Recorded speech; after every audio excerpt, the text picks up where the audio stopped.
Fatty and Ollie, holding it down steady. Blacks Life Podcast, shining on the crew. Untouchable empire, you know how we do. They try to step up, but they moving too slow. The orchestra hitting, we running the show. The 808 bumping the violins, jumping at 5 p.m. ST, we ready to blow. Super panel, ready for the smoke. We ain't playing games, no, it ain't a joke. Step to the squad and you get exposed. Untouchable empire, leaving you broke. Hey!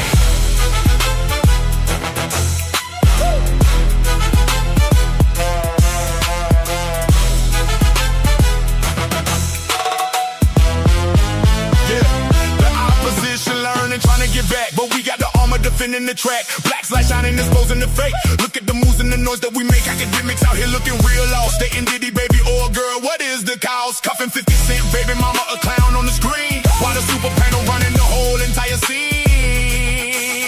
Like LeVar Ball, you got left in the cold. Left by your mom after 30 years old. Amputated leg, yeah, you crippled, distressed. Untouchable empire, we leaving you pressed. The steppers of speed in the total stampede. We trapping the beat, we taking the lead. Aggression is teaching the lesson today. The empire standing, we here to stay. Super panel, ready for the smoke. We ain't playing games, no, it ain't a joke. Step to the squad and you get exposed. Untouchable empire, leaving you broke. Fatty, Ali, the squad is ready. We ready for smoke.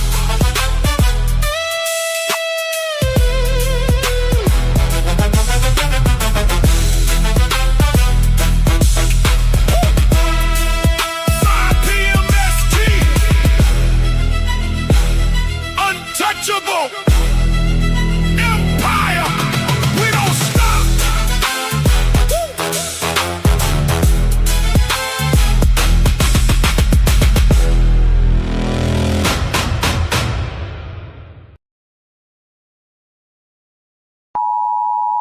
The content presented on the following show is intended for satirical and educational purposes only.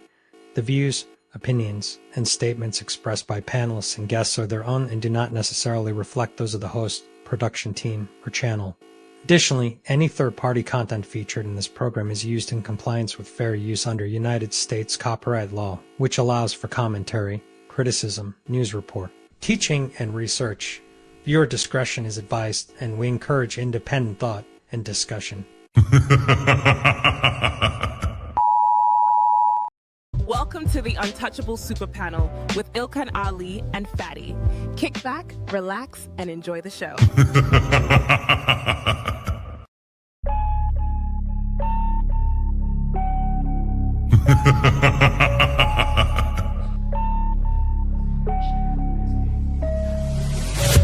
What you're seeing right now with the men is a response to your radicalization. So to try to project that onto us is absolutely ridiculous. And the men are not behaving the way they're behaving right now because they can't keep up. They're behaving the way they're behaving because you broke the social contract. You're having a conversation in bad faith. Did you say women are children? Did you say women are children? No. Look at the construction industry. It's 99%, 98% men. But when you're talking about cooking, right, the reason, and by the way, it wasn't mostly women who did cooking, it was just mostly women who stayed at home who did cooking. That's why it's considered a traditional family role. It's part of the whole child rearing aspect. So you know that you're here because of your father? Because men determine the sex of the baby? Did you know that? Can we just say, if we're doing men versus women, like, women have infinitely more options. If you download a dating app, like, even grandmas get like thousands of matches. Right.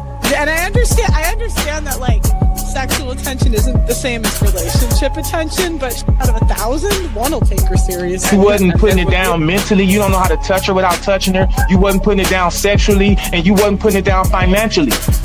So yes.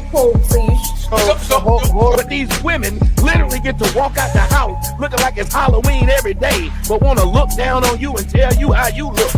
I look like my 8th grade picture. You don't look like your 8th day old picture. You go on a lot of these women's Instagram pages, it look like 30 different on there. Somebody tell me I'm lying. It's not that she's so awesome and intelligent and everybody missed out and you just so happen to walk upon a flower. She's lying to you. But these women saw you. When these women saw you, she already wanted you before you even open your mouth. Like Ali said, you didn't convince her to nothing. There's the male ego.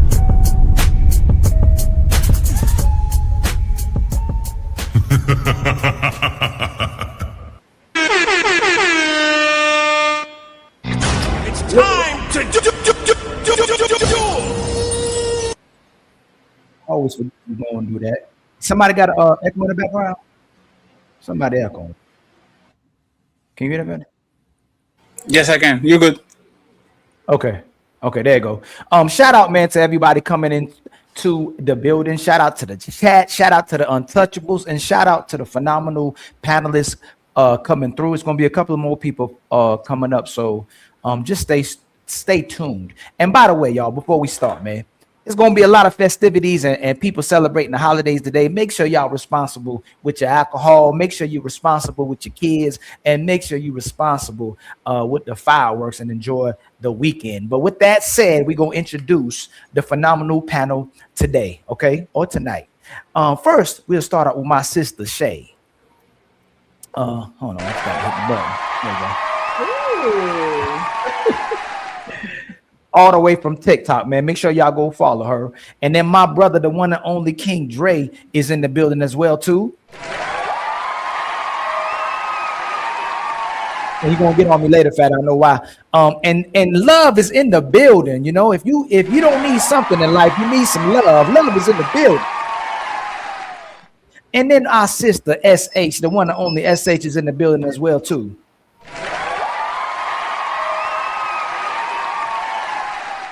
My sister Sandra is in the building as well. Much love to her for showing up as well. And then Carmaya, she here, but she's spinning. So I think she's somewhere in the matrix right now. She loaded. She loaded. She getting y'all. She getting ready for y'all. And then my brother, the legendary, one of the Untouchables, Team Fatty, is in the building. Cha-ching. And then your co-host with the most, Ali, is in the building. Cha-ching. But yeah, let's have a phenomenal show, y'all. Let's have an intentional show, man. Be as transparent as possible and try to not throw any ad hominems this show, man. Hopefully this becomes a phenomenal show, okay? We're gonna start off with the icebreaker, Fatty. What is the icebreaker, my brother? The icebreaker is y'all. Y'all are actually going to put Shay over here. Let me just make sure I show love to the people. Friends, we have some goals, okay? So make sure you help us get to the goals. Thank you very much, Bepwork, for the first cash app of the show. Don't forget, tomorrow I have a smoke show at 5 p.m. Eastern on the 4th of July. As you guys know, I'm a foreigner, so the 4th of July for me is just the 4th of July. And I will be entertaining you all 5 p.m. And next week, we have a debate coming. We have Melanin Legacy versus Rogue C on the 11th of this month. So make sure that you are ready.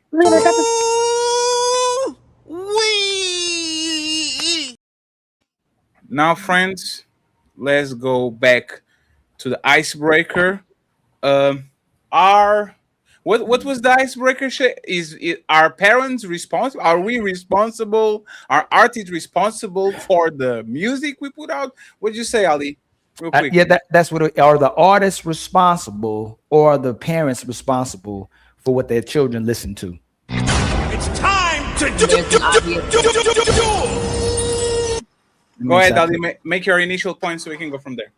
So I believe that in regardless to society, that the artist has to be as responsible. Well, I ain't gonna say as responsible. The artist needs to be responsible of what they put out into the world, whether it's the culture, whether it's the music, whether it's the message. They need to be more responsible of what they put out into the world, into the air. Shay believes that it's the parent's sole responsible and that the artist has the right to express himself. I strongly disagree with that. I believe that both individuals collectively should be responsible about what the kids are hearing or what the adults are hearing as well too. So I guess that's where the conversation is going to be wrapped around. So do you believe the artist? I think I think it's supposed to be a different kind of question because it's almost more trying to say like the artist and the parents. Should the artist be responsible or the parents should be responsible about what the kids listen to? Shay, we'll start with you. That's where I come in, right? Yes, it's ma'am. the parents' responsibility to shelter what their kids are listening to. I do not believe that it's the artist's responsibility to put out music that caters to children or everyone. That's not their job. Because I'm gonna ask another question, and this is what I said in my paper because I just did this for class. Is it McDonald's fault that children are obese? I'm asking. Go ahead, Ali. Is it McDonald's responsibility to make sure that we are catering to childhood obesity? So again, I believe in the nation that we live in that the corporations should be responsible of what they're putting out for the consumers to consume, obviously, right? The sole responsibility is always going to lie on the parents. But when you look at how the culture and the foundation of society is turning out, the country, not only the government, but the country and the corporations are controlling what the people are consuming and listening to. So I do believe that the parents have the biggest responsibility in what they're teaching their kids, but the society has the greatest influence because it's the environment. What is the percentage, Ali? Of how much the parents should be responsible? That you give McDonald's the responsibility for my kid being fat as fuck. Okay, good question. Dang, I ain't gonna do that percent. 60%. 60%. So much. Oh, 1 second. 60%. No. We won't stop here. Ali, are you saying More that than to half. not lose? Are you saying that to not lose the back and forth, or are you saying that because you really believe that my kid McDonald's has more responsibility for being a fat ass than myself, the dad? That's what you're saying, Ali. Just to make sure. And please say that without that smirk that you have on your face. Because you're playing now. It Right? takes a community to raise a child, not just one person. No. So no, I believe again, if people are living in a nation and the corporations and the government are funding that nation, are supposed to be responsible of that nation, they should watch what they're giving to the people more so than the individual as well too. So if I have a bucket of Häagen-Dazs on the supermarket and I pick that shit up, bring it home, and feed it to my son, and he becomes 200-pounder at 13, is Häagen-Dazs is the 60% of responsibility is Häagen-Dazs and not me? The dad that picked it, bought it, put it on the fridge, says, here is the plane. There's the Häagen-Dazs responsibility. No. What I'm saying is that, for instance, No, I need percentages. What is the percentage of Häagen-Dazs of your son being obese? 60% for Häagen-Dazs and 40% for Faye? Yes, because they created it. Oh, so the fact that they created it, the fact that it's an option is a bigger contributor than the fact that whether your parents tells you to do it or not to do it. Because even if you tell your parent, the kids not to do it, the fact that it exists is why kids will still smoke. No, Let's think. I'm snitching on Ali. Ali told me on the car while he goes pick up his food, fatty, I'm not drinking more sweet tea, fatty. I promise, because he always picks the big one, the sweet tea. Always does. I'm not picking anymore. If Ilkan Ali becomes fat because he is a sweet tooth and goes always for the sweet tea and for the shit that actually is bad for his health, is it sweet tea responsibility you become a diabetic, or is Ilkan Ali for every time he goes to the drive-thru pick up a sweet tea instead of a glass of water? So it's my responsibility not to drink it, right? But it should not be. It should not be on the freaking menu for drink it. If they didn't have it on the menu, I wouldn't have to drink no sweet tea. I wouldn't have to worry about diabetes. I wouldn't have to worry about gaining weight. It's the corporation's fault, and I'm gonna stand by it. If they didn't create the unhealthy stuff for people to consume, I wouldn't have to worry about telling myself or kids not to consume it. I'm standing by. Let me say this. I will give everybody the floor. I just want to make sure that y'all understand what Ali is saying. When a dumbass drinks some bleach, is the bleach company fault that the stupid motherfucker just grabbed that shit and No. decided to put it down because they create the product and the product was bought. That's Ali. That's a bad argument. That's a bad argument because hold on, that's a bad argument because bleach wasn't made to be consumed. Ali, 4 years. This is probably the wildest place to die. Like it takes a village to raise a child. All of us should be responsible collectively about how our children are being raised, of what's going into people's bodies, the way the rules, the way the laws are being constructed, what the music, everything. All of it, us collectively should be responsible about that. Absolutely. Yeah. As a parent, Anybody? Sorry. Oh, go ahead, sister. I was gonna say, I agree with Ali. I believe that it should definitely be the corporations, job to make sure that they're not feeding people poison. Our society should not be feeding our people poison. But it also trickles down to the parent's choice. But I'm more so if they give better choices instead of it being such shitty choices that we have out here for food and for culture and music and all, etc., then people would be making way better choices. If you give me an apple or an orange and say, which one do you want? They're going to pick either an apple or orange. Both of them are good for them. But some people may not like oranges and want the apple, and other people may want, the apple instead of the oranges. Jeremiah, I see your collarbone. Why are you not fat like me? You said why I'm not I fat see like your you? collarbone. You live on the capital of obesity called the United States. I live in Portugal. Right. I don't even have access to the bullshit y'all sell over there. Our Agendas are smaller. Our McDonald's are smaller. Our drinks are smaller. You can supersize nothing. Why am I 300 pounds and you that live on the obese capital of the planet, United States, are in shape and your collarbones are showing? Why? Well, I can tell you it's a lot of reasons why. One, I'm just built like that. I can eat just as much as you and be pregnant and still look like this after I done pushed out 7 So kids. you can eat 2 family pizzas by yourself. I can literally eat as much as I want, even as I'm a pregnant woman. I can be pregnant seven times. There's plenty of women out here that can say, "Oh, I had one baby and I'm 300 pounds. What the fuck happened?" But me, on the other hand, I'm just an anomaly on so many different realms. So that really wouldn't fit for me. You might need to find something else. So you really think you eat as much as a 300-pound man? No, I don't. I'm not saying that I eat as much as a 300-pound man. You're saying that you can, right? What I'm saying is I could. If I wanted to, I could. Stop there. Stop there. Kermaya, stop there. Kermaya, stop there. Listen to the beautiful words of Kermaya. I could, but I don't.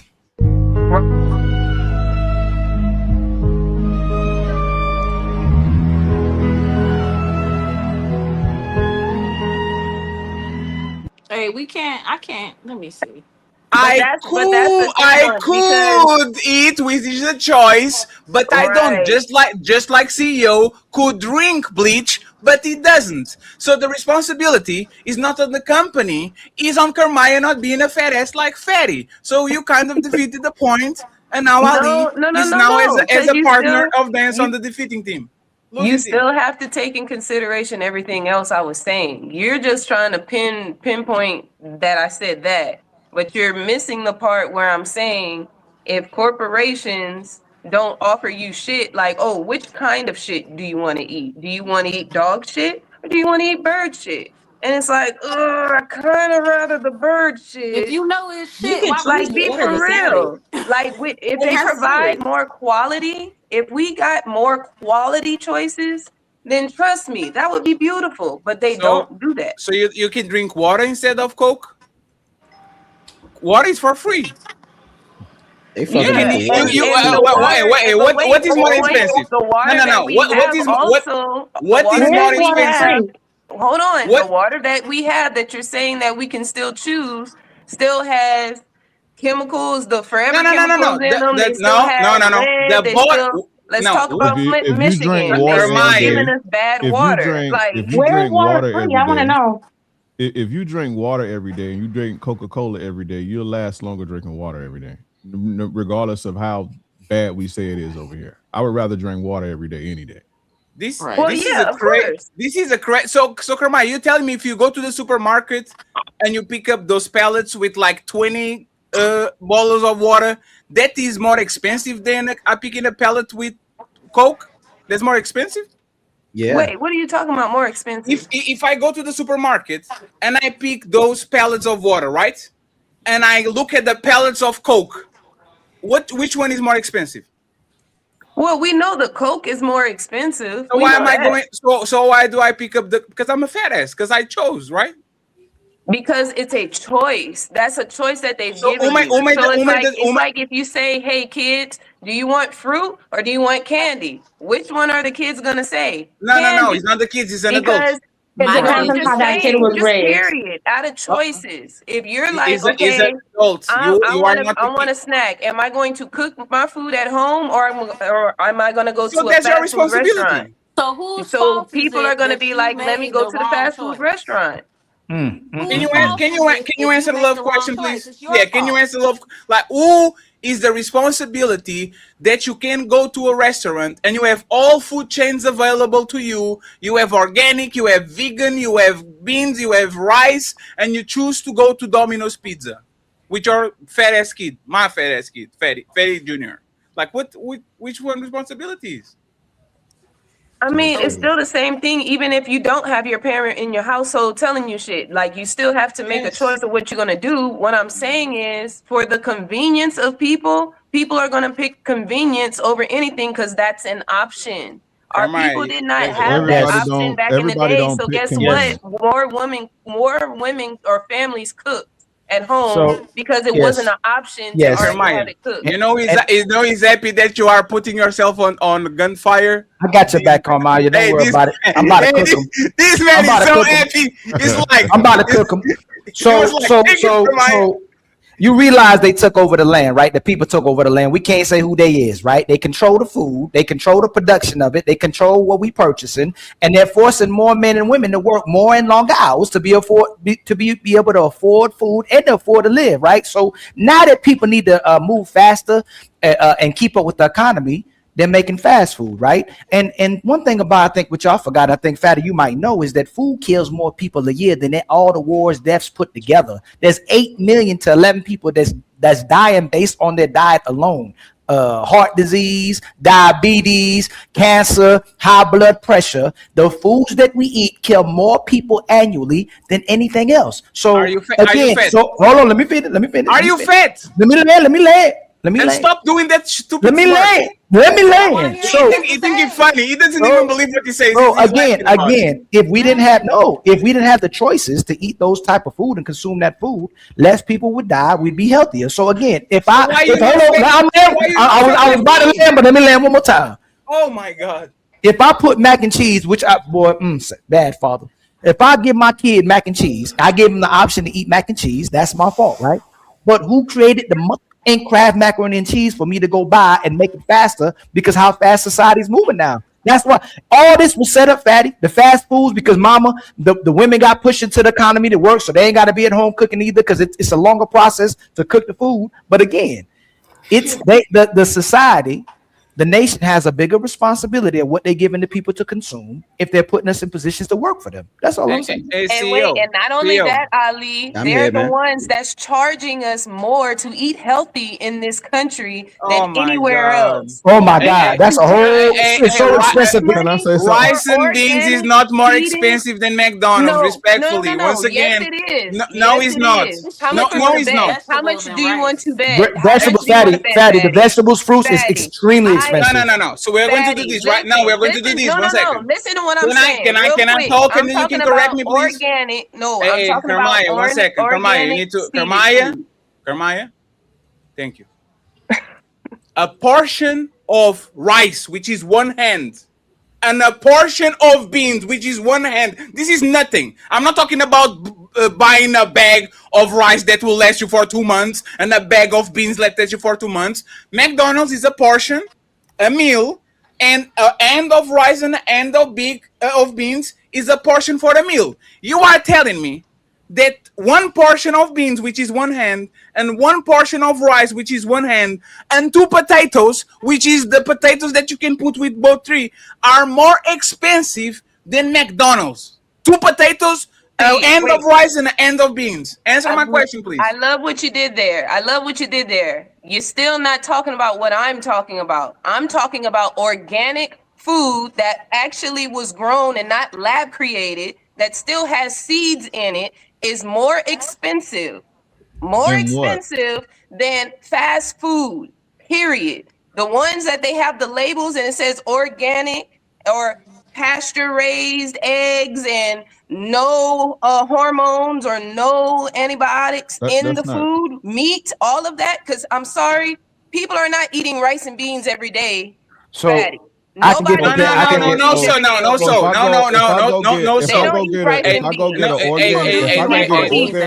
vegetables, meat. This conversation is ridiculous. This conversation is ridiculous. This is crazy. Okay, Kermaya, we are going to follow that example and Dre next, okay? I buy a Lambo that eats 200 miles an hour. I speed, I crash the car, and the fault is not from me from choosing to drive the car at 100,000 million miles an hour. The blame is for Lamborghini because they made the car that can go over the speed limit. That's what y'all saying. Where's the field goal thing? Damn it! I can't. No, it's called an analogy. If y'all went to school, y'all understand people do analogies to make other people understand their point. If the blame is of the manufacturer and is not from Fatty, when I drink and drive and I smash my car against the wall, just like you gave bad food to your kid and now he's obese, is the same way as McDonald's fault, is Lamborghini fault that I drank and drive and speed the car and threw the car against the wall because it said 50, but the Lambo did 200 miles an hour. Is Lambo fault or is Fatty fault? Fatty's fault. Kermaya and Ali. And then King Drake. I know, Ali, you are waiting for Kermaya to save you. She's not going to save you. No. I'm going to give you some prices. So can you ask that question again? I'm going to tell you how much healthy foods is more expensive than unhealthy. That was not my question. Okay, but that's what I'm saying. I was researching when you asked that question. What's the question? Okay. Yo, Fatty, it's Lambo fault, man. They shouldn't have made the car that fast. I buy a Lamborghini. I drink some beers. I get into a Lambo. I press 2,200 miles an hour and I crash the car. I chose to drink and I chose to speed. The fault is Lambo fault because the car does 200 when I'm on a 50 area. Who fault is it? The manufacturer that gave me a car that goes 5 times more than the speed limit, or is Fatty fault for being a dumbass and decided to drink and speed? So the accident, you drinking and driving, was the problem, the speeding. You caused that accident. So it's not the blame of the person that did the company that did the car. Is the blame is of the person that how they use the car, right? Yeah, in that situation, yes. Okay, who forced you to eat McDonald's and Nestle and Coca-Cola? Who forced you to pick that shit, Ali? No, nobody's forcing people to eat. So it's a choice, right? No, it's definitely a choice. I know you about. So it's your fault. So if it's your choice, it's your fault. Your body, your choice. You decide what you put in your body. The same way, Ali, that your talking point is this woman body is their own and is their responsibility when they decide the crackhead, the junkie, a gangster, a thug, a no good man inside of her body, because it's a responsibility. It's your responsibility as a man to decide what you put inside of your body and what goes in your mouth of your kid. So checkmate, this is not a conversation anymore, because if you go against this, you are going against your own principle that women's bodies is their responsibility.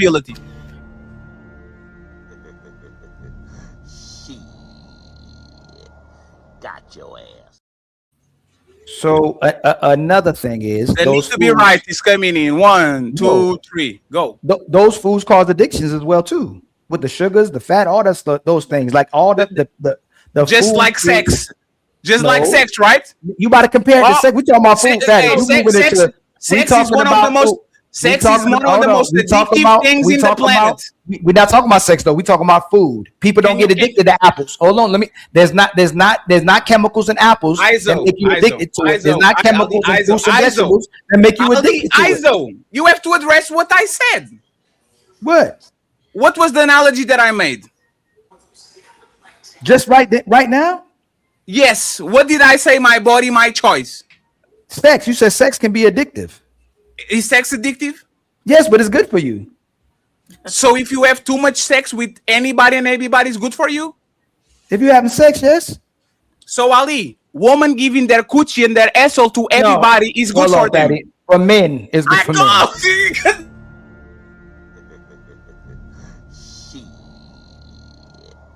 Got your ass. Hold on, you still ain't get me. Hold on. Having sex with your having sex with your man. Hold on, you moved the goalpost. Having sex with your man is healthy. Having sex with everybody isn't healthy. No. Why?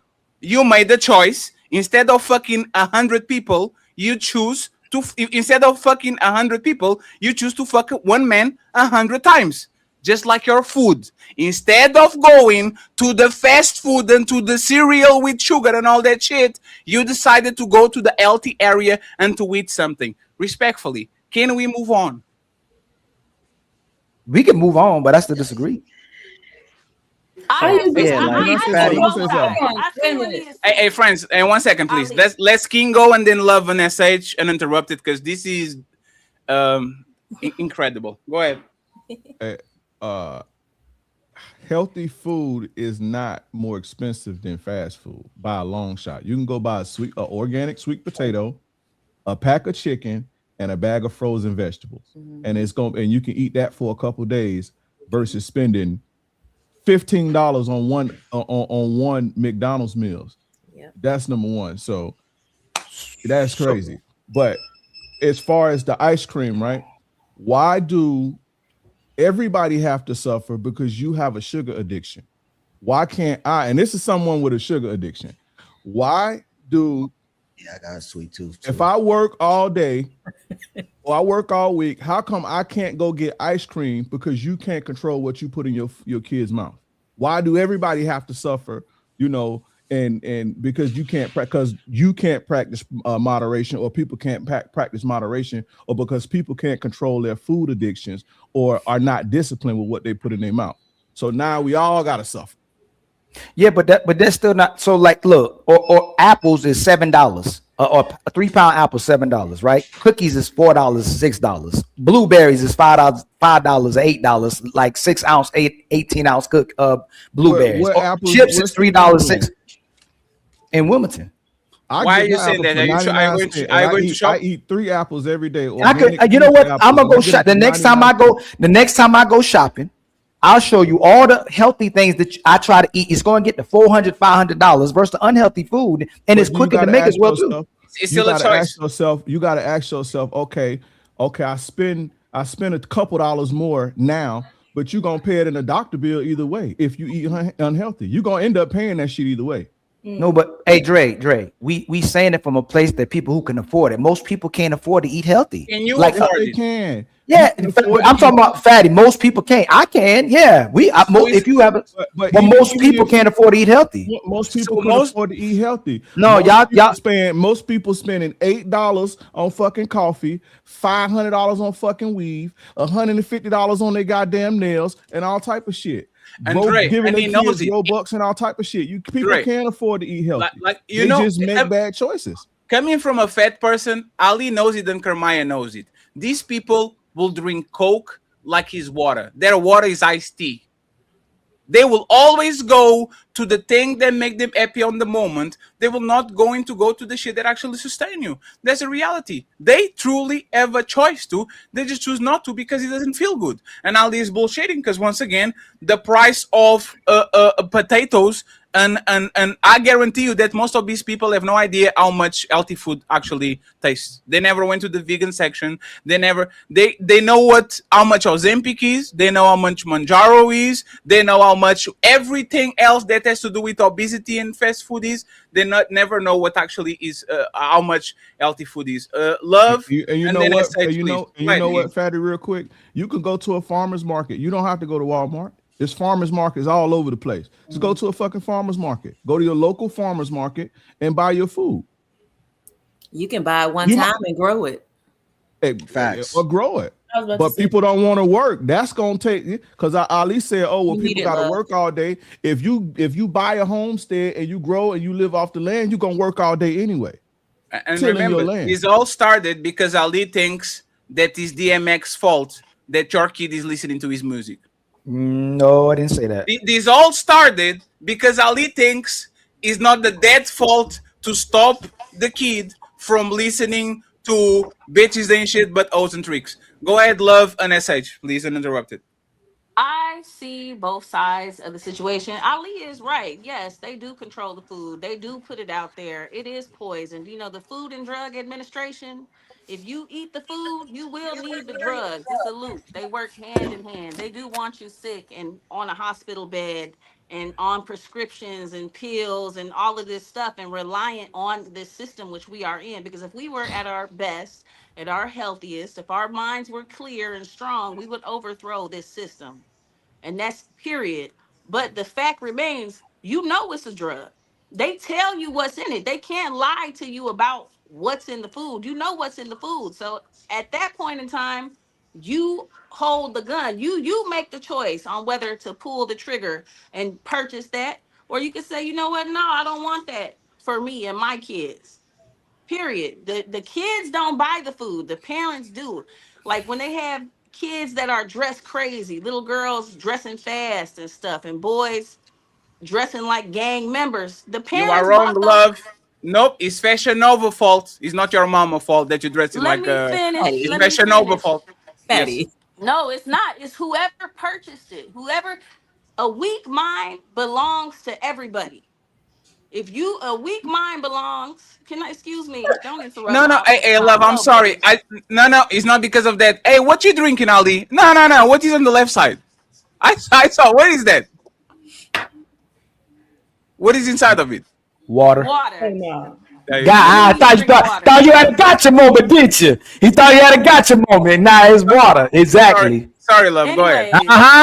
Had to spill it out for you too. See, thought he got me. Your mind is weak. That's not the drug dealer's fault. That's your fault for picking up the pipe.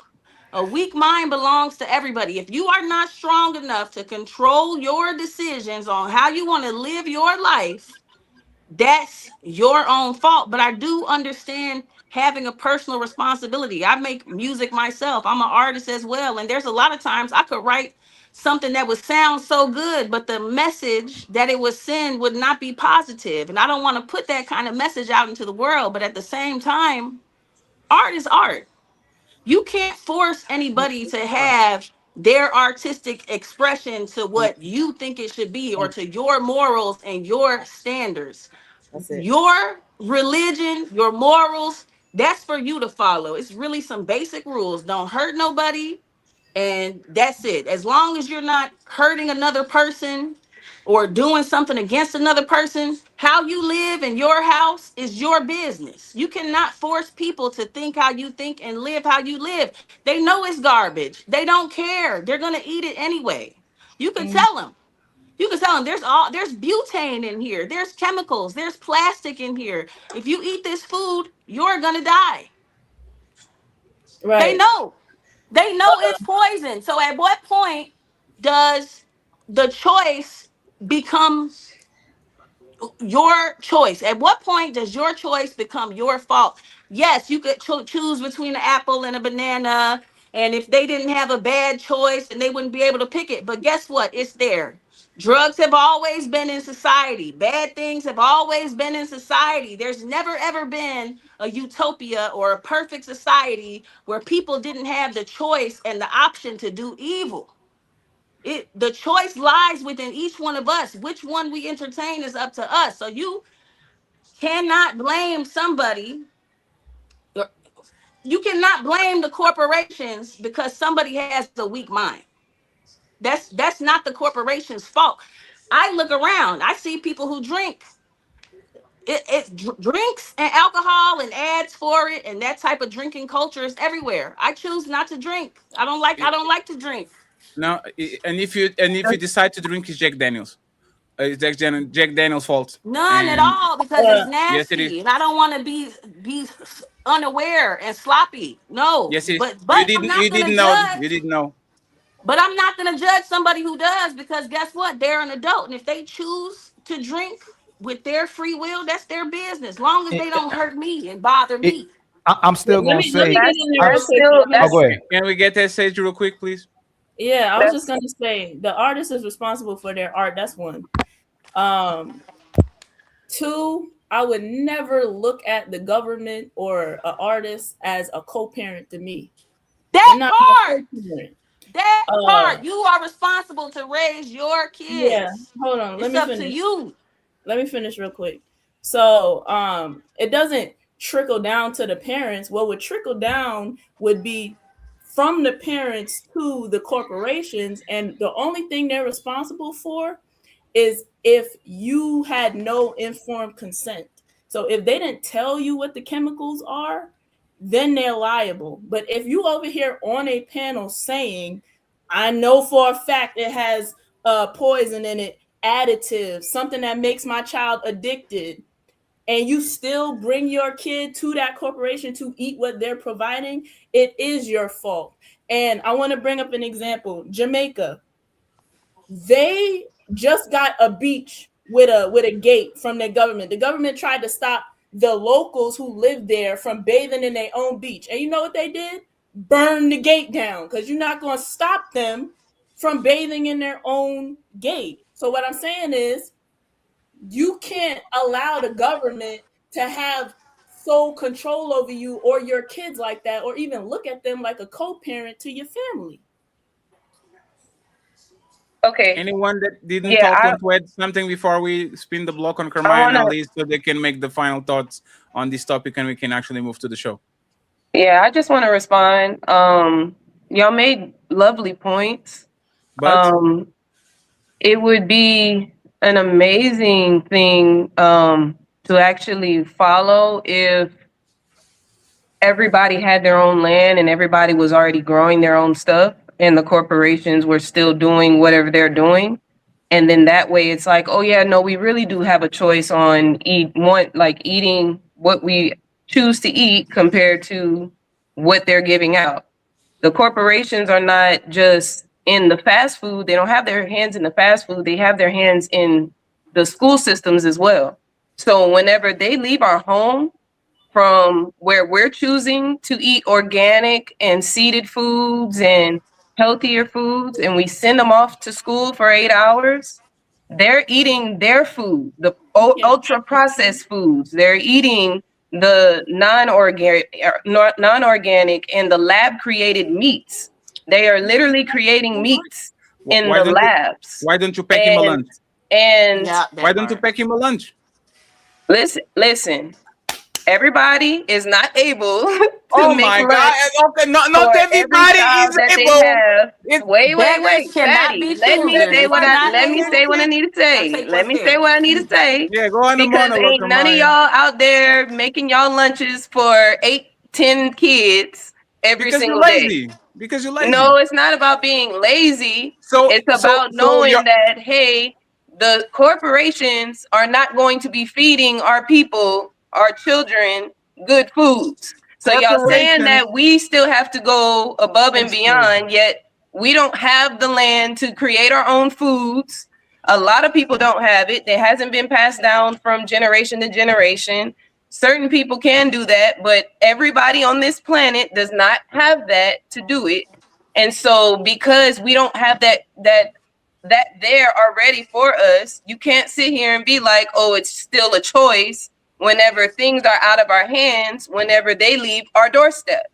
Whenever they go outside of the door, they have friends that listen to So Cardi stay B there. and No, Sexy Red. stay there. And whenever they're listening, when they're talking about or they're singing those songs around our kids, or they're talking about, oh, I'm LGBTQ or whatever, we are not teaching them that. But guess what? Jeremiah, They're stay still there. getting influenced by that because everybody else is being exposed to it. Stay there. It's Stay there, everybody's please. choice, Jeremiah, but stay it's there. still not our King. choice to want that for them.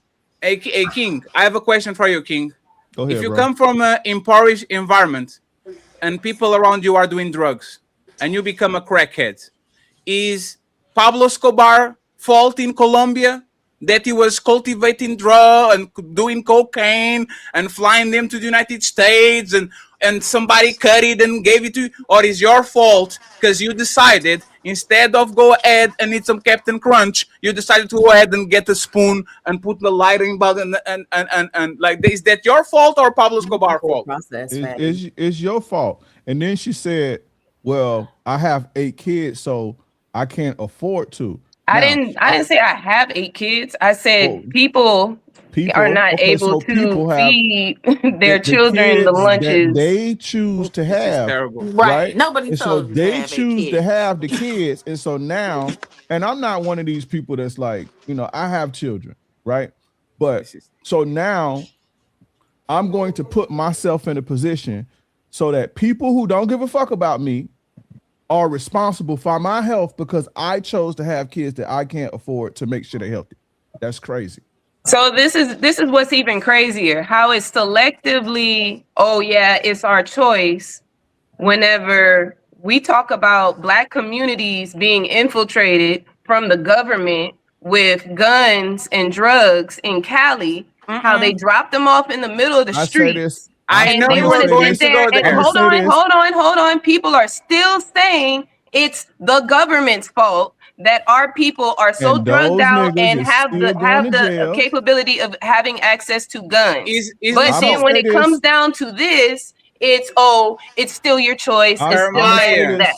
Because That it's doesn't two make any separate sense. Let me things. say this. I'm gonna say this at Now the it's risk two of people separate probably things, gonna but it's call still me. all about choice. How is I'ma it two say separate this. things when it I'ma still talk- comes When down to Black choice? people were forced let me here say on this. those boats, baby, it was not a choice. Black So people we was already cannot Let me- talk about it but in the let me- same reference. Black. It's Let not me the say this. Can I same say thing. something No, Black as a- people Black have people been were held already under here. subjugation. Can I say something? Black Let me people- Friends, we're going to address. Friends, we're going to address our point. We're not going to talk about. We're not going to talk about It boats. is the same because Hey, it's everybody still quiet. choice. Hey, everybody It quiet. is, 'cause you just Everybody said it's quiet. something bad. Hey, Kermaya, I see you control yourself in every panel. When I start talking, don't talk. Okay? I'm not going to say that again. Then don't We're say not. it We're again. not going to address boats. You're talking about drugs and the government infiltrated. Let's stay on the topic, please. And if you can answer that, King, I would appreciate it. Friends, So, there's I'ma two say this- hosts of the show. If we start talking, don't overpower us, please. Okay? We love you. We appreciate you. Don't overpower us. Go ahead, King. And Love can address her too. I'll close this segment, then we go to the show. Go ahead. So I'm gonna say this at the risk of somebody may use it against me later and say, "Oh, you a pookie." Da da da. I come from that same community. I made those same poor choices. I've been to prison and everything 20-some years ago when I was young and stupid. Nobody made me do any of that shit. I made myself do it. Period. I made myself do it. Right. And when I was sitting there in front of a judge, I realized it's nobody else's fault but mine because I'm going to be the one responsible for it. And when I made that decision for myself, I never went back to jail. I never got arrested again. Go ahead, Love. Just because somebody put a gun right here don't mean I have to pick it up. And you coming from somebody that come from that. I don't have to pick it up. I don't have to sell drugs. You don't have to do that. There's people, I was weak and I couldn't resist that. But I had friends who resisted that coming from the same environment. They resisted that shit and they went to college and they lived their life or whatever the case may be. That's not an excuse. If you use it as an excuse, you're never going to grow and shit is never going to change. Right. No, People yeah, say, that's it's the respect. system, No, and they slaving us and shit. You don't have to sign up for slavery. You don't have to sign up to go to prison. Yeah, no, that's respect. I respect that, One and I'm second, glad that Kermaya. you You're was going to have a able chance to to. respond to everyone. Go ahead, Love, uninterrupted. Love, below 1 minute, please. Go ahead. Those 400 years of forced choice, of being forced, really impacted the choices that we were able to make once our ancestors did get that amount of freedom. And it did affect us till this day. Willie Lynch, whatever you want to call it, is still in effect today for Black people. So that being said, now we do have the choice. We are free. So we need to use that freedom to the best of our ability.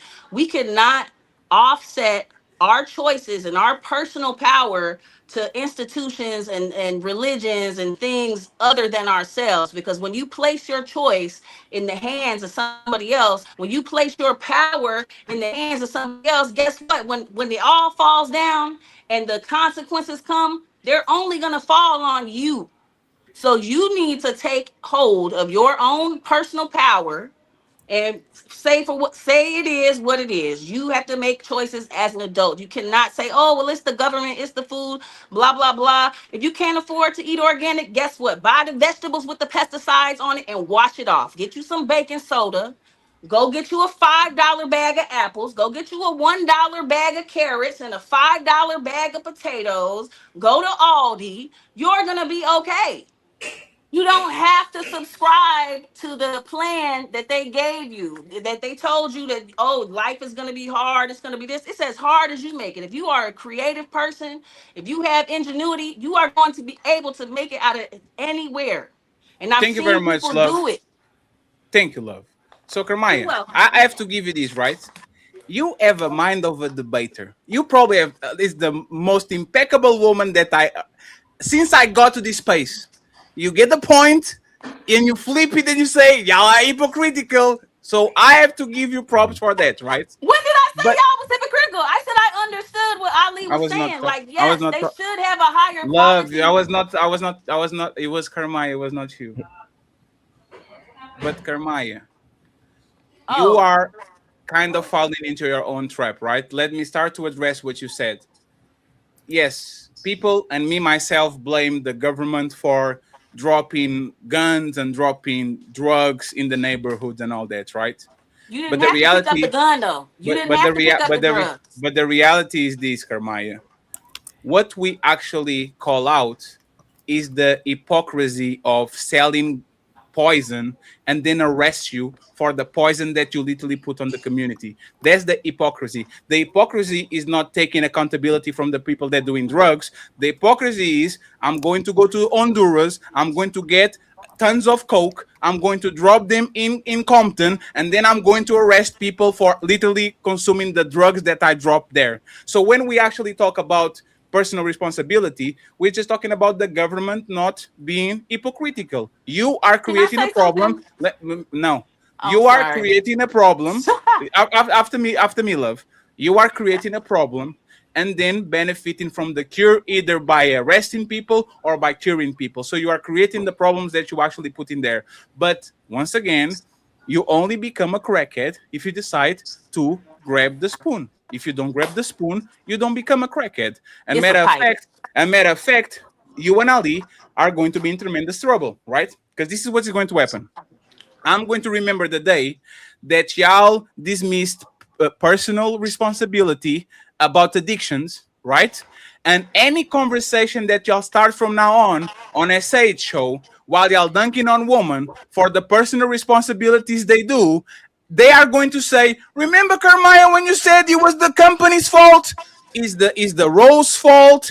Is the man fault? Is the government fault? The government sold propaganda and feminism. I wasn't a hoe, but now that I heard these people talking, now I'm a hoe. It's not my fault that I have 7 baby daddies from, like, y'all are literally creating a trap for yourselves. So remember, this show is very long. He has 4 segments, and most of the segments are actually going to hinge on who fault is it. So if you stand that personal responsibility, like Ali said, 60% for the companies and for the government and for Monsanto and for Nestle and for Coca-Cola, if y'all going to stick with that, okay, don't blame us when we blame Planet Parenthood because Natasha got 3 abortions. It's not her fault. She It's didn't her know. business. If she did, It's who gives Planet a fuck? Parenthood. They're pushing the propaganda. It's the CIA, right? So from now on, y'all are going to be in tremendous amount of trouble because every time y'all start to blame woman, I will do a Uno reverse on y'all, and I'm going to ask, why is Natasha fault because he's a hoe? Why is not all the society that pushing Oism and Cardi B and Meg the Stallion and all these people that are doing these things? Okay, so I'll land my plane. I'll land my plane here. Carmaya, you're going to have this chance to respond, and Love will close these out. Love, less than 1 minute, Love. Okay, less than 1 minute. So go ahead, Carmaya, Love, and then we start the show. Okay, Fatty. I love you, Fatty. I love you too. So the first thing is you won't be able to say anything about what I'm talking about in other conversations because I said the accountability in the beginning. You can rewind it. I said it goes on both. It should be on the corporations and on the parents. Can you give me a percentage, please? The corporations should not be putting out what they're putting out. And I understand. I agree. Can you give me a percentage, please, Carmaya? Be specific. Ali gave me 60%. He's cooked. Like he's done. He gave me 60%. You said he gave you 60%? He gave me 60% for the companies. He cooked. He can get away from this shit. It's equal. One second. No. We have to do majorities, Carmaya. 51% between the parents and the companies. Who is responsible for the kid becoming a fatso? Is it Nestle and Coca-Cola or is Fatty Senior that is giving Fatty Junior poison? 51%. Who is more to blame? It's Fatty Senior's fault. That's what I'm saying. I know it's on. So you're going to leave Ali on the island? Oh no! Shit. You said 50. No, you said 50. Damn, Ali. Oh, you said 51-49. So that's as equal as we gonna get. But it's more equal so is on 50-50. No, 51 is 51 because you have a coochie.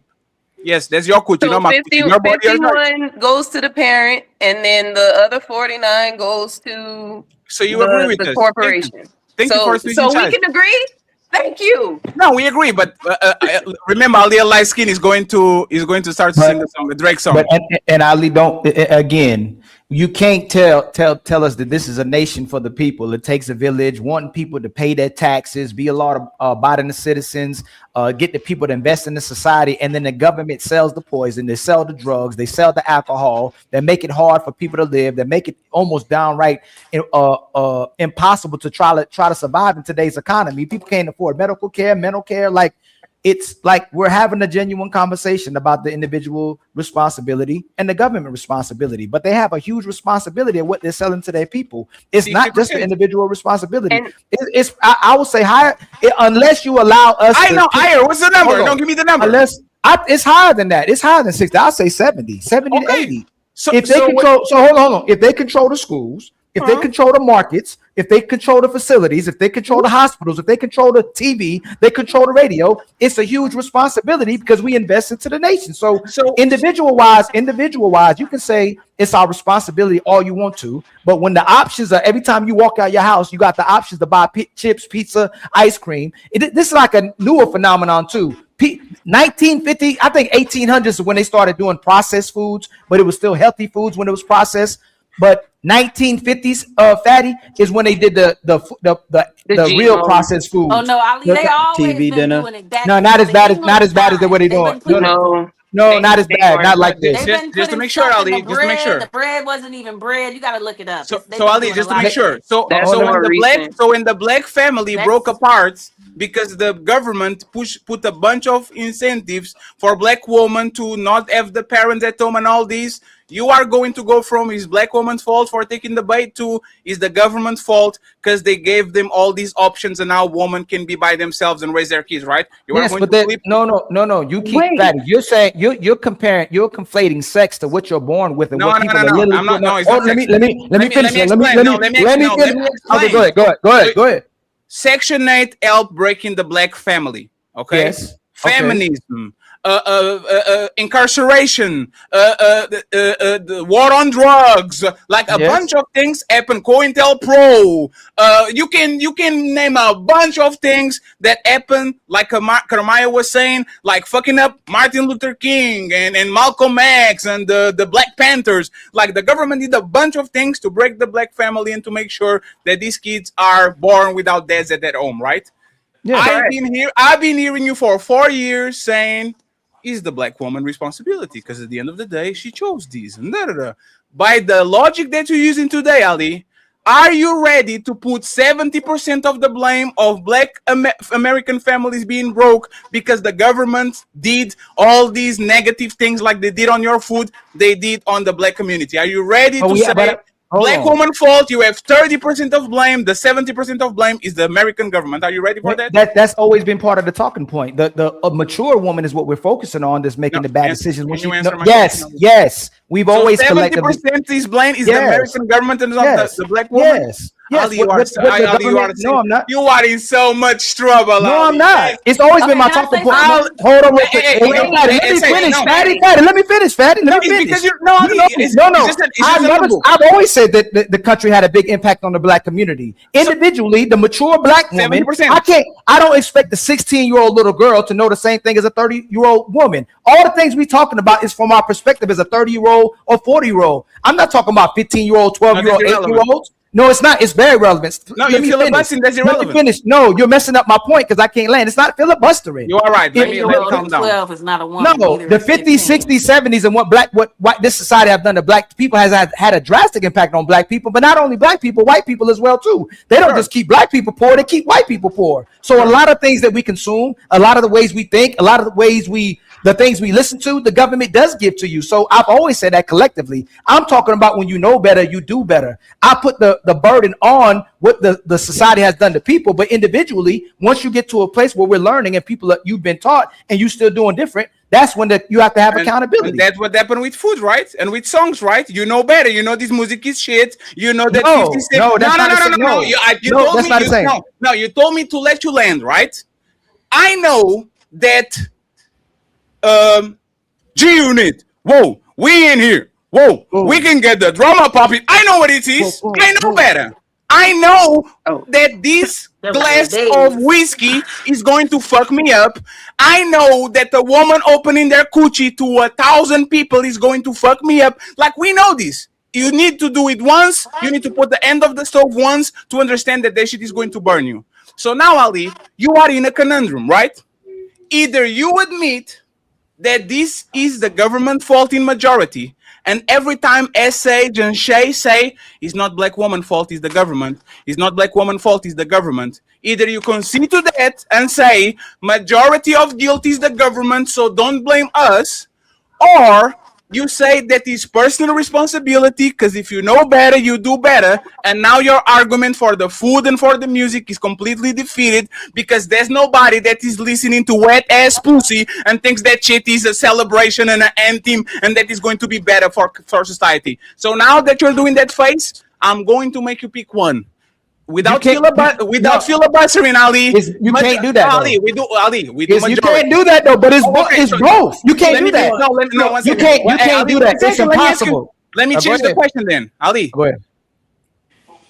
Of course he's both, because nobody denied that he's both. But we talk about majorities, right? Right, CEO? Isn't that majorities all the time when the woman come on our show? Hey, if you had to pick a majority, right? The black community and the black family is broke. It's broken apart. Whose fault is this as majority?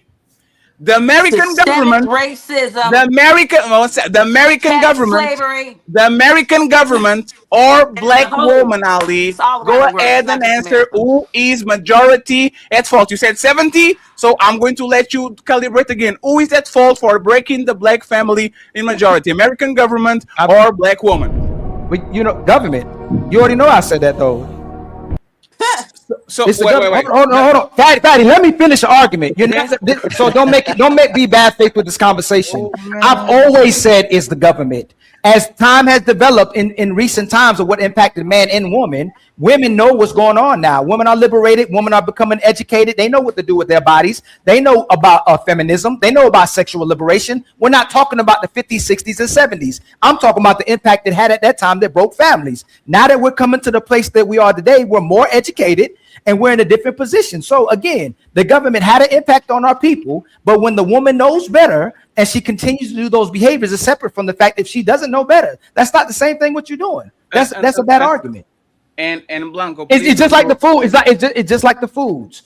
this is bad faith conversation because these foods are addicted. People were raised with these foods, and the foods was being pushed on people. Go get you a hamburger, go get you some fries, get you a pizza. The way people are trying to start this new phenomenon and trying to be healthy and go back to the way it used to be, grow your own foods, like Dre was saying, try to be more healthy. That's being pushed back to people now because people didn't realize how unhealthy it was and how much it was killing people. So again, people are becoming educated, and then you become accountable. But it's two parts to it as well too. If it's impacted you, people still have addictions. The music, if you're listening to the music you were raised on, the music, it's still difficult for people to let it go because it does set a trans in people's mind as well too. Food wise, it's hard to let go of the sugar. It's hard to let go of the soda. It's hard to let go of the sweet tea. It's hard to let go of the cake. It's hard to let go of the rice, the pasta, all these things that have sugar in it. Let's have an honest conversation. Terrible argument. No, it's not. You say it's a terrible argument. Terrible argument and filibuster. You're just talking. How? Perfect. Okay. Hey, friends, did y'all know that drugs was bad for you when you were 14? Yes, right? Everybody can agree, right? Did you know that drugs was bad for you, and alcohol was bad for you, and giving your asshole to strangers was bad for you, and fucking people that you don't know and having kids by bastards was like, we know that. Your argument about the add to it. Add to it. Add to it. No. You gotta add to it. No. I don't. No, I don't. You have to let me finish. You have to let me finish. You have to let me finish. Go ahead. Anybody on this conversation know that safe sex is with a condom at 13. Everybody knew on the 8th grade that if you're going to have a relationship with somebody, the safe way to do it is by using a condom. So spare me that bullshit. Everybody knew exactly what these things did to you. They choose to do it anyway because of their environment and because they decided to. It was a personal choice to become an alcoholic when your daddy was an alcoholic. You saw him drinking to death. You saw him beat your mama up, and you still said, you know what, I'm going to be like just my daddy. So respectfully, Ali, stop with the education shit. You got yourself into a hole that now every time you go to SHO, you're going to be in trouble because she's going to say, it's not our fault, it's the government. It's not our fault, it's the government. You're saying from the time period after the Reconstruction era, coming all the way to the 60s and 70s, when we didn't have the same issues when drugs was pushed into the community. The alcohol was pushed into the community. Sex, drugs, and rock and roll in the 80s were in what era? You are downplaying the amount of you're downplaying what drugs did to the community. Ali, Woodstock. Let me finish. You're downplaying when the father was being took out the household in the 60s as well too. We were still jumping the broom during slavery. When the rebellions were happening, is because it was very difficult to split up the families, so they allowed black people to get married during slavery. As the generations went on, when they got women educated, women picked education, women picked the system over their man. So you got to give more context. You can't just say, let me finish. No, you're just talking. I'm not. No, hey, Fatty. Right now, you're extremely bad faith because if I'm just talking, you're not listening. We had the highest marriage rate from 1860 to 1960. Why? What do you mean? Because after Reconstruction era, you were not a full citizen. You didn't have the freedom to go ahead and fuck at the people. No, you're giving another nuance. You're giving nuance. No, it's not nuance. Jim Crow. No, hey, Ali, can you stop there? Ali, can you stop? It doesn't matter. No, Ali, stop. Let me finish. You keep moving the goalposts. You know what you know? You're having an argument bad face because I can say moving the goalposts. Let me finish. I can say white women. Hold on, CEO. I can say white women will marry the white men because they control them. That's a bad faith conversation. You keep moving the goalposts. Can you stop there? The divorce rate between white families was very low on the 60s. You know what happened? Sexual liberation and feminism. Now that women can do whatever the fuck they're doing, even white women went crazy. Just like the black family was very secluded because Jim Crow, they didn't have no rights, they didn't have no access to banking, so they needed each other. And after you liberated them, and now you give them full rights, now they have the right to do whatever the fuck they're doing, and now they actually start to do nefarious shit that didn't have the opportunity to do it. I'm not going to allow you to again talk but not say nothing. Sex, drugs, and rock and rolls, 70s and 80s. Everybody knew about it. the hippies and the Woodstock Festival where people were drugging themselves out of crazy. What in the 60s? American Gangster. That shit was not right now. There's a history of older people. If you talk about Narcos, you talk about what is the Snowfall. All of these things are depicted 30, 40, 50 years ago. All of these things are depicted 40 years ago. So respectfully, you people know better. Do the jobs. You gotta. Oh my You God, gotta. love. People knew better. People were already living it without social media. You have a crack epidemic. You had a bunch of shit that people knew it was bad, and people still went ahead and did it. It's not the lack of information. Everybody sees a motherfucking crackhead on their village 20, 30, 40 years ago. So women were getting pregnant on their teens. Men were fucking up and drinking and smoking and doing all this shit, and they did not do no better, not because they didn't know better. They were victims of themselves and their environment. So once again, I'll repeat it. I'll repeat it again. I'll give you a concede to you.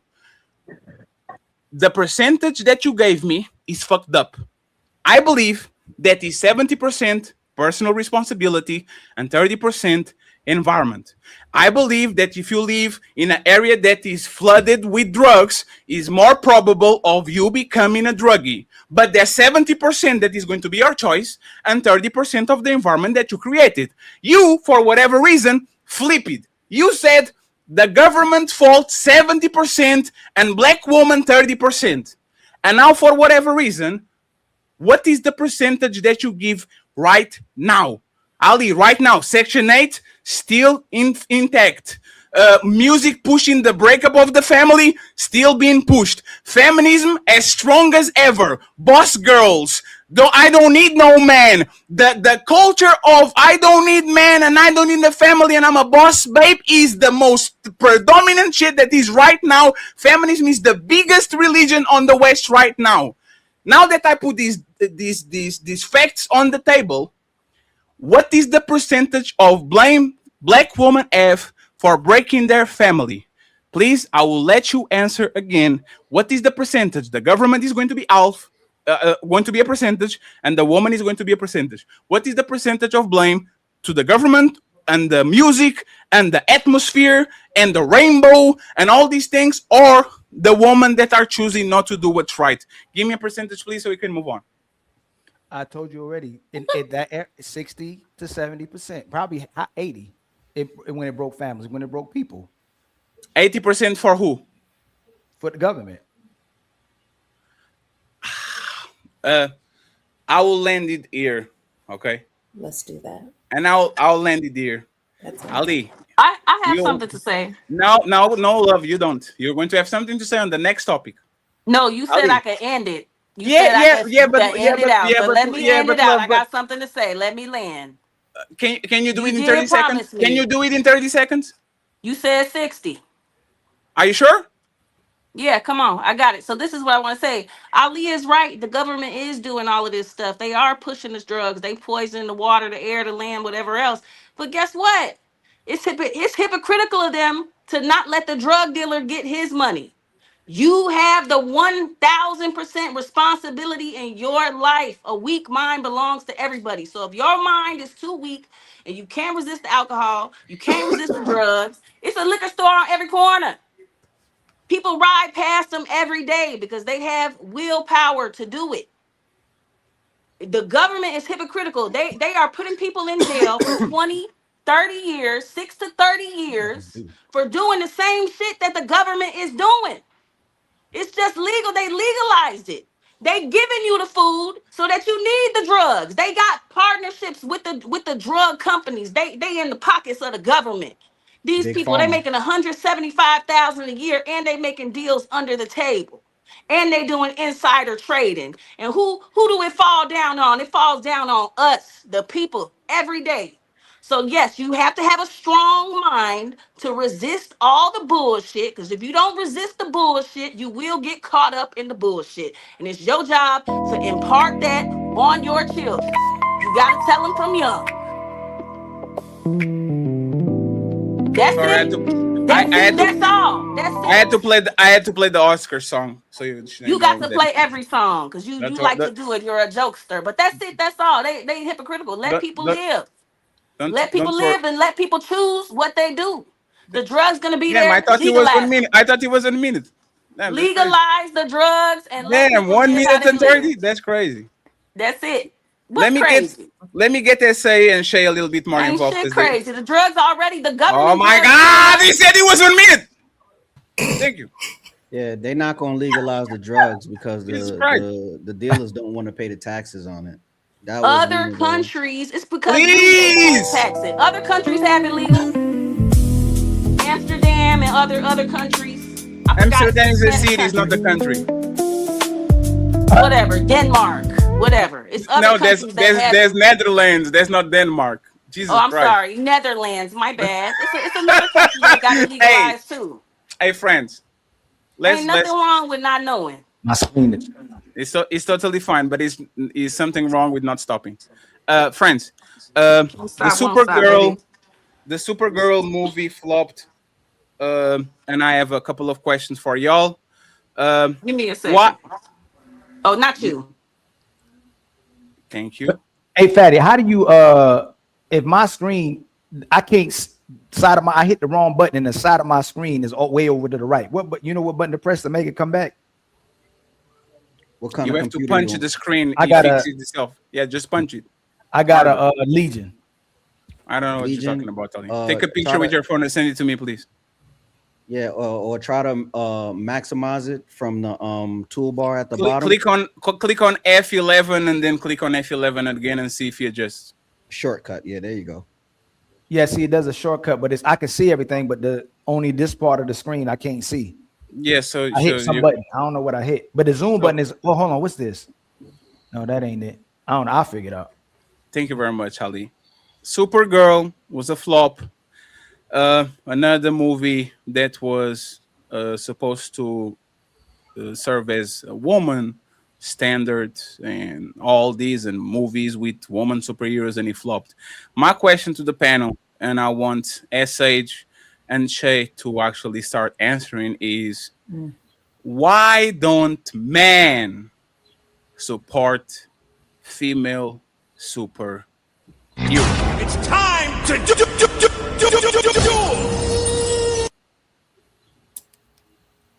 SH, you wanna start or me? Raw answer. First thing came to my head. They're not naked enough. Can you elaborate on that?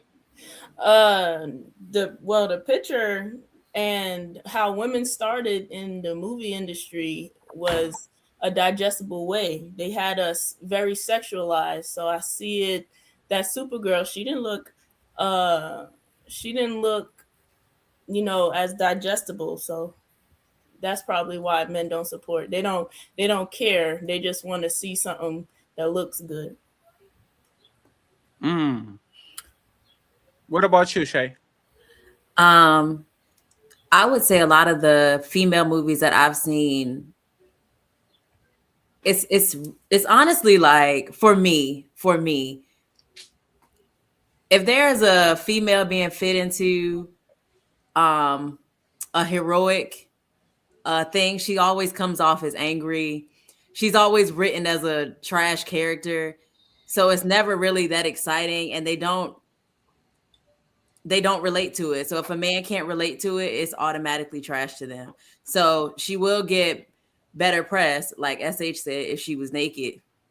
Wait, Or so if so she was we sexy. relate to Lara Croft, and that's relatable, like Resident Evil and shit. Hold on, Kill She Bill. wasn't A naked. lot of dudes love She Kill wasn't Bill. naked, but she had on a bodycon and everything. Oh, so it's just the titties showing, or the like a booty shorts? Because Angelina Jolie doesn't have. Angelina Jolie is fine as hell.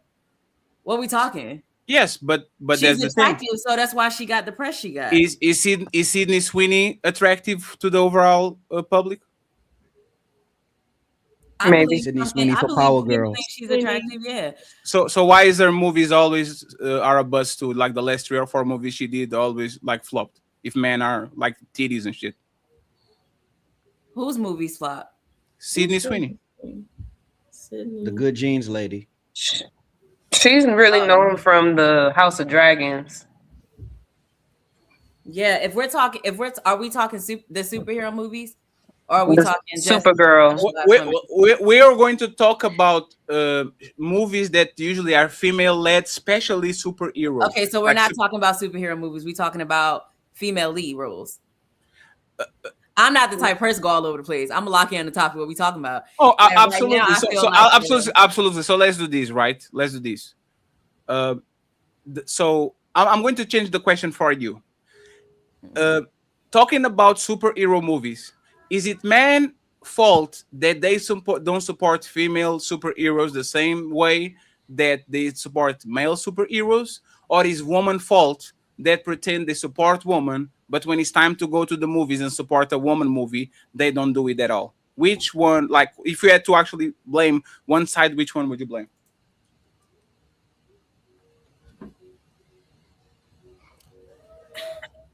I don't blame. Number one, I take accountability. No, you said that you were very precise, so you asked me to ask questions that were precise itself. So I don't know if you blame or not, but since you wanted precision from me, now I have to demand precision from you. If you had to put accountability in one side, 51% or more, would you blame the men for not supporting the female superheroes the same way they support the males, or you blame it on women because they do woman empowerment and all this shit, but as soon as a woman has a movie, they don't go ahead and support her in mass? Which one would you put more responsibility?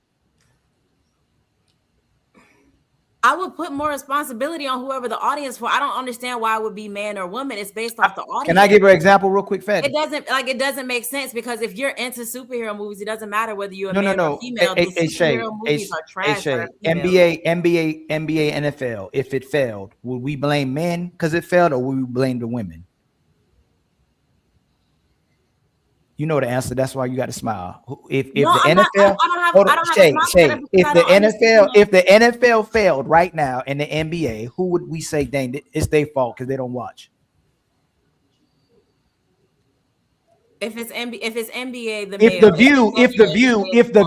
the view failed, who would you blame, men or women?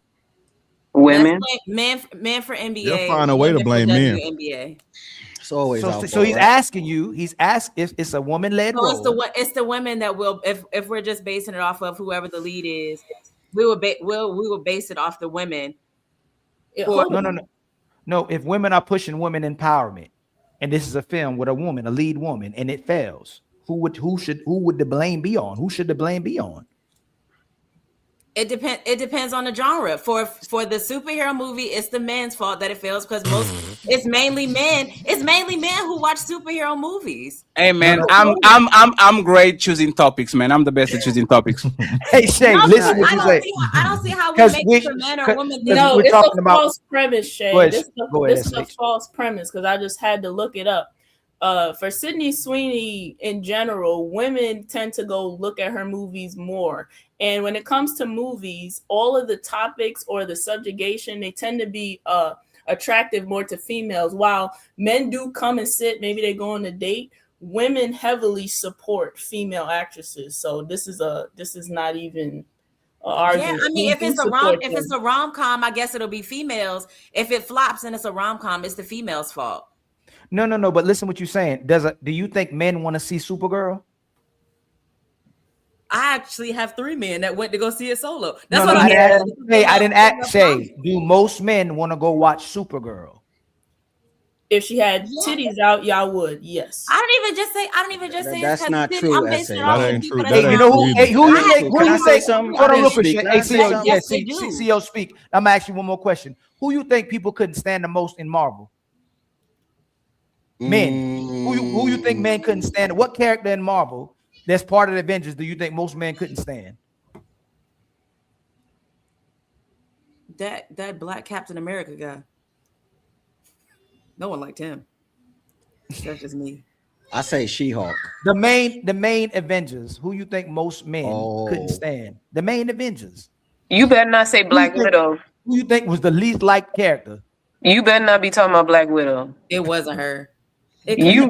You think man was like, oh man, Black Widow died, or we like, man, about time you got rid of this irrelevant character. No, you better cut that. No, you lame for that. You gonna kill off anybody? There you No, go. I'm glad you said that. No, Ali, I'm glad you said that. No, bring me. Matter of fact, Fatty, bring me up real quick. I'm glad you said Black Widow because I was just about to say Black Widow's movie did far better than the damn Supergirl movie. She made 380 million worldwide compared to 86 million worldwide. Like, be for real. See the concept. Them men love some damn Black Widow. They love them some Scarlett Johansson, baby. Yeah, don't you act like it. Yeah, we like Scarlett. Catwoman did well. Don't you act like that. What Let was me say this about Supergirl, right? Hey, what was Black Widow's superpower, CEO? She just was. I don't know. What you mean? She was an assassin. She was a super assassin. That's not a superpower. But she was a super assassin. Back to the Supergirl real quick. See, Supergirl suffered from having cool elements in a trash universe, right? I don't think the thing with male superhero movies, men usually go see those 3-4 times in the theaters, right? The problem is the agenda that they push in Supergirl's movie. We ain't want to go see that. Like, you know, when I think about the Supergirl movie, I'm going to see Lobo, right? Because that'll be our first time we get to see Lobo in live action. But as far as the agenda, it's trash. The whole James Gunn DC universe is trash. We need to bring back the Snyderverse. That's it. DC is trying. Thank you. Yes, that's what I'm talking about. You said they need to do what? See, say that. Bring back the Snyderverse. Man of Steel. Yeah. He doesn't. We need the Snyderverse. Man of Steel was fire, man. We need the Snyderverse back. Oh my gosh! And bring back Cyborg. Bring him. I need my Cyborg. But without moving the goalposts too much. Should the women be supporting these women-led films? That's all we asking, Carmine. If women are pushing woman empowerment, because the women are pushing women empowerment, and it's marketed to them. I'm not gonna push shit, but I don't give a fuck about Supergirl. Why would I push it? I'm not going to see that But this is my thing. I get what y'all saying. I get it because a lot of women they're very selective with their support, but they swear they girls. Everybody on every single panel swear they a girl. I support my girls, but baby, the numbers is showing. Just because it's a female movie, don't mean that me as a female is going to go and support that movie. Just be real. We really not girls. We really don't like other women like talking about unless they in our field of interest. That's really what that is. And so, I mean, it's sad to say men will literally go and sit down and watch a movie that they could care less about when it comes to male-led roles. They'll still support it just to see, like, maybe this is gonna have something that I like. Maybe this will connect somewhere in the Marvel universe for me to get a better idea about something. Women will not do that at all. They won't even give it that much. So I feel like it's the women's fault. I don't feel like I gotta support something that I don't care about. Like, just because it's a female does not mean I have to support it. It doesn't make me any less of a girl's girl. I hope she does well with people who care about that. But I'm not gonna go and support something that I don't care. I don't care about Supergirl. I don't care about comics. I really don't like DC. So like, it really isn't that deep for me. Like, I don't think it makes me less of a girl's girl because, you know what I'm saying, I don't want to see Supergirl. Do you support feminism? I wouldn't say I do. I support, like, I go off the topic. I would say no, I guess. Damn. What do you like? I stand for what I believe in. Like, that's just that's what it is. I want the best. It doesn't matter if it's a girl or a man. If I want what's best for the person. Was that you just said? Because the titties whatnot and all that. That's why. Nah, that was SH. Oh. I was saying they make the characters trash. They do, like, they make the women characters trash sometimes in certain movies. Like, they're either ditzy or they're super feminist, where they're going so hard over a subject that really ain't that deep. Like it's always too much. It's always different spectrum. There's no middle. Y'all didn't like Kill Bill? I love Kill Bill. Kill Bill did damn good. King Dre, y'all like Kill Bill? Kill Bill did damn good. What? Hey, Kill Bill is fire. You got to watch Kill Bill. When they come in the movie theaters again, I'm going to see it. Like, and the Crouching Tiger, Hidden Dragon, when the Asian women. Oh when my gosh! Yes. Colombiana. Yes, or everything, everywhere, all at once. I love Colombiana. See, that's what I'm saying. Like, it has nothing to do with how much a woman is revealing.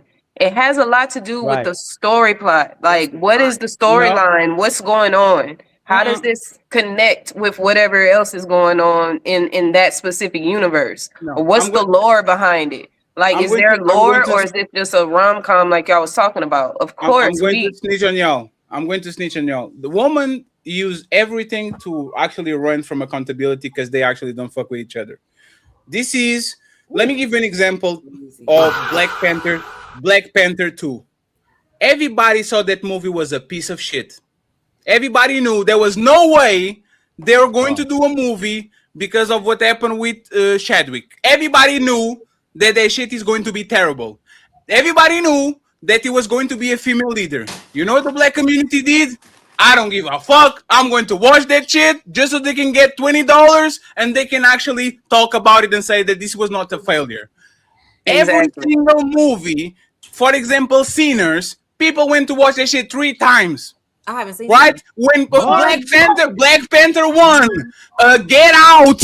Black people, when they see the black people do some shit, and now I have to go, even if it's trash. Let me go ahead and do it. Thank you, Fatty. Now, why can't woman, the girls?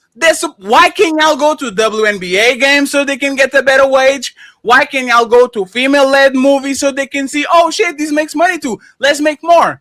Y'all don't like other woman. If I give a chance for a woman to watch an NBA game or a WNBA game, y'all not going there. Y'all not going there. Matter of fact, let me make it worse. If I tell woman, if they want to see a Rihanna concert or a Chris Brown concert, y'all is 50-50, very close to it. I would say now that most women will go to the Chris Brown concert, then they go to the Rihanna concert, because once again, y'all don't really fuck with each other. Y'all don't. Go to Rihanna all day. No, but I'm not talking about you. Chris Brown but Shay, I'm not talking. Shay, have you ever watched a Rihanna concert? Yeah, I love Rihanna. What about Chris Brown? I haven't been to one of his concerts. Did you ever went to a male concert? Like a male Drake, Future, any? Mm-mm. Never? Mm-mm. If you go to a Chris Brown concert, I went to Beyonce's concert. Sure. If you go to a Chris Brown concert, who do you think is the biggest consumer? If you look at the crowd and everybody dancing, who do you think is more on the crowd, woman or man? Women. Why? Because they pick me, the one that are going. Like the people that we were talking about this before. We were talking about this before he even got on. A lot of people, they're not all pick-me's. They're not all pick-me's. But a lot of people want to be chosen by Chris Brown. They're obsessed with him. They love him. But Chris Brown has been putting out music that's been talking about destroying relationships since he started. Oh, absolutely. These those ain't loyal. I love the beat. I love the vibe. I will play Breezy all day, but I'm not gonna spend anything over $100 to see him. No, but there's you, right? So let me ask you a last question, and then we go to Carmike because their eyes got wide open. And friends, now it's freestyle, so y'all can intervene the world you want, right? Most women will pay $1,000 to take a picture with Rihanna or Chris Brown.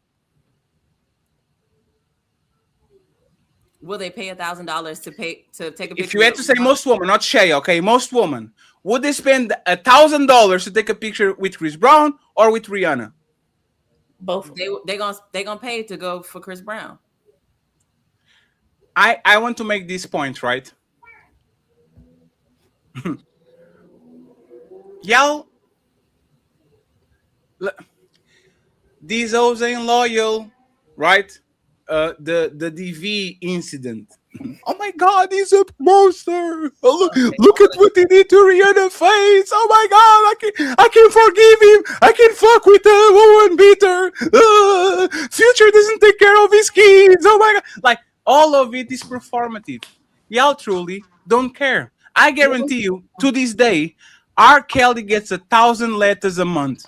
1,000 letters a month saying, "Hey, my man, free R. Kelly. He didn't do nothing." And I guarantee you, there's no man on that shit. He's all woman, woman, woman, woman, woman, woman, woman. Fatty, I can. I have Where a were the question, I have a parents of question those though, little back to you though, girls? Fatty. What he Do did you was feel like the wrong, but- reason for that is because of the fact that they are trying to have an opportunity with No, him, it's or because it's of the fact that they don't like women? No, it's Like, why do because you woman. feel like No, they one, would do I that? can answer. Women don't care about right or wrong. Women care about winners or losers. They will get more clout on Instagram by going to a Chris Brown concert than to go into a Rihanna concert, because it's more of an Instagrammable moment and they want to be seen when everybody wants to go. So they will rather go there than go to the place that is not as popping. It's not about, like, if you go to the most poppy nightclub that you know that is so tight that people might put your hands on your booty, on your titty, women are going to say, "Let me take the chance. I'd rather go there than go to the empty nightclub and have space to dance and drink and do all my shit." Women are followers. And you know why y'all don't watch female movies? Because it's not popular. Because the day that is, you know what is popular? I'm going to watch Little Mermaid with my baby, and I'm going to do a cosplay so everybody sees how good of a mama I am. Look at me, as I'm such a good mommy. I'm going to Little Mermaid with my daughter. Picture, picture, picture, picture. Instagram, Instagram, Instagram, Instagram. If y'all couldn't Instagram most of the shit y'all do, y'all wouldn't go nowhere. Y'all would stay at home, order some food, watch some House of Atlanta, and just go about your business. Y'all only support places where it's actually nice to be seen. Because you know what I know? If y'all go to a Lakers game, floor seats, you taking 10 pictures. If you go to a WNBA game, I take one. Thank you. Why? Because you want to be seen. You want to be on the popular place instead of actually supporting the woman that look just like y'all. SH and Love, please. I wanted to touch on that question that you asked her about who's at the concert more, men or women, for Chris Brown. That doesn't line up, because women are attending concerts in general more than men. If you go to, I can flip it on you. If you go to a Nicki Minaj concert, who's there, women or men? Who's there more, women or men? Because the music is for women, and Chris Brown music is for women. If I go to a Kendrick Lamar concert, there's more niggas than you. What's he talking about? What are you talking about exactly? Kanye What West. what I'm saying is women It's a are mixed supportive crowd. of the things that they support. So if women are not generally supportive of basketball or interested in basketball, then you're not going to see a flood of women at a basketball game, whether women play there or not. But you can't just say, look at a Chris Brown concert and see that there are mad women there and use that to justify your argument, as if women aren't the main consumers of concerts. They are not. They're not the main. No, you know what's funny? No, women are not even main consumers of music. Like, women per se are not the ones buying CDs and all this shit. Women are going to do things that are popular. Let me give you an example, right? Most of y'all attend more concerts. I know we have ChatGPT too. Most women, hey, Sage, this is how much of a followers y'all are. Most women never had cowboy boots, never had the cowboy hat, never had. So Beyonce starts to do some country music, all of a sudden, hee-haw, cowboy. All of a sudden, y'all are cowboys. Y'all are going to the. Y'all like, hey, y'all are two. Let me finish, please. Y'all are two country music in your life. Y'all said that shit is for white people. I don't like that shit. Once Beyonce starts singing the same shit, all of a sudden everybody is a fan of country music and all that. Y'all are followers. There's nothing that Drake can do. If Drake pulls up and starts to say, hee-haw, Toronto, I'm not going to buy some cowboy boots. Fuck Drake. I want to hear you singing that shit that you're singing before. Y'all are followers. If he's hot, y'all will follow it. If he's not, you leave it to the, like, you leave it on the past and go find some odd new trend that you want to do. Go ahead. Listen, Patty. Country I'll music even comes go from right black here people. and To say, be honest, I invented by black people. instead The of first, just the word sitting there even showing Hey, cowboy fans, talking one mic. about came One mic. from oh black. They didn't want to call black boys men, so they called them boys, cowboys. Oh, that's That not wrangle the important. God field. damn it, it's not important. It is important. Just because you Okay, over I there, concede. Black Let America me made this baby. We I'll are give you the two for you. culture. Hee-haw! We Hee-haw! Okay, are I the conceded. You culture. won. We You are won. the culture. Hee-haw! Let me give Period. you a third No one. matter You how won. much they try to steal it or water it Oh down or my try to God. change it into something That's else, not the. That's Black not the point. Americans originated it. That's But not the anyways, point. We know. I want to answer the No, question. no, 1 second, because you're not answering. Like, we know black people created rock and roll, but most consumers are white. We know that. Like, we know exactly. it. Because it changed. Women But invented we know what is the pottery, revel. and then men It's took not credit relevant for it. for the conversation. I just want to answer the original question that you asked What was the before. original question? You said, why don't men support women's basketball? Men, or why do men support women, Supergirl, whatever? Men are not obligated to support Supergirl. Nobody is obligated to support anything. Woman You are are. not entitled to anybody's support. It's on an individual level. If they choose to support, they do, and if they don't, they don't, and that's their business. We What can't about feminists? say that again. Shouldn't feminists support the Supergirl so you can see more female roles in Why? the future? Nobody is Because So obligated if to if support if anything. that's the case, I'm then not why is the obligated to narrative? Oh support well, that. because And if they I ain't don't got want their to, I ain't titties got to. out and they ain't naked. So why is And that what's the the narrative? problem? That was the narrative, right? Why is It's that the Okay. really a narrative moot then? point. Well, Like, Why was the why excuse aren't you for the supporting? I ain't NBW? got to support shit. I don't want to support. You're not entitled to my support. I don't gotta give you a that's pat not on the the back point. if I don't want to. Nobody I ain't isn't. gotta buy a ticket. None No, of that. love. 1 second, love. We agree, right? Love. Like, you don't owe money, and I see you, Kermaya. You don't owe money to Angel Reese, right? I don't But owe you let shit me that I don't one. owe you. Hey, Period. love, please, love. Listen to the argument, right? You don't owe money to Angel Reese, just like I don't owe my money to Michael B. Jordan. But if Right. Michael B. Jordan puts a movie out, I think it's the job of the black community, as somebody that actually like these actors to be on positions of power, to go and support it so they can open the doors to the next Michael B. Jordan. That's how you It's get more. Michael B. Let me finish, Jordan's guy. Hey, job let me to be finish. Let good me enough finish. so that I want to. No, see, you can support me by not over talk. Hey, love, stop over talking people. Like, be mindful. Can you be mindful, please, love? I'll give you the Yes. chance to finish your thoughts. Thank you. I'm just You saying, didn't. love. You interrupted me when I was talking. You interrupted me several Because you times, were talking actually. about Cowboys. They No, don't want to talk before about that, when Cowboys. I first started talking, you interrupted me No, to it's say because some bullshit you did about no what is love. Ali You drinking didn't that had understand the nothing to argument. do with nothing. You didn't understand the argument. Love, can you stop? You didn't understand the argument. The argument was this.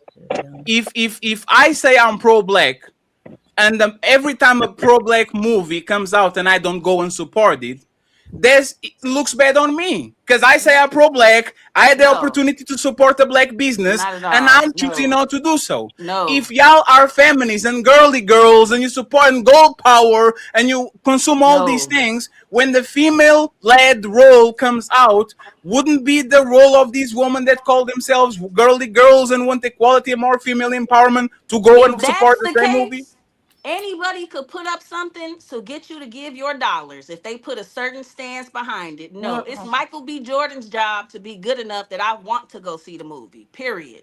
I do not owe my support to anybody. I don't owe my attention to anybody. I don't owe my time to anybody but my motherfucking kids.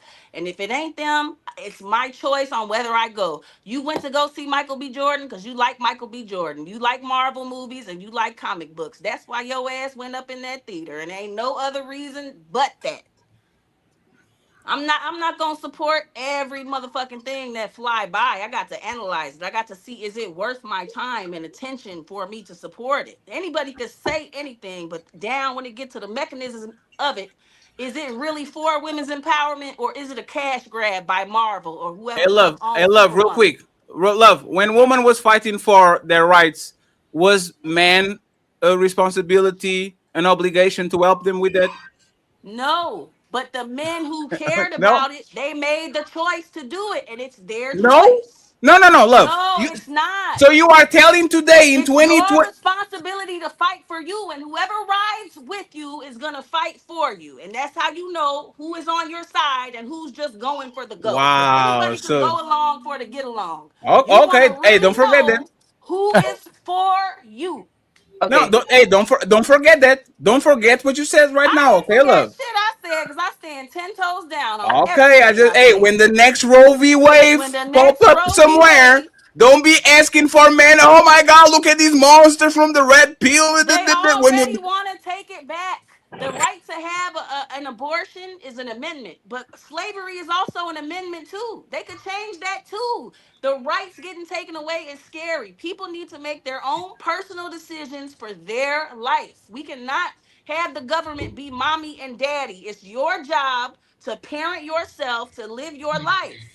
No, Ain't no, but nobody hey, coming to love, love, save love. you. Listen You what you save love. Listen what yourself. you saying. Love what you're saying. If they did want to go back and put people in slavery, should we support going against slavery, or should we support slavery? Now that's a different topic. If No, they no, say they that's finna go back, wait, let me finish. If they say they finna bring slavery back, I'm finna be in the streets marching, and you everybody change else your should answer. be too.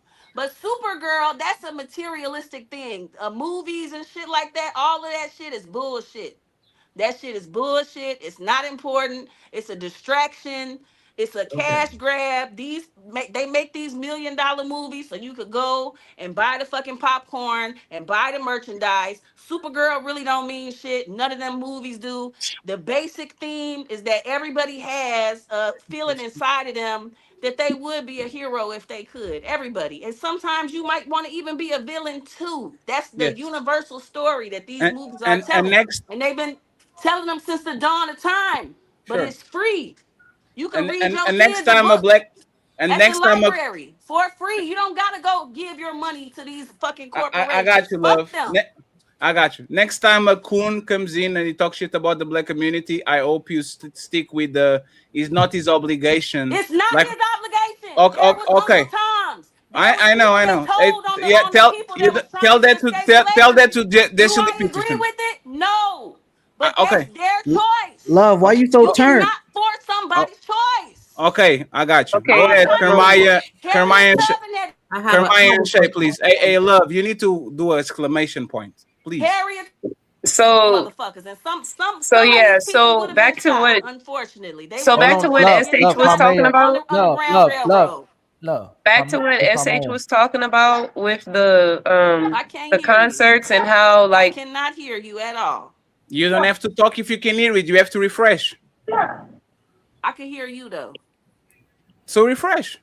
All right. Refresh so you can hear everybody. okay. So back to what SH was talking about with the concerts. When you do a basic search and you see that, okay, yeah, women do go to more concerts than men. But when you go into specifics, women are not attending all concerts across the board more than men. Men are going to the artists that are more catering to them. So Lil Wayne, like he said, Kendrick Lamar, 50 Jay-Z, Cent. Kanye, they're all where men go more than women. Now, women are going to the ones that are catering to them. 9 times out of 10, there's going to be way more artists that are tending to, or, you know, caring for the women more than other artists. So that's the only reason why women attend concerts more.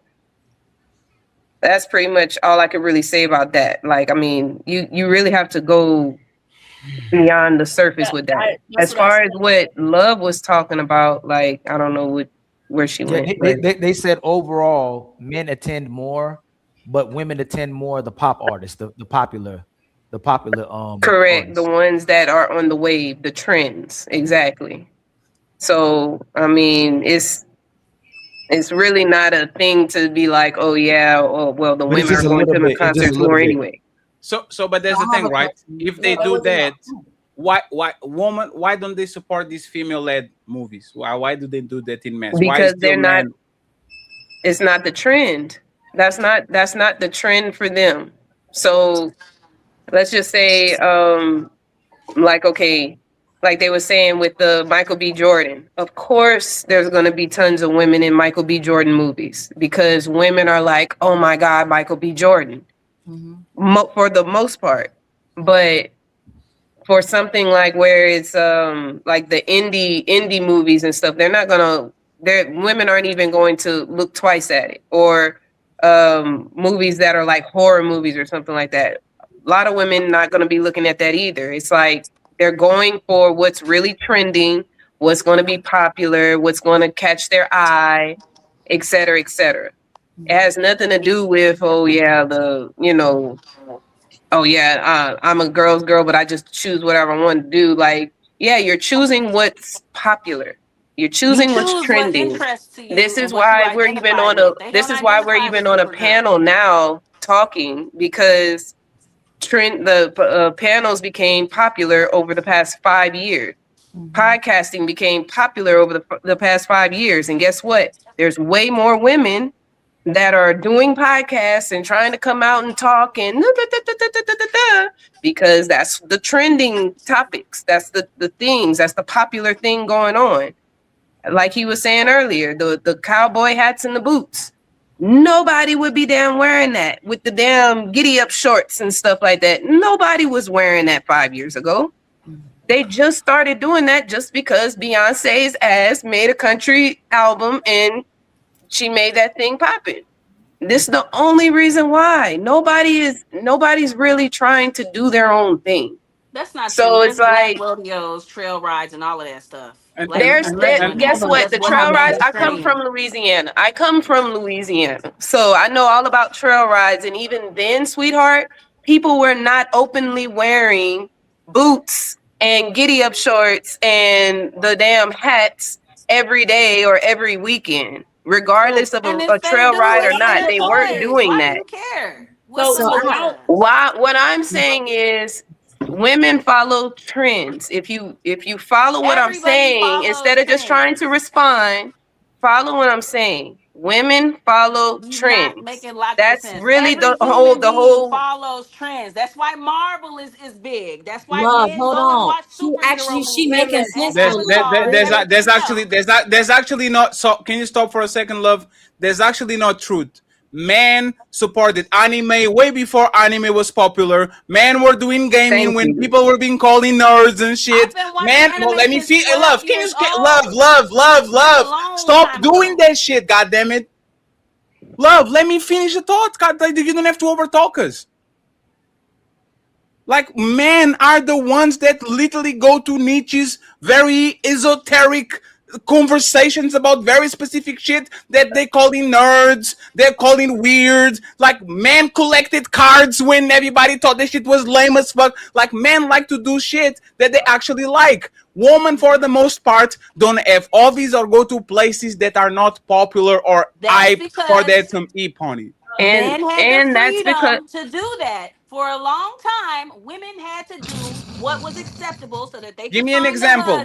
Even this, right? Even the panels. When I came to YouTube, digestible to somebody. When I came to YouTube, right? People were doing panels. Men were doing panels. Women weren't on these panels in 2017 and 18 when I got on YouTube doing what I do. Women wasn't on here. They joined when they became popular. It started to become popular, and now they on here. I didn't ask to come. No, there's not. Oh my God, love. There's not the point. It's never nobody on the panel, right? No, the love. There's not the point. What is? No, hey, 1 second, please. Hey, 1 second, love. You have to get some headphones at least. Because it looks like you're not listening because of the distance between your phone. What he's saying was this. Women go to places when it becomes popular, not when he's, for example, he's saying on this space, it was all men. And when it become popping, women start to joining. You have the example of Twitch. Twitch was a male nerdy website. And then when it became popular, women flooded that shit. You have gyms. Gyms used to be for men for the most part. When it became popular to become a gym girl. Oh my God. Hey, love. Can you stop? I am. I'm gonna get off in a minute, actually. But yeah, like the whole point is there's she kept talking. Yo. She said, yeah, you know what? I'm going to stop, but let me keep talking anyway. Hold on. y'all. No, you got it. She made me start. Goodbye. She made Do me start not agreeing ask with me y'all. this But shit I'm again. look. Let me say this really quickly. I do feel like if we go back to the original statement, why it flopped, I do agree with what Carmaya was saying about the fact that we do follow trends and all those things. Because to be honest with you, the promo and everything for Supergirl, I didn't even know it was coming out until this week. A lot of times it's based off of what we see because we do flood to what's trending. I mean, we're consumers. If it hits, if we feel like it's gonna boost the platform, we will see it. If Supergirl had like something to come out that was something that we were feeling, we would have went. Like Devil Wears Prada, when that came out, flooded because of the fact that it was something that we were into. We do use the example about Beyonce and the country and how it became a trend, but lots of times we fall for what we find access to. Like we just follow. Women follow. And it's not a bad thing. We do follow. Oh, he actually is bad. Because you don't follow. You know why he's bad? You follow everything under your motherfucker. Let me explain that. You will no Shay. If That's no not no, true. I'm Because I will go see Spider-Man. no Shay. It's just a quick caveat, right? Y'all will follow everything other than your motherfucking man. That's not true. You will follow anything. The girlies, popular, trendy, the destination, the Jamaica bud rubs, the cocktails, the trips, the Fashion Nova dresses, everything. The outfit. As soon as it comes to following your man, you can tell me what to do. You can tell me what. I am a grown woman. I'm not a follower. Why would I follow you? So you want to group us all in one because all majority of y'all don't follow your man. No, I just want to make sure I'm clear. So we're all No. He said majority. He said not all. You said all. Shay, nothing is all, right? Nothing is all. Let me give you an example, right? SH just lied on Sydney Sweeney. On the last 5 movies she made, she had 1 hit and 4 flops. It didn't even break even. 5 movies, 1 was good and 4 were flops.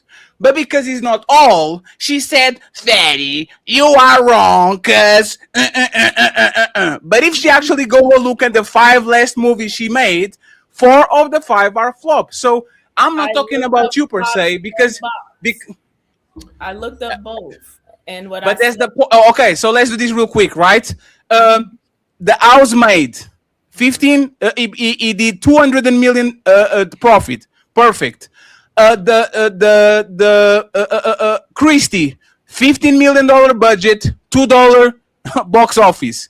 Aiden, 50 million production, 2.8 million box office. Broke. Americana, 9 million production, 1.5 million box office. Wrong again. Another one, Madame Web, $80 million, 100 million box office, didn't break even because they have to make at least almost double. So of the 5 last movies she made, 1 was good, all the rest was flops. I was right, I was correct. And it's never all. That's the point. Y'all like to do this. Not me and my friends. Not me and my friends. Me and my friends. I'm not talking about me and my friends. If I say most men are dogs, just because me and my friends are not dogs, doesn't mean that most men are not. You just so of my research. What will be the point? What will be the point, Shay? I say you're gonna be wrong no matter what. No, because hey, most women play the victim. No, not all. Bop or flop. I'm in all her bops, her great movies and her flops or whatever was successful or not. Stop fighting me, SH. Wait a minute. SH, you need to stop fighting me. I was very precise, SH. Fatty, just listen, please. Women are overwhelmingly the primary demographic buying tickets and watching her movies. So whether they flop or not, it is still the women going to see her. That's why. Okay, SH. And now, instead of we doing the bullshit ease that you talk, we are actually going to talk like adults, right? If a movie flops, is the responsibility of the consumer and the movie, the person that did the movie, that people didn't go there. Even if the majority of tickets were bought by women. Women are 50% of the population and literally control 80% of the consumer spending, meaning they have their money and they have their husband's money. So if they want to buy something or if they want to watch something, that shit is going to be a massive hit. So what I'm saying is that let me finish, please. What I'm saying is that not enough women are supporting female-led projects, WNBAs, and all these things. It's not that women don't support them, because if you go to a WNBA game, you are going to see a lot of women there. Is that not enough women are supporting these roles that are female-led? Is that fair? And last thing, right? Is a problem with what you're doing. Sydney Sweeney only got popular on the last few years. She was a part of a lot of projects that made a lot of money. So her numbers are skewed because it's like me being on a movie with Denzel Washington. I do one with Samuel Jackson. I do with Denzel Washington. My numbers are going to look crazy. You know when he actually tests the character and if the person is viable or not? When they are leading the movie. If I'm the lead person and the movie flops, that shows that me myself don't have the star power to actually be the male or the female role. So what I'm telling you is that since she became a box office and became the main person, her movies been flop over and over and over again, and women in mass are not supporting her even though they love her and they say she is the boss. Is that a fair assessment? No, 50 Cent. He got skinny for a movie that flopped, but his Street Fighter didn't even came out. Oh, I caught you on the line now. But he's still not leading that. One second. 50 Cent got skinny for what movie? I don't even know the name of it because it was Street Fighter. When did it was for Street Fighter? No. It wasn't even promoted. It was like some. He got cancer in that movie. What is the movie? One second. What is the movie? Yeah, name it. Tell me the name because I don't remember the name. Nobody went to support that movie. But one second, I have to understand something, right?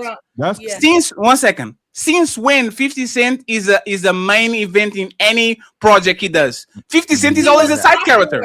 He was popular, right? No, you're saying that popularity. Hold on, you're saying he said leading roles.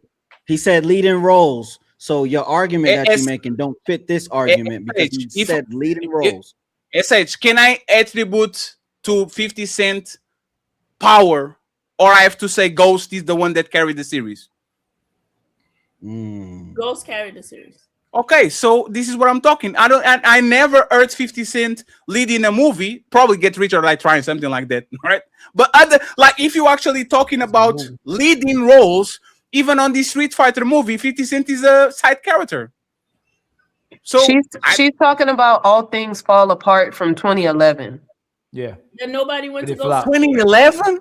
And he's 2011. All Things Fall Apart. Yeah, if flop. Drake. He got really skinny. Drake.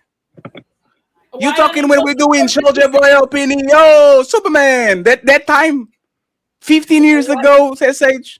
Why you didn't go support 50 Cent? SH, I have SH, respectfully, SH. 50 Cent by that time was probably one of the biggest artists ever on the world. We were supporting 50 Cent by buying his music. Nobody thought 50 Cent was an actor. It's like saying, why didn't you support Eminem on 8 Mile? Motherfucker, he's a rapper. He's not an actor. I saw it. But that's the thing. If I didn't watch You Got Served, but bought Omarion and Mario songs and shit, like, am I supporting the artist? I didn't went there to see Omarion dance. It's just a dance movie. Like, what is the relevancy? And Fatty, the movie that she's talking about, it didn't even go to the theaters. It went there was no movie. It was a direct to video release, so it went straight to video. So this ain't even valid. It's not even a valid example. ASH, and this is what I said. You are using ChatGPT to practice evil. Like, she's like, find me a male leading movie that flopped. That's so. Hey, SH. My head, but wait. Okay. The only reason no. I have a question. Tell me the plot if you watch it. I said I don't even remember it. It came up. So you remember the name of the movie, but you don't know the plot? Nobody supported it. That was my point. Nobody. No. But tell me the plot since you know about the movie. I don't know. So how did you find out? So much weight.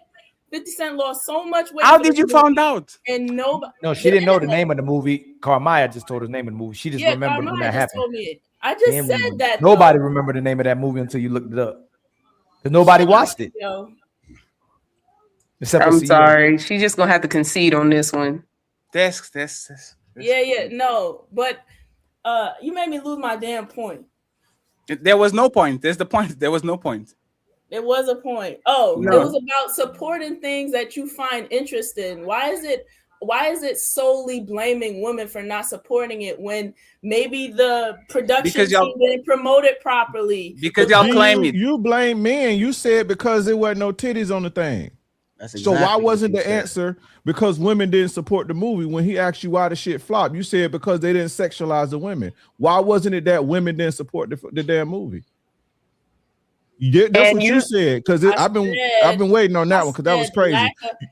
I said lack of interest. Now the reason no, you said it was no titties and shit, and so men ain't gonna go see it because it ain't no titties, and so it flopped. It's the same argument, lack of interest. When women got into the field of acting, who's our most successful back in the day actress? Pam Grier. And what she had to do to be digestible on the screen for men to go and look and watch her, show her titties. But it didn't flop. But that was black exploitation. So the movie flopped because men didn't go see it. Did this Supergirl movie or whatever that shit called? That wasn't an argument though. Yeah, but your argument is still null and void. I was talking about lack of interest. Women support things that they're interested in. That's what I'm saying. But that's the point. SH, 1 second, SH. For example, you are one of the girlies, and one of the women that was very criticized on our show literally got an interview with you. You were very nice and you're very kind, and you said you are a girly girl. You were supporting the girly girl, right? You didn't invite me. You invite her. She got an invite for your show before me, right? Think about it. She got an invite for your show before me, and the only reason is because not only she's an hyena, but she's a woman. So when it was time for you to support other woman, you extended your olive branch and you says, hey, come to my show so I do an interview and talk with you. So you understand the concept. Why can't y'all be girly girls to support hyenas and women that hate men and women that are scamming other women and women that are taking advantage of about hurt women to get her way? But when it's time to support competent women that did all their life to do a role, y'all don't have the same energy to support actually positive role models of women that actually are up there. Why, SH? That's your opinion about her. I'm not going to... No. There's not my opinion. It's a fact. No. It's a fact. It's a fact. Whatever. I don't agree with you. Why did you invite her there? Second of all, why did you invite her? Why did I invite her? Do you have a problem with that? No, I'm not. I'm 1 second, please. I'm using it to make a point. Why did you invite her? Give me a top 3 reasons. I just wanted to talk about the abuse and just ask her what she needed to say, because she didn't get to expand on it, and I take abuse seriously. That's why. Okay, so see, was you have feminine solidarity? You care about the girlies, even though she says a bunch of rhetoric that is dangerous to everybody, right? You want her to express herself and for her to have time to explain. You got your opinion, I got mine. Yes. So my point is, SH, if you have time and solidarity to support that terrorist, why don't you, as a girly's girl, go ahead and watch Supergirl so a woman can actually put some money on her pocket so we can see more positive black and white and Chinese and whatever woman on positions of power so they can be example to your generation and the next generation? Why support the hyena instead of supporting the superhero? You are putting your labels on my decision making. You are calling one woman a hyena and you're calling somebody else a superhero. No, you just said that I'm supportive of women And I show my support in a way that I show my support. You are not the judge or the bearer of who I show my support to, Fatty.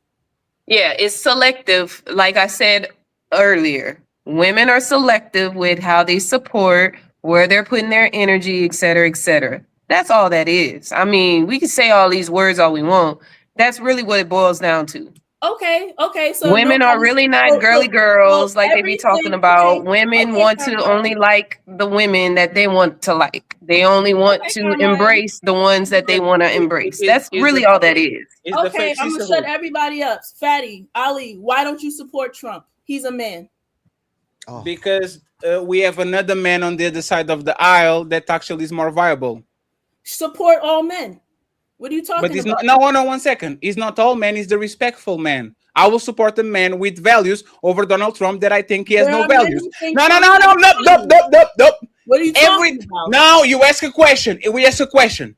If I became Donald Trump, I'm expecting Ali to kick me to motherfucking Mars.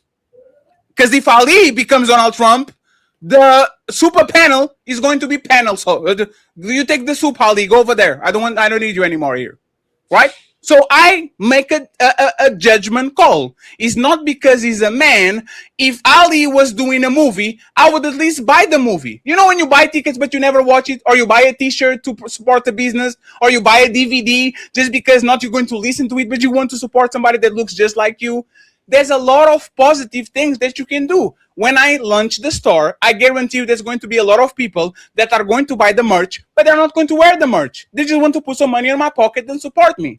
So with you, SH, okay, you have this predisposition to go ahead and platform or listen to people that a lot of times are kind of characterized on a negative way for the spectrum of women that you can have, because there's a ton of positive women that can literally come to your show and then talk about trauma and all that shit, and you went ahead and invited a woman that we all know either she's extremely damaged, which is the best thing I can tell about her, or she's a full-blown terrorist, right? So it's either she hurt or she's doing it on purpose. And this is what I'm talking about. If I was to invite a man that thinks women shouldn't vote and women should belong in the kitchen and women are evil, I would invite him to give him pushback, because I don't believe that women are evil like that. I don't believe that women shouldn't lose their right to vote. I don't believe. So even if I invite a person that is a negative person, I'll give him pushback. You will cuddle them. You will push him to the front. You'll give him a microphone. You say, baby, don't worry about it. I'll get you a microphone because those guys over there didn't let you finish your thoughts. So your sisterhood, like Kermaya said, is only for women that portray themselves in a certain type of way. When you find a woman that is reliable, when you find a woman that is consistent, when you find a woman that actually can be a role model, you run to the other side of the room. Rebuttal. You just said a whole lot of your opinion, but the only valid point that you made was you make a judgment point, right? You, Fatty, as a grown man, make your judgment point and find your opinions where you want to put your support. The same way every man on this panel does the same thing. You have your set of beliefs and you proceed with your set of beliefs. You projecting your beliefs on me doesn't make you right or me wrong. It doesn't make what I did incorrect. You are right. I concede. You are right. I concede. Is she a good woman? Let me ask your opinion. Since I gave my opinion and you disagreed. If you disagree, it means you have an opinion. Okay? I just want to make sure. If Ali says strawberries is awesome, I said no, they're not. There's her opinion. That means that I have an opinion. So I'm going to express my opinion. So now, SH, we got it out of the way. Is the woman that you had on your show that made a fool out of herself contradict ourselves. I'm a coach, but I didn't say I'm a coach. 2 baby daddies at 27 selling courses and $30 card games and literally building a cult of an ill woman and profiting out of their pain and all this shit when she doesn't have no experience. No, my question is abuse and it's teaching women how to come out of abuse. Because you missed the part where she says she's going to have a kind of a Telegram group where you can pay $10 to express the traumas that you'll have with each other and do a day-to-day type of thing, right? Like we know the Andrew Tate University type of shit, right? So I'm going to ask you again, since you disagree with my opinion, is she a good woman? Based on my interview and everything that I see, she's very kind. I don't know too much far than that, so I'm gonna say yes based on what I think. Everything I know so far. I don't know too much. So she's kind to you or to everybody in general, especially men? Was she not kind to you, Fatty?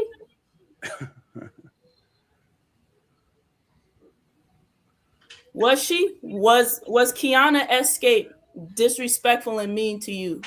SH. I asked a question. I will answer the question. She was not mean to me, right? But a lot of people are nice to me because they like me, and they'll shit on y'all because they don't like y'all. My assessment, like the maid type of thing, right? You know a person, how they treat the server. You go to a restaurant and the person talking crazy with the server. If they have it in them to talk like that to the server, you are next. This is what you say. You don't judge people for who they are to you. You judge them by how they are around the people that they don't need and don't like, right?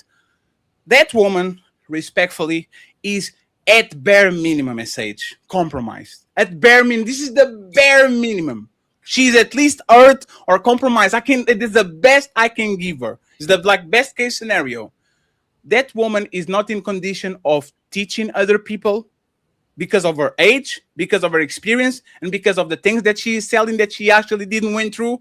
And I guarantee you, SH, the fact that you can make an educated assessment and say, I don't know about this, actually says a lot about you. Because if I guarantee you, if there was a 2-time baby daddy at 28 selling courses to other men to teach him how to be a man and how to escape this and how to escape that, you will say, hey, little toddler, go take care of your family, you motherfucking deadbeat.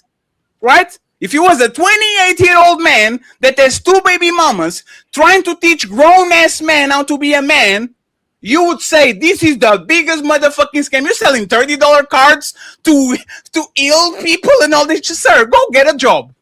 Go take care of your motherfucking kids. But because he's a woman, you do the sisterhood shit where you are very empathetic and you give an opportunity to the person so they can fuck up. And this is the problem with the sisterhood.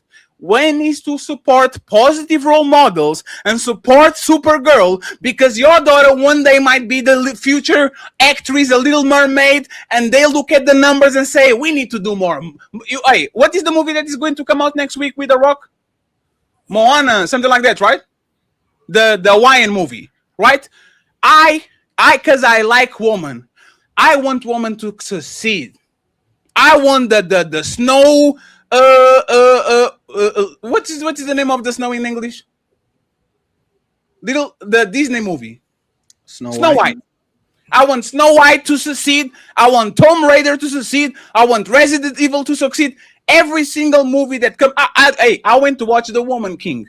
Matter of fact, I went to watch the Supergirl. First day.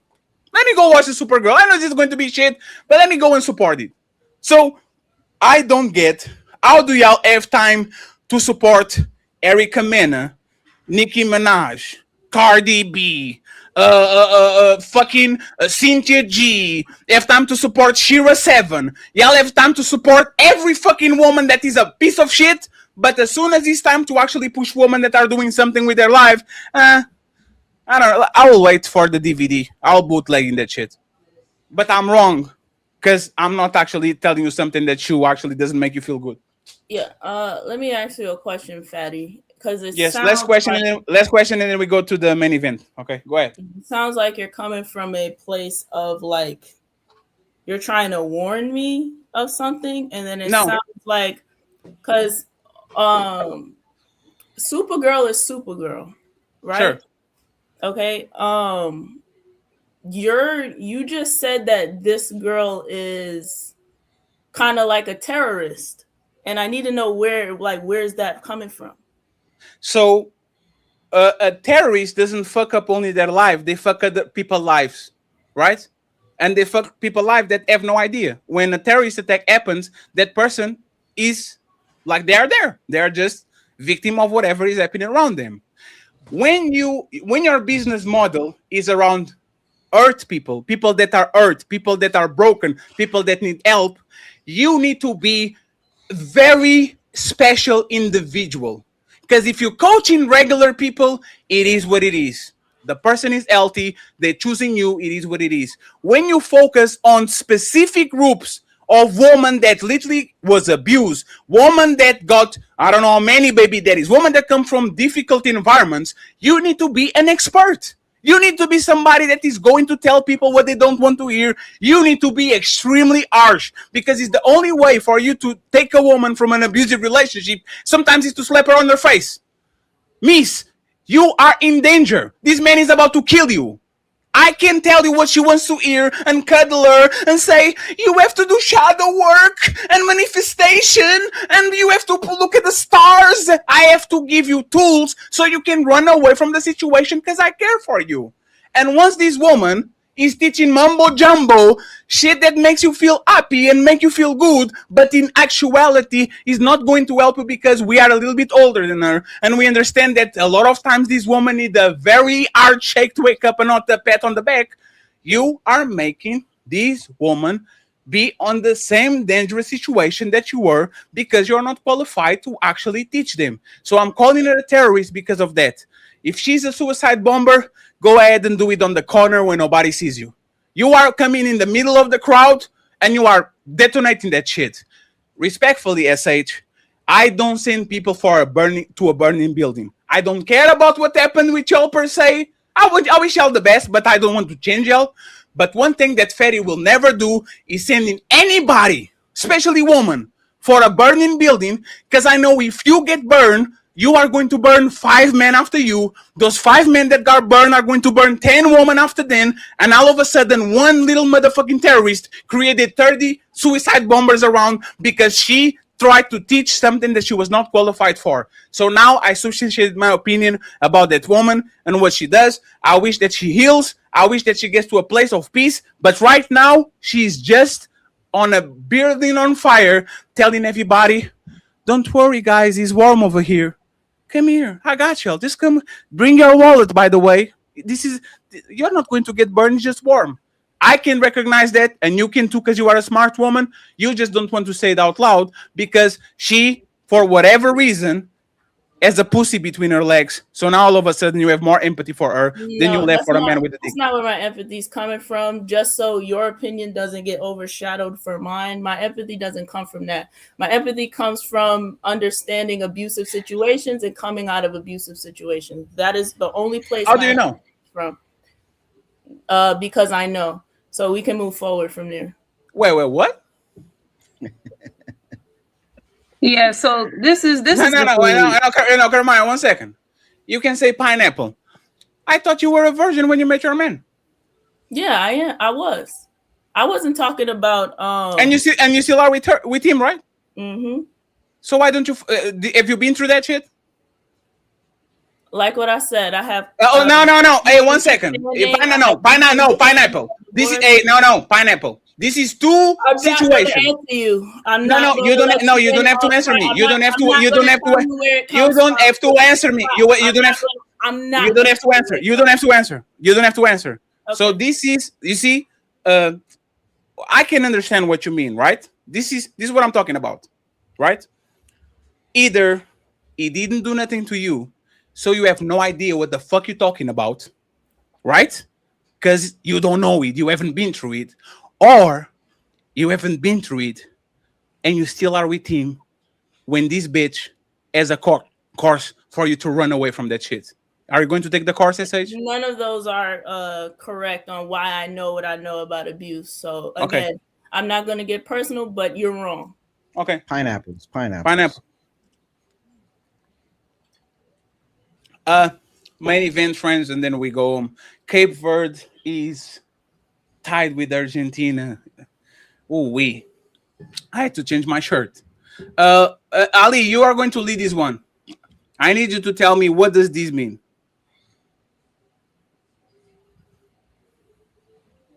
I want to say I love both my parents, but the situation that is put before y'all is not how it went down. I'm not about to get into all the details, but long story short, my mom didn't want to leave. She was quote unquote damn near forced to leave. I helped her leave. I'm glad she left. She's in a great spot. Shout out to Dip. Put her up nice. So she's good. My pops is good. They obviously don't fuck with each other, but I fuck with them both. And she was not wrong at all. She did not leave him because he lost his foot. That's a myth that was put out there. What else have I seen? I don't know. But my dad did a great job raising us. My mom did a great job raising us. They didn't work out, and it is what it is, man. They both doing well, and I love them both. We can move on now, unless you want to say something. Well said, Duke. Ali, what does this mean? It's time to do.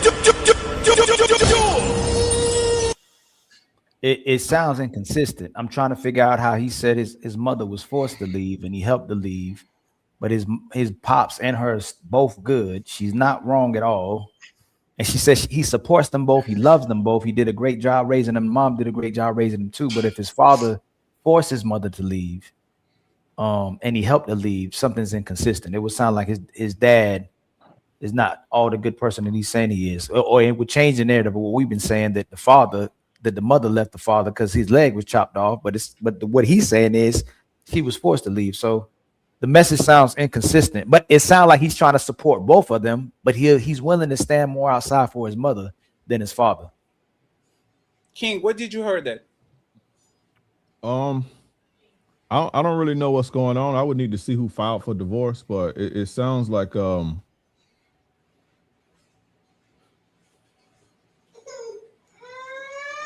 yeah, I don't know too much about the situation other than, she left him for his foot, or, they got divorced and she left him for his foot. it seems like he's just trying to make it sounds like he's trying to protect his mother, to be honest. What about you, CEO? What you heard that? Sounds like damage control, right? I think the father gave his perspective of how things went down, and the son, who has a platform and influence and a big voice, just doing damage control due to the rumors that's circulating around his mother. SH, what you heard that? It could be damage control, but I think it could be true as well. It doesn't just have to be a cleanup. Maybe we're getting the story wrong, and you know what I'm saying? The son is cleaning it up. Did that sound like abuse to you? Did what sound like abuse to me, Fatty? It was forced. She was forced to leave. My mom did all she could. She didn't want to leave. She was forced to leave. Did it sounded like abuse, or? I don't have enough information to call it abuse. Yeah, that's the part that's confusing, Fatty. She didn't want to leave, but she was forced to leave. It sounds like he's saying she had to leave the house. Does that sound like abuse, y'all? Is what Fatty said. If she was forced to leave, does that sound like she was being abused? No, absolutely not. It's probably like she probably wanted to stay in the house. Like she wanted to stay. Like she wanted to stay in the house. She wanted to divorce him, and wanted him to move out of the house. That's what it sounds like, because she filed for the divorce, from what I'm seeing, and it sounds like when he's saying, she was forced to leave. Yeah, that don't sound like abuse. It sounds like she probably wanted the house and wanted him to get out, and it didn't. But it didn't sound like that either. Like he would have gave that context, like, yo, you know what I'm saying? He would have been like, well, my mom wanted a house and he wanted a house, so he's like, nah, you got to get up out of here. But that's what I'm saying. A lot of dudes be mama's boys. That's a lot of dudes, right. That's what it too. sounds like. It sounds like, so even what CO saying, the damage control, it sounds like he is mama's boy, but he didn't want to lose respect from his father as well either. So he tried to play middle ground, and he might have been on the spot, so he responded so fast instead of maybe being like, "Yo, look, I don't want to talk about this right now. I need a little bit more information before I talk about my mother and father, or I'm not going to talk about my mother and father." He like impulsively answered, so it was like mixed message that came out. She was forced to leave, but I love both of them. They both did well by raising us. Carmine, what'd you think? Well, I was watching that last night. And for me, I feel like he was being very genuine with his response. He said, you know, he didn't want to get into detail. He said that, you know, long story short, his mom wanted to stay, but she was quote unquote forced to be put out. So he went and helped her get her stuff out, et cetera, et cetera. So he's pretty much just saying it from the standpoint of what he's pretty much heard. Of course, he listened to his father's side. Of course, he listened to his mama's side. All he can say is what was told to him and kind of read in between the lines. And he's just trying to pretty much be as unbiased as he can, you know, because, I mean, he had his mama and his daddy in the same household. Like, he was raised with both of them. So he already knows how they get down anyway. So, but for us on the outside looking in, we like to try to pick sides, but it's like, it's not always about picking sides. It's about understanding like how relationships operate, and even just knowing background information. Like when he was the LeVar was on the show, how he would even interact with his wife even after she had a stroke. Like he's more of an abrasive man, and he's like, come on, let's go, let's get, like, you know, he's always trying to push it to the limit, you know. So it's like, maybe I feel like she maybe didn't rock with that, or they was trying to work on it, and it just got to a point where they just both realized, oh yeah, we're not good to be together. And she most likely wanted to still stay there and just be there with him, and he was just like, hell no, if we ain't gonna be together, then you got to go. Bye, like, get on out of here. Like, you know, I can see him actually being like, no, get the hell up out of here. Like, if we ain't doing this, then we ain't doing this. So that's my I saw another clip, Fatty. He already had like a Colombian girlfriend. Did you see the he was doing the interview with somebody? He said that he already found another woman, but his original he said that she was the one that decided to go another way, and Lonzo kind of is saying, no, she was almost forced to leave. Like she didn't want to leave, so she didn't leave my dad because of the food. So right, see, that's what I'm saying. And then even whenever it comes down to the divorce, I can't even say just because she went and filed that was something that she was already thinking of doing. Like, I can't sit there and be like, oh yeah, just because majority of women are filing divorce, it means that women are the ones that's always breaking up the households. It's like, men will literally sit there and be okay with having side pieces and still being married, while women are like, okay, they're not, you know, they're like, I want to move on. So a lot of the times women are just, I need to cut this cord so I can actually move on, because you're tied to the government and all of that. So I don't know. I don't feel like in this particular situation, she was really like, oh, I just want to outright just divorce him and, you know, do whatever. But LeVar said she left him, right? But his son says that she was forced to leave. That's the part. Yeah, I'm gonna be real. I'm gonna believe the son over the daddy any day. I'm gonna believe the son over the daddy any day, because I'm being real, because LeVar, you gonna be for real? Like, be for real. LeVar didn't even want to tell the president of the United States thank you whenever his son was locked up in a whole other country and got him out. How was she forced to leave a relationship when she the one filed for divorce? If he wanted her to leave, I think And she he helped filed for her. divorce, and daddy bought the new Colombian girl around, and it might have been a She conversation like, wanted to put that man out that house. That's what she wanted to Hey, do. don't forget, Carmaya, she had a stroke, and he helped her through the stroke. He stayed by his wife through the stroke. Remember, like she don't even her one side of her face I think is paralyzed, though I'm not sure, but she has a speech impediment some kind of way. Like he helped her through the stroke. He was with their Yeah, mama. yeah, but I understand what he means by the force to leave. I can create conditions inside of the house where you literally either leave or you're going to become miserable forever. And a woman Yes. does that to men, and woman do that to men too. Yep. You don't want to be miserable, you better bounce.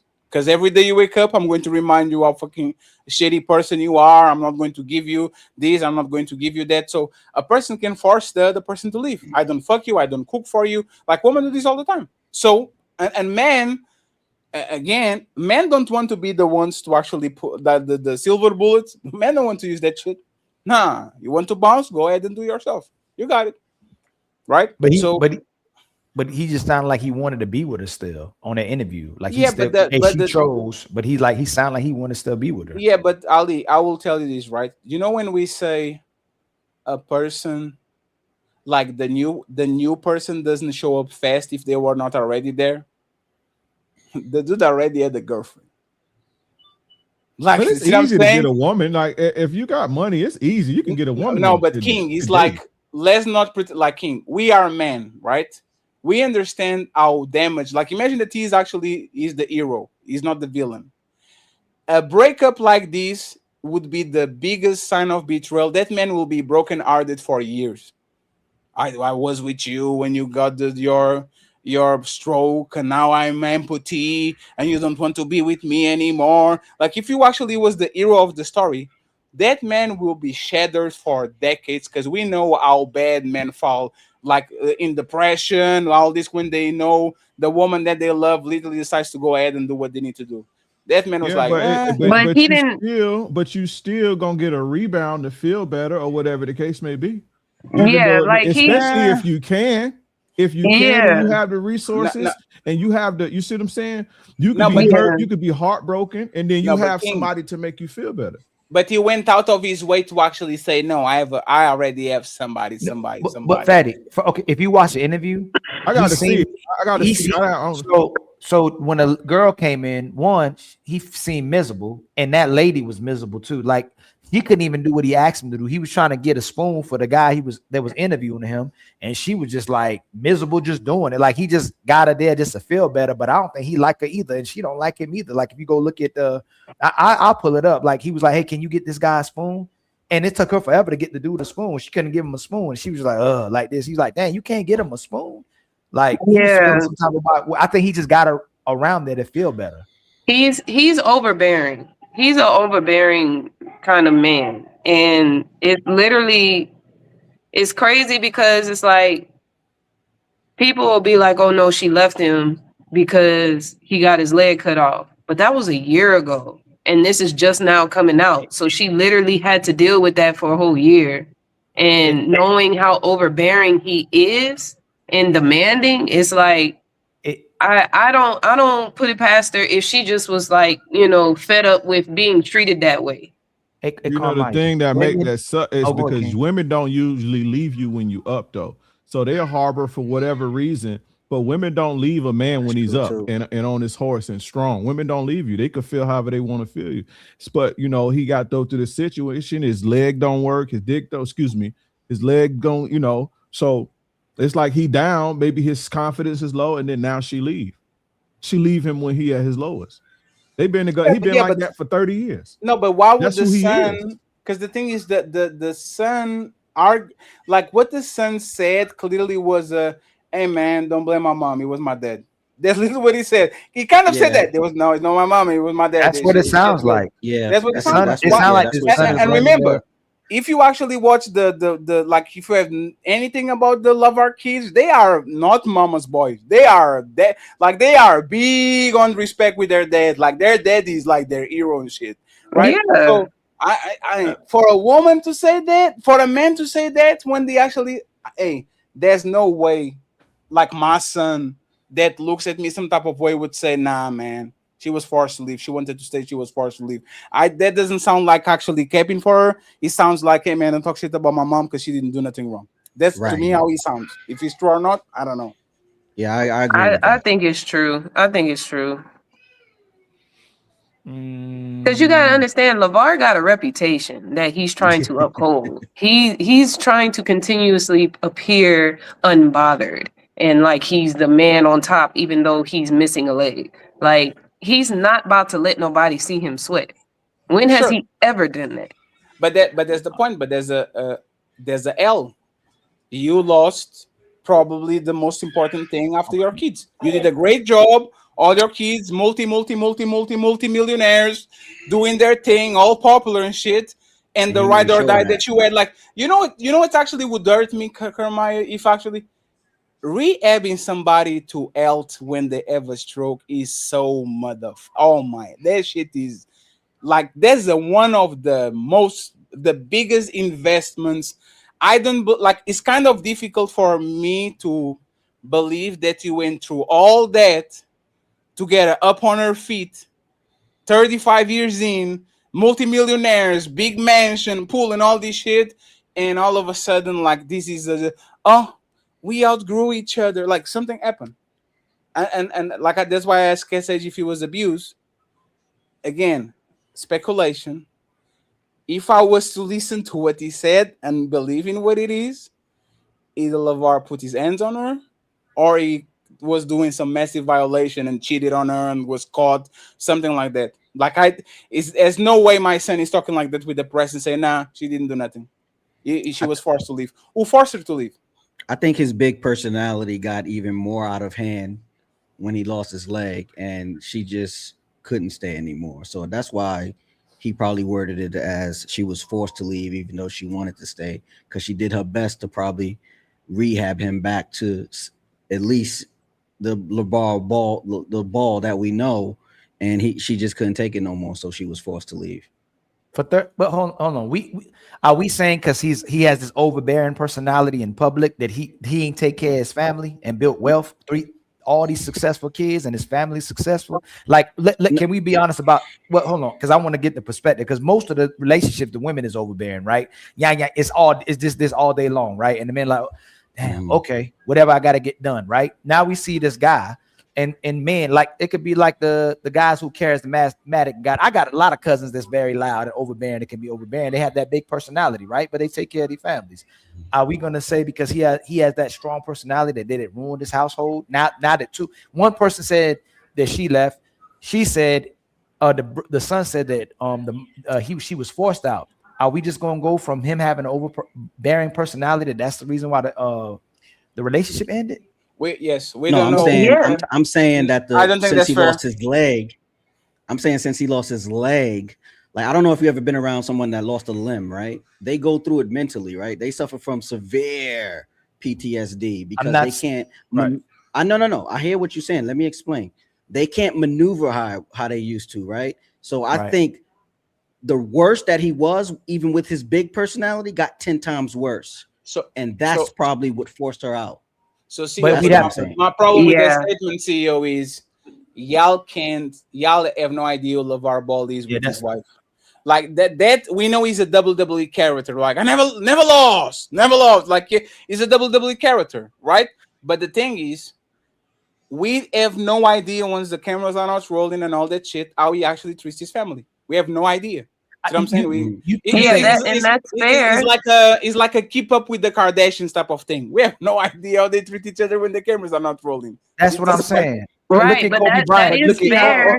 Look at Kobe Bryant. Hold on. Kobe Bryant has a savage personality. Michael Jordan has a savage personality. You can go, oh, that's why Michael Jordan wife left him, or we go, hey, that's why Kobe wife stayed with him after all that stuff that was going. So it's like, what I'm saying is that to just say that that's what it is, and then we see him in interviews with people, and he seemed like he can conduct himself, and he's a funny guy. Versus, have you been watching what's the Adrian Broner and that other dude?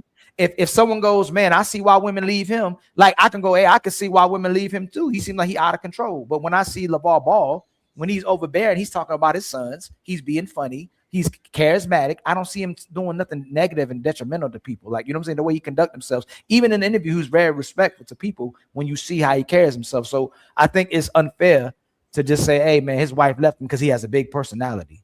Well, No, no, it's more so his interaction directly with his wife on the show multiple times.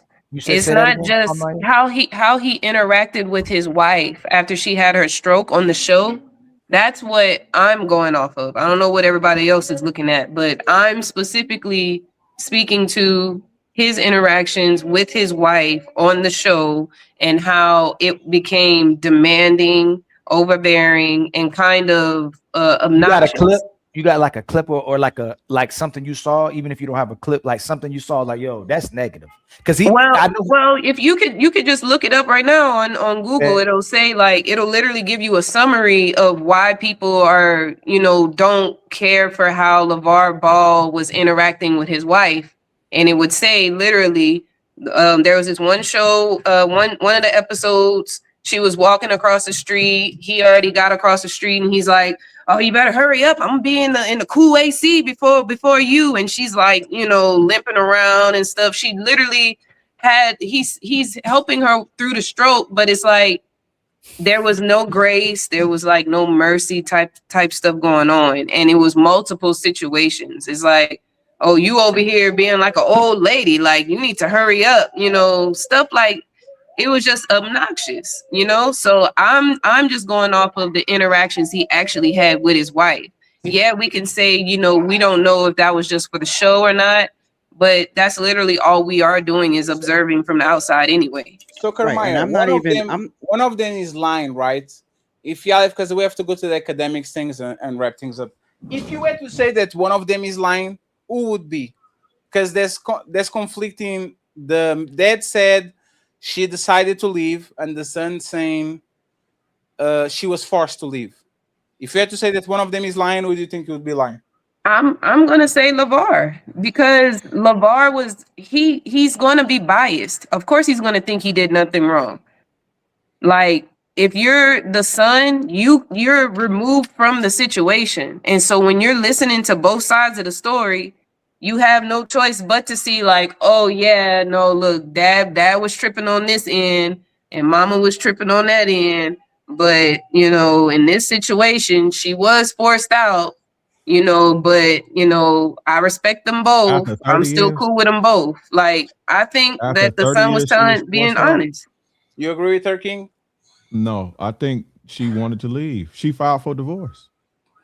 Of course, whenever if you're getting forced out, of course I'm going to go file for divorce if I'm being told that I can't stay somewhere that I want to be at, and then you have another woman. But why would he, as a man, from what I know, I don't know much about them. From everything that I've seen, he's been a man about pointing to his family, regardless of how abrasive he is.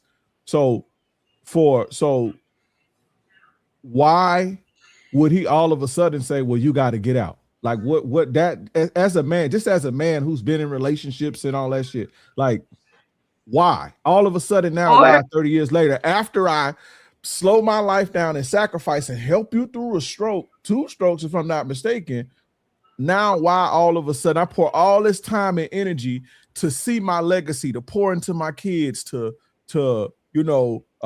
see my family, basically dedicate my whole life to my family, got 3 successful children in the NBA, riches, all of this shit. Now, why all of a sudden is she now getting forced out? I think she wanted to leave him, maybe for whatever reason, because she filed for divorce. I don't think she was forced to file a divorce, because she would have did it a long time ago. That's who he is. But this is the thing, though. This is the thing that you're overlooking. You're still overlooking the part where she said she wanted to stay. So why was it not okay for her to stay? If you can sit there and ask, like, why? Did she want to stay in the relationship, or did she want to stay in the home? Because usually when you marry and you break up, you have to figure out who's gonna stay in the house or not. To me, that's what it sounds like. Maybe she wanted to stay in the house and wanted him to go leave and get an apartment somewhere or something. That's what it sounds like to me. So but from divorce, right? If I'm told that I can no longer be somewhere that I actually want to be, And this is with my husband. My husband is telling me, hey, no, you cannot stay here. And I'm saying like, no, I wanna be here. I wanna work stuff out. I wanna be here. And he's like, no, get your shit and get out. What do So if you that's think the should be case, the next why? step after that? Of course, So, I'm going to file but for a divorce because but you that don't don't make want sense. me somewhere where I But actually want to be. It that doesn't don't make make any sense because sense. if I don't want you, if I'm as a man, if I'm in a relationship as a man and I live with my wife and I don't want to be with my wife no more, I'm gonna go file a fucking divorce. I'm not just gonna kick her Men, out majority of men are not doing that though. They are not going. They because will they literally don't live want to there. leave. No, Now men will leave their women. they may want to cheat and do all this other crazy shit, but if you want to leave, you're gonna leave. And Men don't want to Carmaya, leave. But you see how you said that though? No, listen what he You said. said they want to cheat, No, and I that, said but they'll no. still I want to said they come may back. want to. So I said they may want to cheat. They may want to have something on the side. That's not all men. But what I'm saying is, if a man wants to leave, he's going to leave. If he wanted to break up with her, he would file a divorce. She filed a divorce. It wasn't because I'm 41 years old. I ain't never ever heard where it's hard to get rid of a woman who love you. You ain't gonna just tell her I want you, I don't want you no more, and then she's going, okay, since you don't want me, I'm gonna file a divorce. I ain't never seen it go like that. No, trust most me. of the time, hey, Carmaya, No. most of the time, y'all like us. Y'all don't love us. We love y'all. We may not like y'all, but we love y'all. So most Listen, men, when I they hear make what you're saying. well, hold on. Most men, when they make the commitment, ain't leaving. Even they don't. I don't like how you treat me. I don't like how you talking. I don't like that you not doing this, doing that. Most men are not leaving, and y'all like to go, oh, but he's miserable in the. So he still wants that relationship, even if the man is miserable in the relationship. If he But still guess can't, what? hold on, Carmaya, because y'all love doing that. And we hate when y'all do that. He just staying there and he miserable, he unhappy. Don't matter. He still wants that relationship. He still wants that woman. So again, to what Dre is saying, something don't sound right because, and even what CO said, if this man lost his leg, he probably needs way more emotional support than he ever has. It don't sound reasonable that hey, get out my house. You know, like Yeah, has to be something that don't else. sound right. Something else. And a man, she gave him 3 kids. And they're successful, right? But he pushed his wife, like you said. Worst case, you said this is the worst thing he did. Fatty, worst thing he did. Girl, hurry up on in here. I know you got that walk, but there's some AC in here. You better come on. That's the worst thing he said. Oh, shoot. Goal. I thought something blew up. Oh, Fatty, man, shit. you feel like you something had a heart attack or something, man. God, Oh, damn. Cape Verde just tied with Argentina on the we not the overtime. same. When y'all check out, and y'all looking for option B, C, and D, and looking for hit the lottery to get out.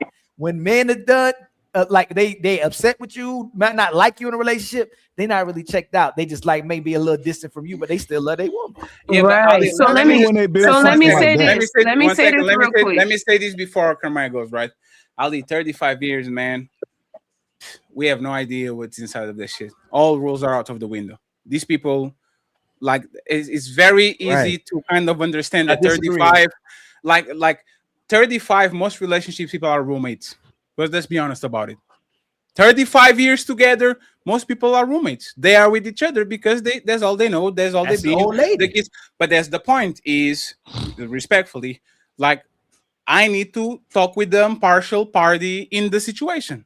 And probably like, I'm not talking about small kids. These are grown, almost 30-year-old kids, 3 of them. And everybody's saying, well said.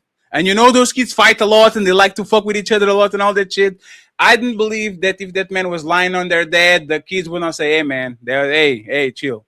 Right? Like if they actually agree, like I would actually side with Kermaya. If I had to put my savings on the line, I would actually say that LeVar was doing something that kind of made that woman file for divorce, because a lot of times what happens is the man doesn't want to leave, but he's making sure that he's kind of signaling that she's not welcome or she shouldn't be around. So I would kind of like to side with the kid, because the kid has no reason to lie. Like, what is the reason for the kid to lie and say, yep. Like, I would reason my mom if my dad was with you for 30 years and help you to regain your health, and all of a sudden you leave him because of his leg. I would talk about you crazy. And I'm gonna say this, Ali. Exactly. Hold on, Let me tell y'all this. If my father put my mother out the house, me and my father gonna have problems publicly too. So it doesn't. Yeah, what he's saying is inconsistent. If my father, I love my father to death.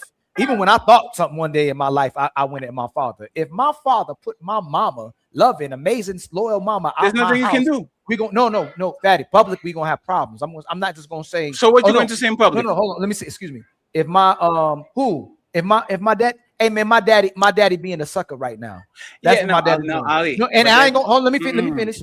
I'm not gonna go to the extent that I just said that too fast. You Right? say Hold on, that? let me finish. No, I said that too fast. No, yeah, do it again. You wouldn't I say did, that shit. I did I was just like that's that. I not said, Ali. I said I never call my daddy a sucker. I don't know, that's not Ali. Let me Shut rewind. up. Shut And I up, think Ali. that's what he did. He talked too fast. I'll be like, hey man, I'll say, hey, my dad. Let me do it for real, right? I'm Yeah, talking do it for real. like, That's talking not about a true. sucker, Go ahead. right? So let me rewind that. I go, hey man, my mama didn't leave my dad, man. My dad put her out, and I don't think that's cool. What my dad didn't want cool. My mama still love my dad. He still want to stay there, but what my dad did, man, it's not cool, man. I ain't rocking with that. He need to get it together. I don't know what's going on with him. I would say a little extent something like that, and I ain't gonna call my daddy a sucker. I like love. I like. It didn't make sense. My dad's still a loving father. He a good father. He Nah, good you man. are throwing your dad under the bus. There's not your. There's not. He the didn't kid's throw him under place. the bus though. He didn't throw him under Ali. the bus. There's not. No, there's not the kid's place. It kind of softballed it. Kind of. He said, "Hey, man, she was forced to leave. She didn't leave him because of the leg, amputated leg. So it is what it is. They clearly don't fuck with each other, but did a great job to raise us. I think that was the best PR. He kind of said it without saying it. We're way more. We're way more protective of our mother's ego than our father's ego. Whatever I think he didn't like his mom being. People were disrespecting the mess out of his mama. So when he said that, it kind of makes that die out because people were disrespecting her left and right like crazy. His dad wouldn't get disrespected, so I think he just said that to just dead that. So nobody would talk about his mama because he's still a mama. He's still a mama's boy. So that's what I disagree. If that was true that she actually left him because of the foot, I don't think they would care for her. Not the foot. What I'm saying that I think he just wanted her. He just wanted his mama to stop being disrespected. I think it was more about his ego. No, but that's the thing. But she was being disrespected because of that. The foot. I don't think she left him because of the foot. But that's what people were saying. However, things like that, women tend to leave you when you're down. So it may not be, oh, he got his foot chopped off. It's women not when you stand up. Anybody that's been in a relationship could tell you when you stand up and you confident and you like, I don't give a fuck what you do. They're gonna chase you, they'll never leave you. But the moment you fall through depression, the moment you sad, the moment you get sick, the moment you down, that's when they have the confidence to leave you, and they leave you while you down. I've never seen a woman leave a man at the top of his game and while he's riding in the glory, regardless of how they ever feel about him. So I don't think that, oh, his foot got cut off. So now I'm so turned off because his foot got cut off and he got diabetes. I believe that now this is the time because I have the confidence because he's in that place. It's almost like a kick a man while he down thing. So I think it's what Carmaya said the other way. I think she left him, and I ain't gonna say left him, wasn't as supportive as he was with her stroke, and she wasn't as supportive with with his leg. And I felt like that's why he went to a woman so fast. He didn't feel supported emotionally or feel supported regardless of what he was going through. And what Carmaya was saying, I think that's what was happening in the household. He didn't feel supported by her. He didn't feel like she was there for him. And I bet you he might have had a moment where he did something crazy like that, right? Well, if you ain't here, then you just don't be here. And then she was like, okay. Again, you're right. So look, right. From what he said and what I say, I see too much of it, but he's saying, yes, I wanted to ride it out, but she didn't want it. She wanted to do other things. He doesn't strike me as a person to try to lie to clean up his image. He strike me as a brash, confident guy that would say, well, I just didn't want to do it no more. I don't give a fuck what you think about me. He's always I don't think he lied. I don't think he lied at all. I think he just gave it from his perspective. Yeah, I don't. That's what I'm saying. I don't he think felt he's like lying she about. only I don't left think me. Go ahead. I feel like she's saying she only left me after my leg because that's his perspective. Because they've been together for the 35 years. They did raise a successful family, and from his perspective, he feel like she only left after the leg, which is true, right? But we created the narrative she left because of the leg. No. Right? It was so this is what happened, right? He was the one that mentioned. So as you can notice, she's not here. And then he mentioned the rehab that the helper go through. So people put one and two together. Why would he mention the rehab with the woman if he's actually the villain? So it looks like he feels like he helped her rehab and all that shit, and she didn't want to follow And his she program, didn't. so she kind of went about his way. So She was doing whatever she wanted. I think she was doing whatever she wanted, doing whatever she doing. Not saying she necessarily cheating, but he didn't feel like she was there for him the way he was there for her. That's what I think happened like that. And then the son, I got one son question. don't necessarily want to make his mama or dad look bad, and he said just enough to stop making her look bad because he never looked bad. So he said just enough so the limelight will be the negative limelight will be getting taken off of her. So let me go ahead and let me just go ahead and say what I need to say real quick before I go, because I'm about to get off, y'all. So back to the divorce thing. When it comes down to men are not going to the court for many reasons, whether it's to divorce a woman or whether it's to put a woman on child support or put themselves on child support or even just show up for the child support. Men don't want to go to court, period. So it don't matter how miserable they are with the woman. Of course, they're going to stay there. Of course, they're going to be in the house. And even if they're not in the house and they do decide to leave and they're saying that they still want to be with the woman, they're still not going to file. They're going to say she can go file. She can go file. And they're going to pinhole that woman into filing because they're like, oh, I'm not going to do it. I know many men. I know many men right now.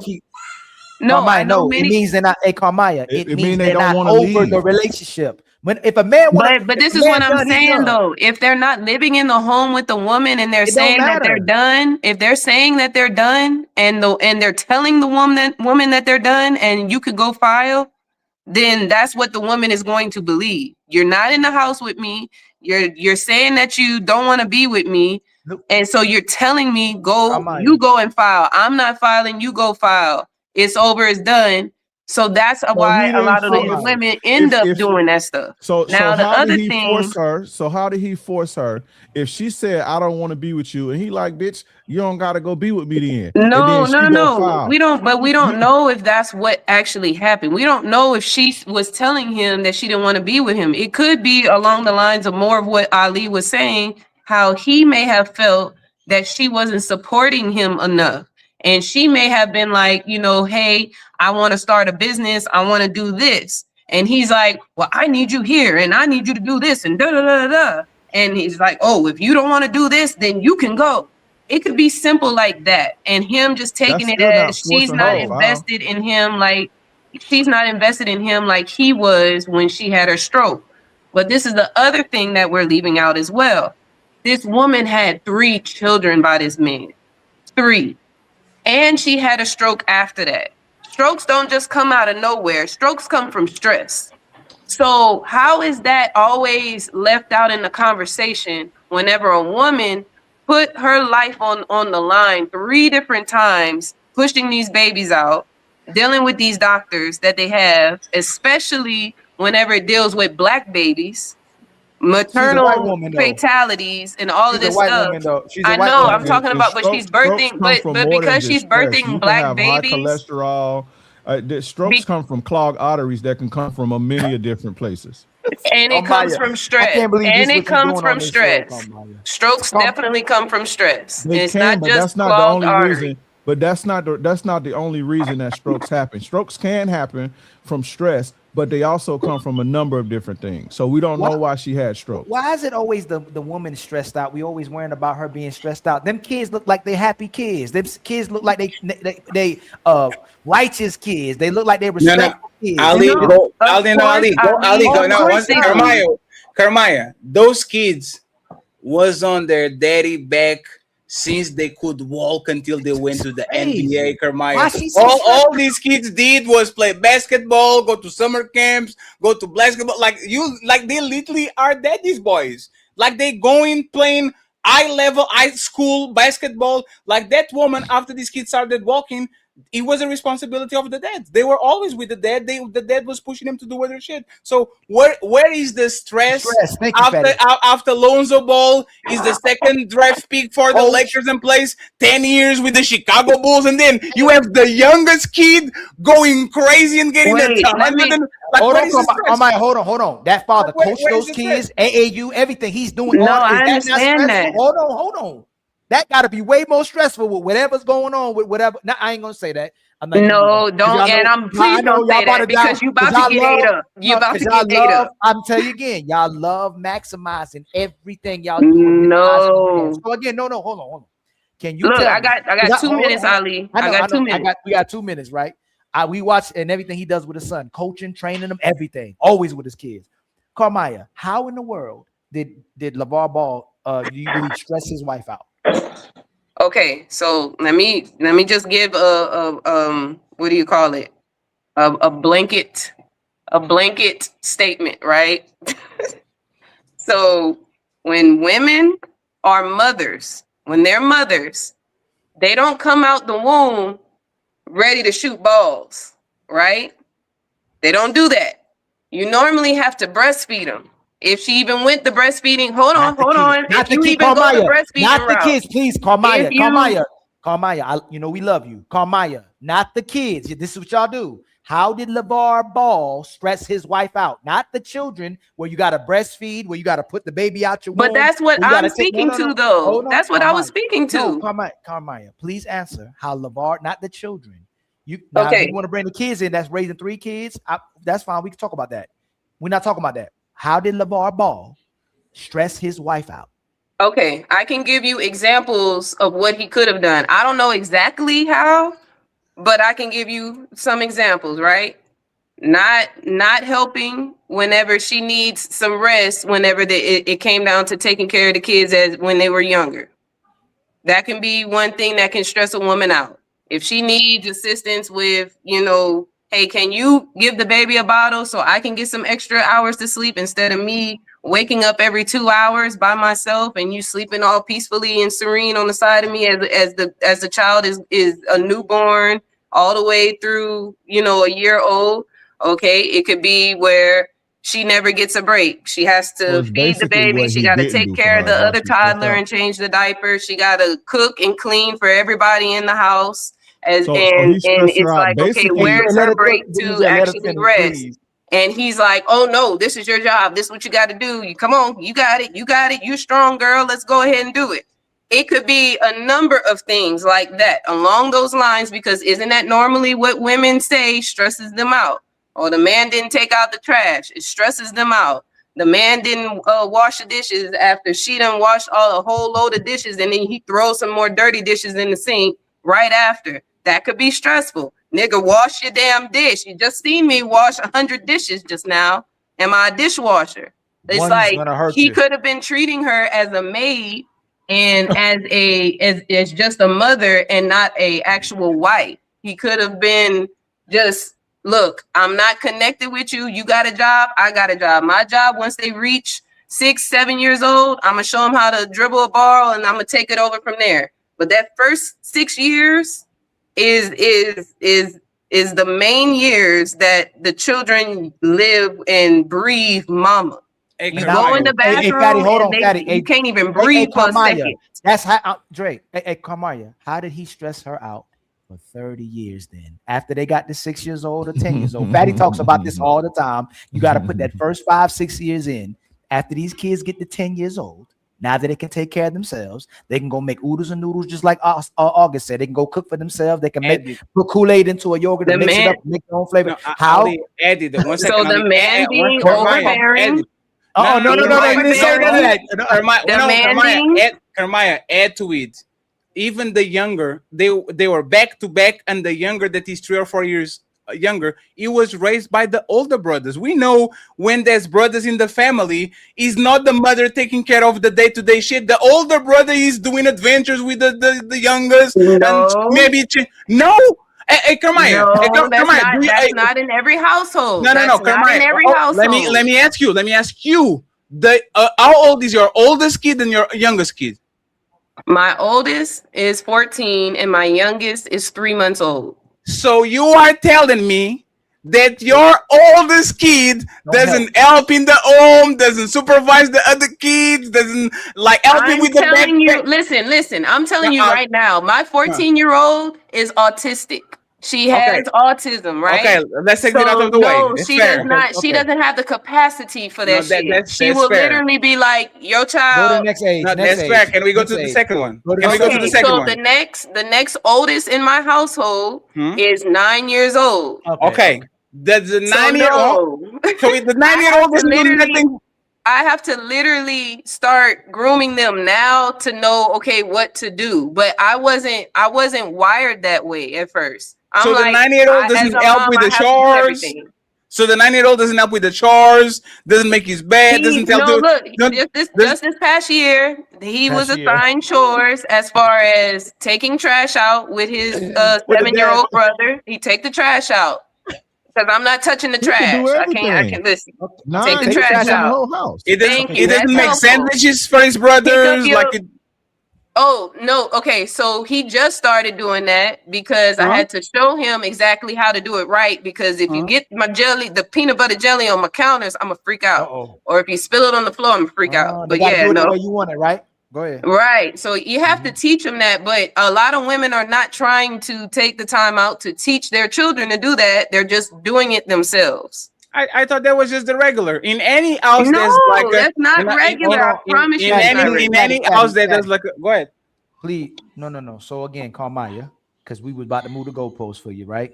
How did he stress her out for 30 after these kids got 10? Let's say 10. We even say 15. How did he stress her out for 15 more years? Other than make their life better. How did he I stress? just told you, being you demanding said and the baby. You said- overbearing is stressful enough. And if Carmaya, you're not said, getting Carmaya, help you were in the talking about household, early. You were talking about what every mother talks about is always the early stage in which she probably is going to do the most work because she's the mother and the kids want you. You like, yeah, it's like you don't want to demonstrate a lot of times what it is to be the mother or the wife of the man, not you personally, where women are complaining about the things they're doing, but what makes them a mother, what makes them a wife. But scratch that right now. We're gonna have to show about that because men ain't complaining about the things they got to do. What are y'all actually? Are y'all helping the men with their jobs and what they supposed to do? But that's a whole nother question because you'll move the goalposts. no, Ask- it's ask the kid. back, Hold on, Carmaya. it's the backbone. Carmaya, We are the backbone. Carmaya, we're not talking about that. After You they just get- said, are I we said I helping didn't- I said next y'all? show, another show. Carmaya, how did that man stress her out? And when they got to 10, 15 years old, now they all 15, how did he stress her out?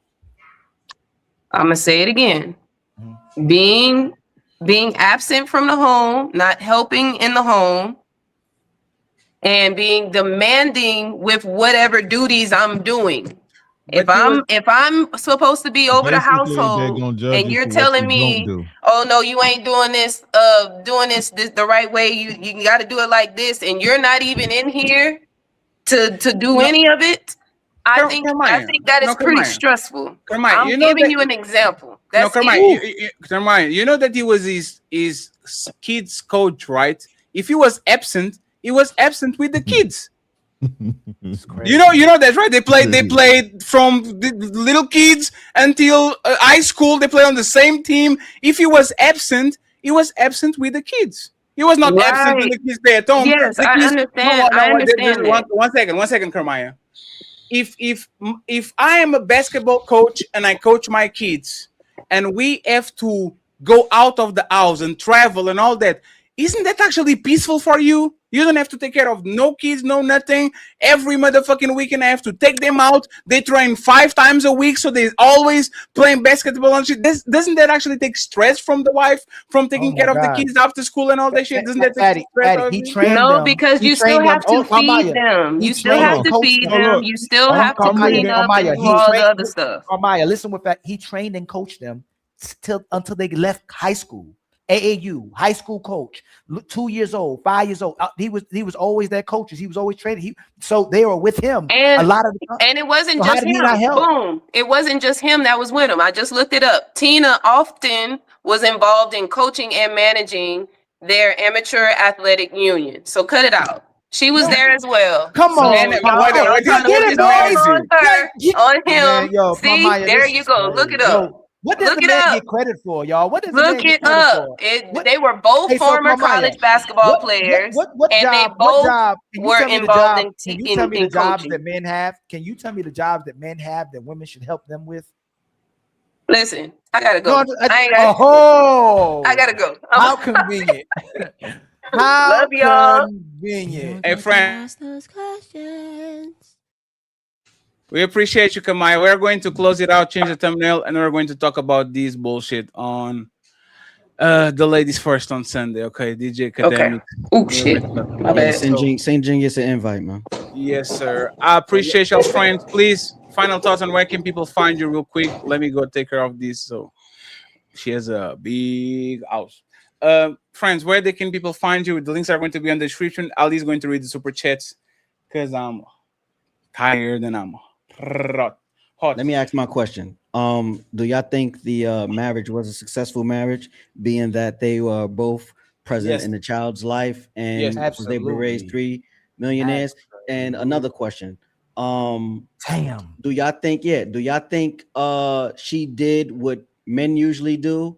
Stay within the stressful marriage until she just couldn't take it no more, then leave? We don't have proof. I don't know that part.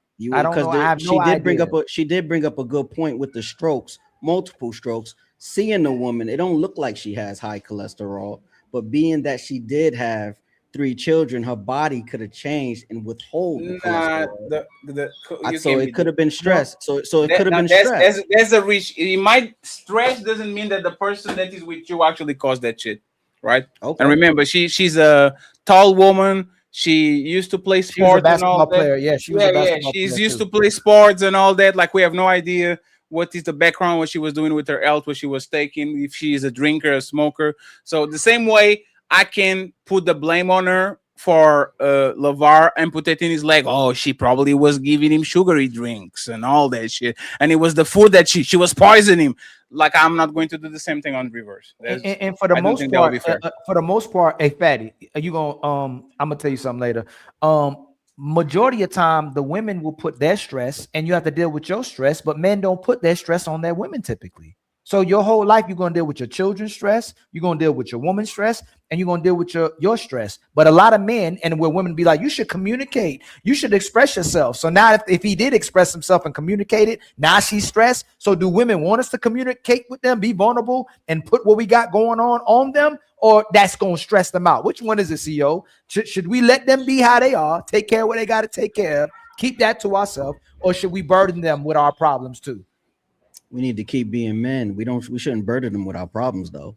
No, if she was stressed or caused problems, right? Either we burden them with our problems or we don't.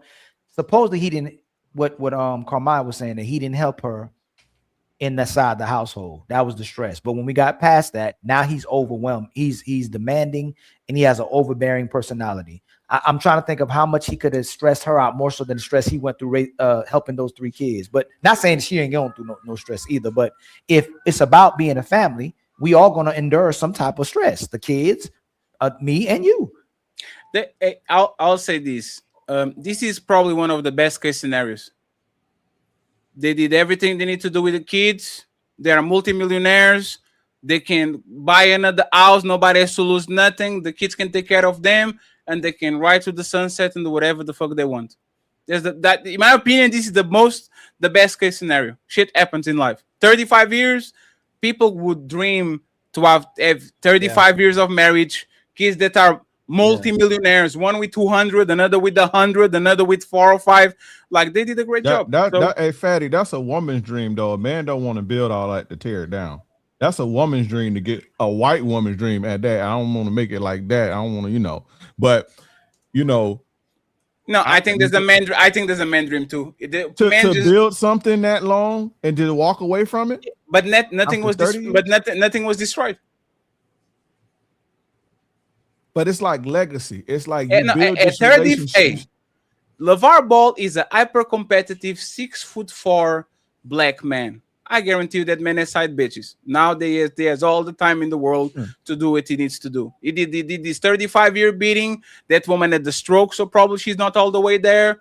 Hey, man, as a man point of view, he'll never go broke. He will never lose his house. See what I'm saying? Like he like, and everything he has is going to be inherited by the kids that don't need nothing from them. I think they did a masterful job, because most marriage at 35, they are dysfunction too. I think if we There's no way. So I get what you're saying, right? They'll still go and live their life, but there's no way. If stuff where it was a little rocky sometimes in my house, and I thought my mom and dad would have been done, it would have messed me up. I don't know how it would have turned out if they ever divorced and it was over, but I know how I felt at the time where I felt like things might have been rocky. I'm sure if your mom and dad at one point split, you'd be like, hey man, it happens what happens. I'm a realist the way you be thinking sometimes, but there's no way that it wouldn't have an impact on you or your brother. No, it will have an impact on you. But I'm saying that this is probably the best case scenario. Most of the people that have these gray weddings and shit, they get completely destroyed. Like there's nothing. Like they literally either like have to sell the house to get the liquid asset, split it. The woman is going to be fucking on another man really immediately. The guy is in shambles. Like he has to get another family. This dude, he won. Like I never lost. The dude won. The dude did everything he had to do. The kids are highly functional. He didn't lose his house. He's going to stay like he won. In the production, remember we had a conversation about Tom Brady losing and winning, and men don't want to admit when they lose. That he got all the way to where he got, and he ain't got his wife anymore. It's same thing with that lady. Remember that lady came on our show, was talking about how she held her family down for all these years, and the man asked her finally to spend that quality time with him. The kids are gone, and you supposed to, and you lose your wife. You did everything for your family. Now you can spend time with your wife. Now you ain't got your wife anymore. Now you got to get this young girl in here to come clean or come spend time with you. You probably gonna get some sex, right? And you get somebody to kind of listen to what you're saying, but you lost your wife. But the difference between both of them is Brady is literally on the peak of his life. This was his I'm free type of one more here and I'm free from the plantation. And as soon as he gets his foot out of the door, rah! LeVar Ball, like 35 years in, with 20-something-year-olds that are moved, like it's not the same situation, Ali. I think it's fair to see a man like Tom Brady get completely destroyed because now you are out of the game. Now you actually have to turn to your family, and the woman that you build everything with him is not there. This situation with LeVar, I think I don't want to say this because people go to shit, right? She is damaged goods, and so is he. See what I'm saying? Kind of like you go to a stroke. I see what you're saying, but even when you see his conversations and speaking about her, he's not happy. He's not happy. No, like I guarantee you. About even that about stress wise, that lady wasn't just the nicest person in the world, and regardless of coaching and stuff too. She said his wife be going crazy at them games and was going crazy on the Suns as well too. But the way he talks about it, like he loved his wife, and I'm sure she loved him too. Not saying it. I bet they both loved each other. Something went left. I would hope they come back together, but I know it impacts the kids, impacts her, and impacts him. Because obviously, what with the son speaking to you, you could probably tell, hey man, my mom didn't leave, man. Hey, it's just, hey, I love both of them. They both did great raising us, but it impacts all of them, Yeah, but like I said, they're taken care of. I think most people will trade take the strong, the amputee leg. I think most married people would take that deal. If they knew we're going to be together for 35 years, split in our 50s, raise 3 multimillionaires, and ride to the sunset, I think most people will take that shit. Because most people can even take 6-7 years. But I put it this way. When I started doing my businesses and stuff, I wanted to do it so I can share it with my direct family and my family that raised me. When a lot of people started passing, it was like, man, was all of this even worth it? And regardless of what you can pass on to your kids, but it's like all the people you want to share it with is gone. So if you lose your wife, if you lose the people that you love, you can still share it with your children, but you built it to share with your family. Hey, fuck some bitches and Thanksgiving. Get money. Hey man, you got a jail out of free card. Go ahead and be happy and not. At that age, Fatty, at his age with one leg. Ali, if my shit is working at 50, that's the most savage I will be in my life. Fatty, we gotta get you, Fatty. You Ali, if my shit is working at 50, I will be chopping. Hey, I will be. Hey, Ali, revenge of the Sith, man. Ali, you know what? Hey, all this money that I'm making on YouTube is going to be used as recreational trickery on my 55. Right now, it's still nothing more valuable than a relationship where that song to be a man loving a woman loving a man, or somebody next to you that you love. Versus you got thousands of women you can smash all day long versus somebody you love and they love you back. And not saying you can't have multiple loves you and loves you back, but I'm sure in our life we want somebody next to us that love us. Yeah. That's the opposite sex. Yeah, but 35 years is too much, Ali. I already told you what I believe. I don't believe nobody that's been together for 35 years is more than I love you as a roommate and as the person of my kids. I believe that people start to do shenanigans. You think they don't love each other anymore when they get? Yeah, no, they love each other anymore, but they kind of be doing their thing from 20 years and up. But aren't they loving each other? Ain't your youth spent on that part? And then when you get older, what should have kept y'all together? You get to figure out if you really love this person. Hey man, this person really, do I love them, or were we just having sex?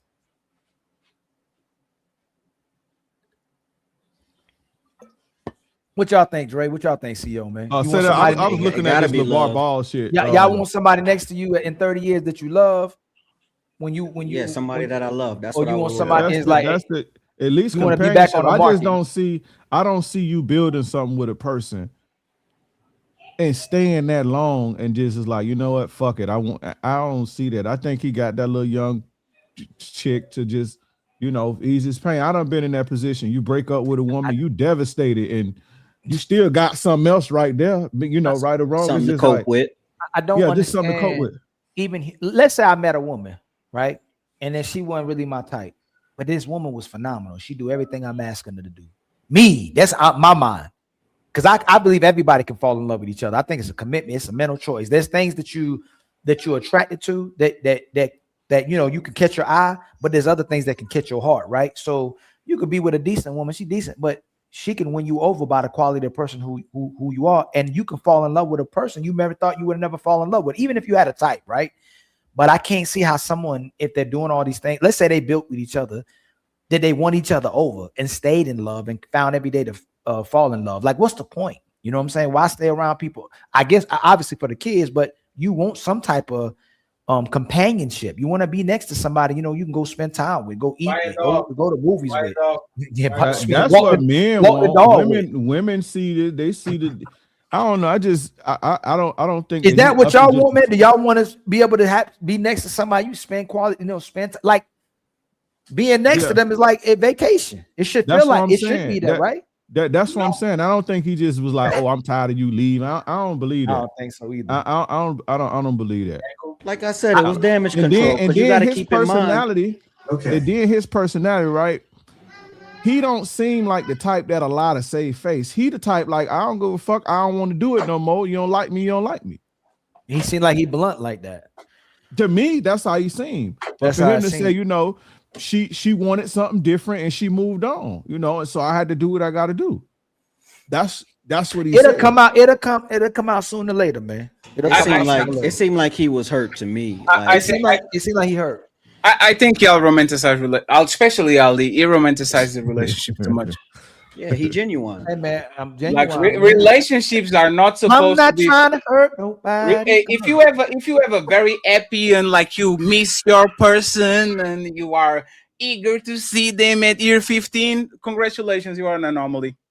Most people are tired of each other after 15, 20 years, man, let alone 35 years, man. There's a whole only thing that can wear me out is an ungrateful, non-appreciative person that don't love back. Most people are not like you. Yeah, you're absolutely right. So I can see how that can dwindle. But if a person you're next to is, man, I'll tell you what.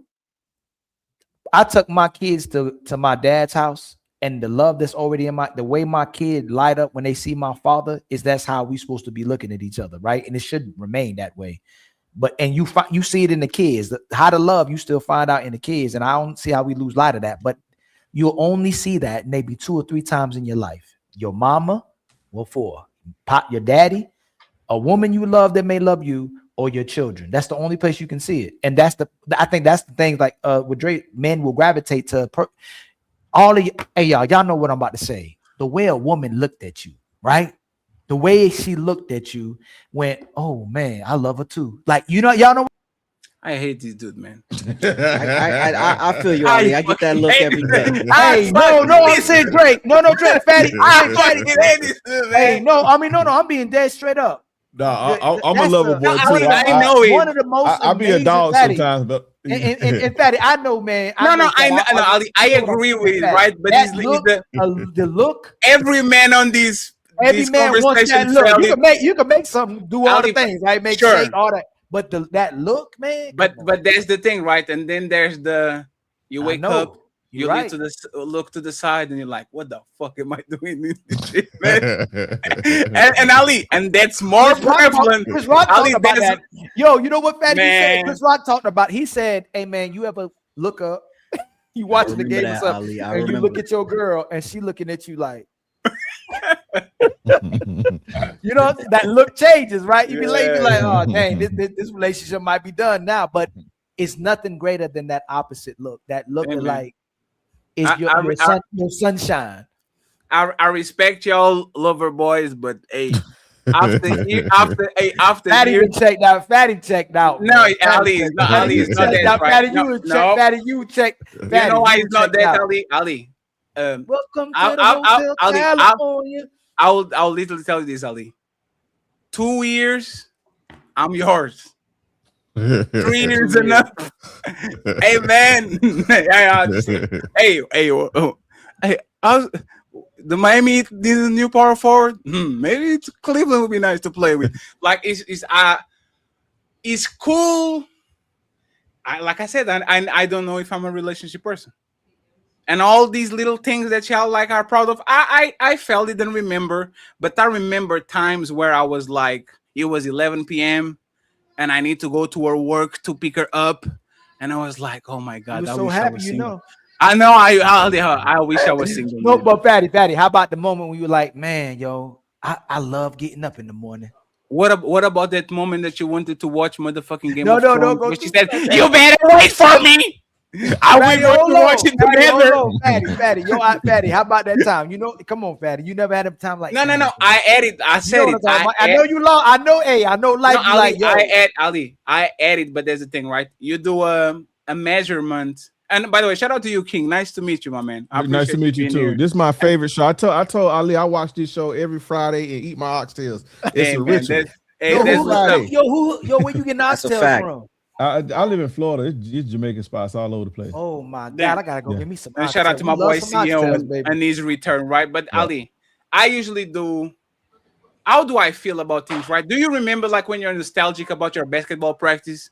You love basketball. I still have dreams. And then you remember preseason, we had to run all the time. Then it was raining. You had to go to practice on a Thursday, like nothing is happening. I hated that shit. I felt like shit. But I did it because I like basketball, right? That's my opinion of a relationship. I remember the good parts, but I remember that most of the time I like the games. I didn't like the Monday to Friday routine and the going outside scorching earth or raining and everybody has a birthday party for my best friend and I can do it because I have to go to practice. Like there's a relationship for me. Everybody loves the highlights, right? Everybody loves the game. They don't love the work. Yeah, Fatty like the arena. He don't like the preparation. He like the lights. He want the glory. Let me ask you, is it because you get bored or is it because the juice don't be worth the squeeze? Like, is it the problems that they come with? It's me. No, it's me. I get bored. Like I get like I will love you to death and feel that I will die for you, and be like, I don't think I like it like that. And it's crazy. like it's crazy. I am happy because you happy, and I have nothing going on, and I'm like, oh my god, I love her so much. Look at her, and I'm like. But it would be nice to deal with her like twice a week. It would be very nice that she was doing her thing. And it's don't listen to him. He is the first one. It's not the second one. The second one is this is what happens with Fatty, right? Fatty had the first one, was like, man, they women the most beautiful thing walking, right? But when he sits at the table and starts having these conversations now with people, the woman gonna contradict herself in the same breath that she's talking. So a lot of the wear and tear of what happening now is that you just seeing how most of these women act the same exact way. You know what you're gonna get before you get it. So there's no it's like the go move. You know their go-to move. You know they about to do a crossover when they say something out their mouth and they come back try to slam dunk it. Like they move. So Uncle Ricky says this all the time. It's the woman's job to convince the man to be in a relationship. We all know, man. All of us know when your woman, when this woman love, no, I think like he's genuinely wrong. love. No, Hold on, let me land. I know I'll be wrong. We all know when a woman genuinely loves us, and we know when we are in love with the idea of love, and that wears off. A lot of men won't love, so you fall in love with love, but you knew this woman probably didn't really love you because this woman didn't have the capability because of what's going on in society. But we fall in love with the idea of love more so than the person. That's exactly what I was going to say, Ali. It's your job to lie to me like you never lied on nobody before.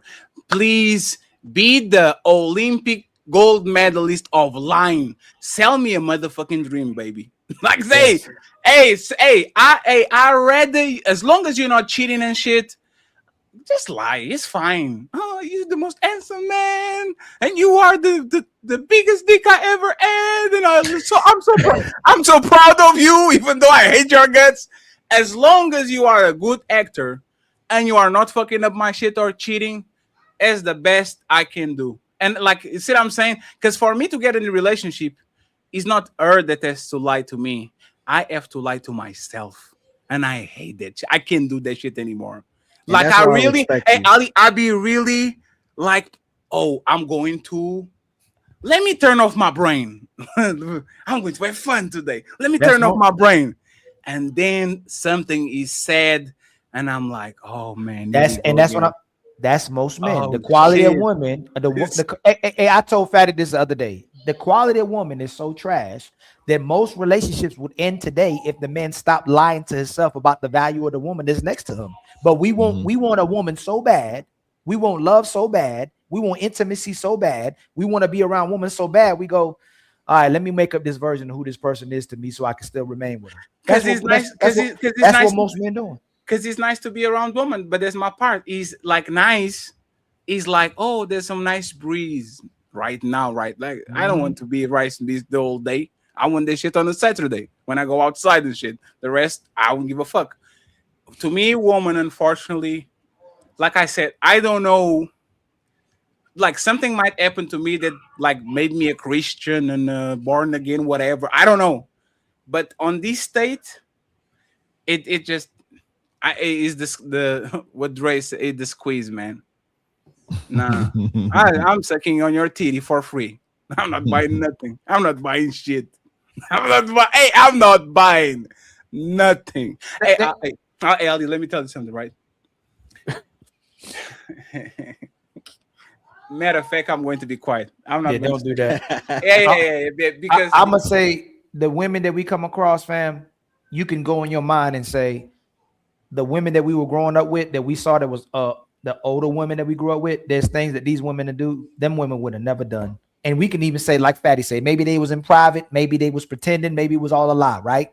But we ain't know about it. All the stuff these women doing today, the women back then would have never do none of the stuff that these women are doing. And it's just a different ball game. The love, the essence. When I watch the Cosby Show sometimes by accident and I hear Claire Huxtable start talking, I go, oh shoot, I remember what a woman sounded like. You know what I'm saying? And it impacts you a certain way. When I go and I tell people this the other show. Before, when I was working in mental health, sometimes I work with the kids and their mamas, and I get around sometimes their grandma. You start talking to their grandma, and we about to start eating, and the grandma be like, baby, let's pray first. Like the women were praying women, like they were holy women, they were sewing women, they was cooking. It was a different caliber. I hate it, dude. Friend, we're going to read the super chats. King Dre and Mr. The Genie CEO, I appreciate you. I wish I was. Appreciate y'all for having me on here, man. I want to come on that Sunday show because I want to talk about that DJ Academic shit. Facts. Hey, man. Hey, you know what? Y'all deserve it. So CEO and King. We're going to bring Thomas' legacy and then we go from there, man. I appreciate y'all friends once again, but I have to kick y'all out of our house. I almost won him over. See, he do that when I almost win him over. He like, man, maybe I'll try this again. Nah, see, you know what happened? He like, man, I ain't listening to this garbage. Nah. You need to record that shit and put it in your headphones while you're walking outside. I'm about to be a coach. I told you. Quality of the woman of yesterday, man. I don't want to hear nothing. I told you, man. I don't want to hear nothing. A masculine man, the ladies man, and then I already told you, man. Yo, Fatty, I'm gonna get out of here, man. See you later, man. I appreciate you. This is Sparta!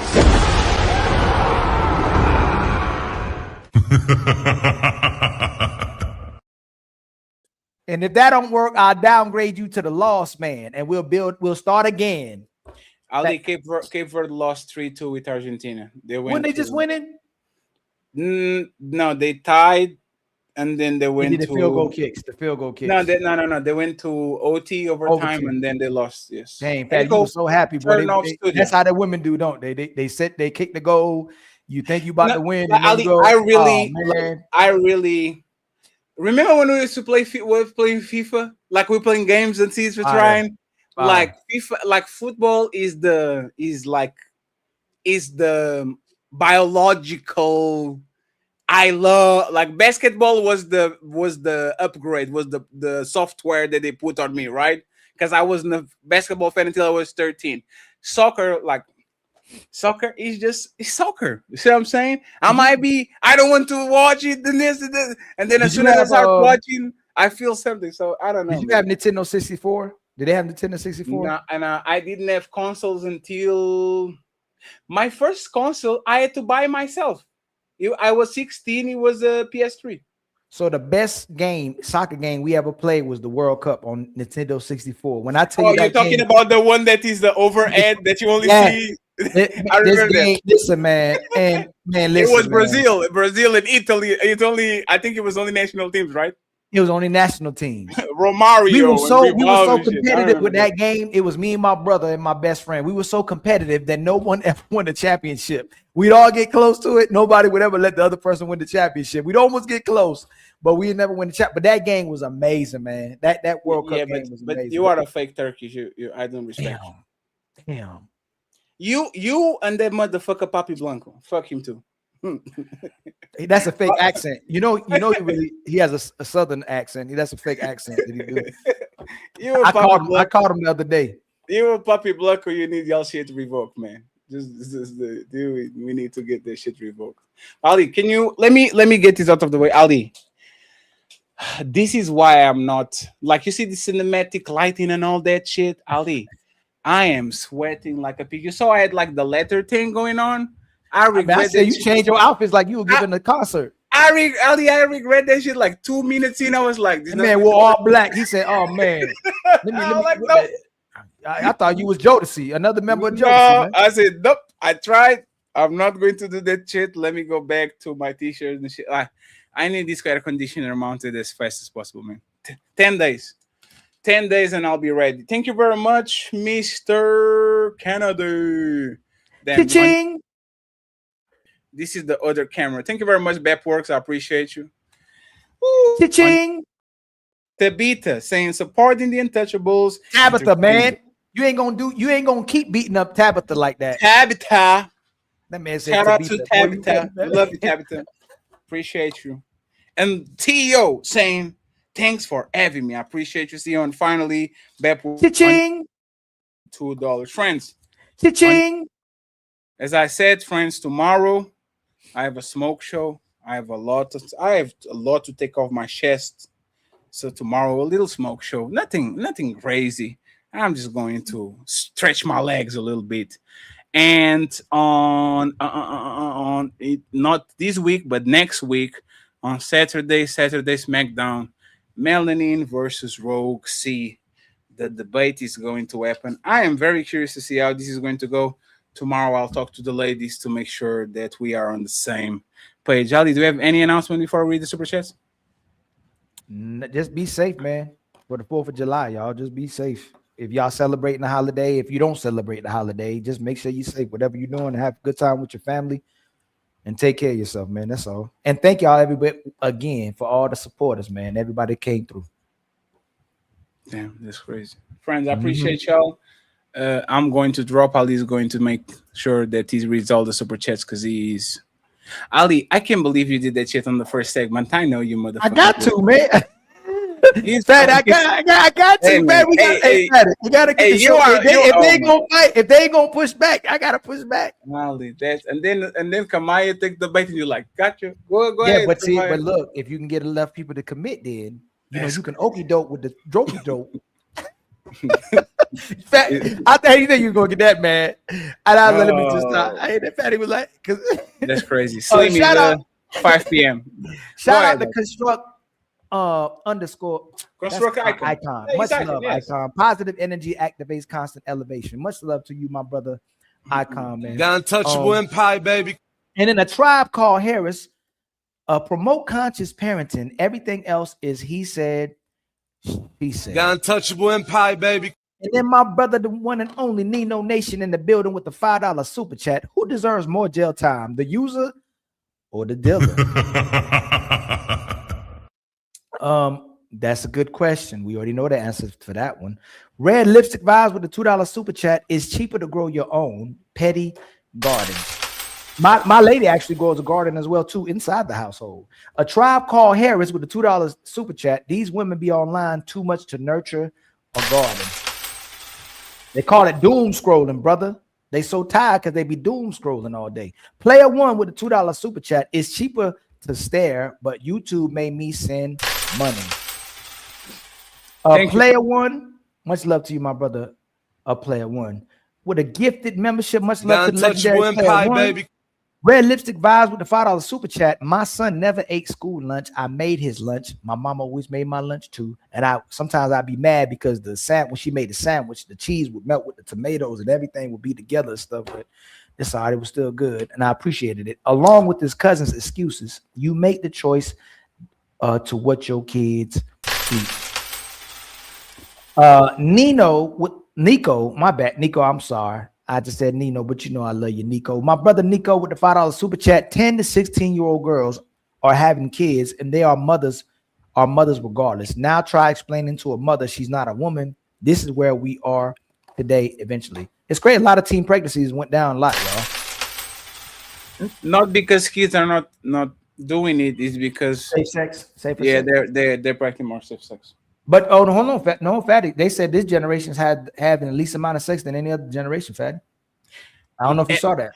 I think it's more correlated to having kids because I think there's a woman fucking, man.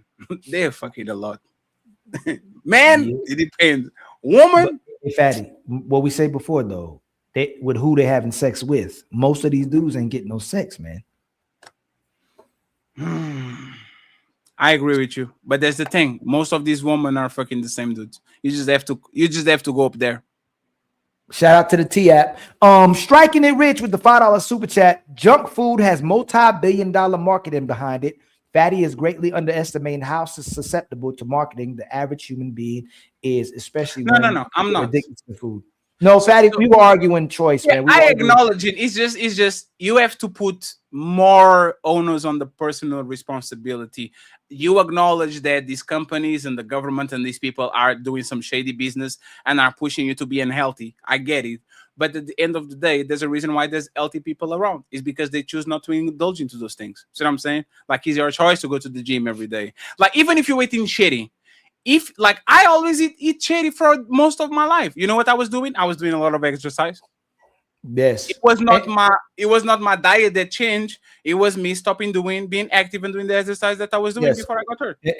And my core belief is individual, right? Your parents should teach you too, right? But my problem is, Fatty, is this. Let's say we got this room right here and we eating vegetables. Every day it's marketed: eat steak, eat chips, eat pizza, eat ice cream every day right in front of your face. Eat this, eat this, eat this, eat this, eat this, eat this. You know, they put way more money into the marketing and the production of that stuff than to actually get you to eat healthy. You know, it's the plausible deniability. We're gonna put water on the shelf. We're gonna put salad and fruit on the shelf still. Everything still that you always used to eat. But push for you to go for the bad stuff. Yes. And they tell you all the good stuff is on the outside aisles and all the bad stuff is in the inside. Carl Anderson with the $5 gifted memberships. Excuse me, my brother Carl Anderson. Much the untouchable empire, baby. And then tell G with the $5 super chat, I don't want to see another Saturday SmackDown posted until it's Ilkan Ali versus Fatty James. Fatty James is crazy. No, we don't disagree in a lot of things, and the things we disagree is the gay stuff. And this motherfucker is going to hit me with that. If a trans woman is really gay, then Daddy don't want me to walk him down Rainbow. Daddy don't want me to walk him down Rainbow Lane, man. He don't want to walk down that Rainbow Lane. It's man. been 4 years of that bullshit. If he says, "Hey, Fatty, are you ready?" Yes, sir. Nope, I'm not ready. I'm out. No, Remember sir. this, y'all. I ain't gonna do that to y'all. Nope. I bet I should do that to y'all though. Nah, Zero I don't fallout. want to do this shit. If a trans was okay. Zero fallout. Zero fallout with a $10 super chat. Here's the problem with modern female superheroes. They are pushed up at the expense of men. These heroines just get strong out of nowhere without going through struggles. All the men are dumb characters. They're partly written. It's poorly written. The actresses they're picking. Yeah. Because it kind of is unbelievable. It's not believable. See what I'm saying? But Yep. Zero fallout with the $2 super chat. Number one hates attractive women more than other females. Number one that hates attractive women more than other. No females. one. Oh yeah, nothing. No one. I'm sorry. Zero fallout. Damn, No one. No one. Absolutely. Them women will say, I believe you can have a friend. You can have female friends until that woman looks better than her. Nico with the $5 super chat. LOL. Ali, if Shay T was my girl, she'd had better answers to your questions. My kind of girl, thick, cockeyed, round and brown, sexy mama. Oh my God. Dussy with the $2 super chat. Dussy. Got untouchable empire, baby. Zero fallout with the $5 super chat. That song was real too. Deuces. Zero fallout with the $5 super chat. Every time these female movies fail, they blame men on legacy media. Like Fatty said, we are not the screaming girl boss, and we independent. Hey man, I missed Love until she started talking. I was like, damn. I know. I thought she was gonna do something different than she usually does, and then she got mad at us for not being able to interrupt us and say, "Well, I ain't coming no more." Ali, I keep telling her to get a PC and some headphones. She's doing the G Prince shit.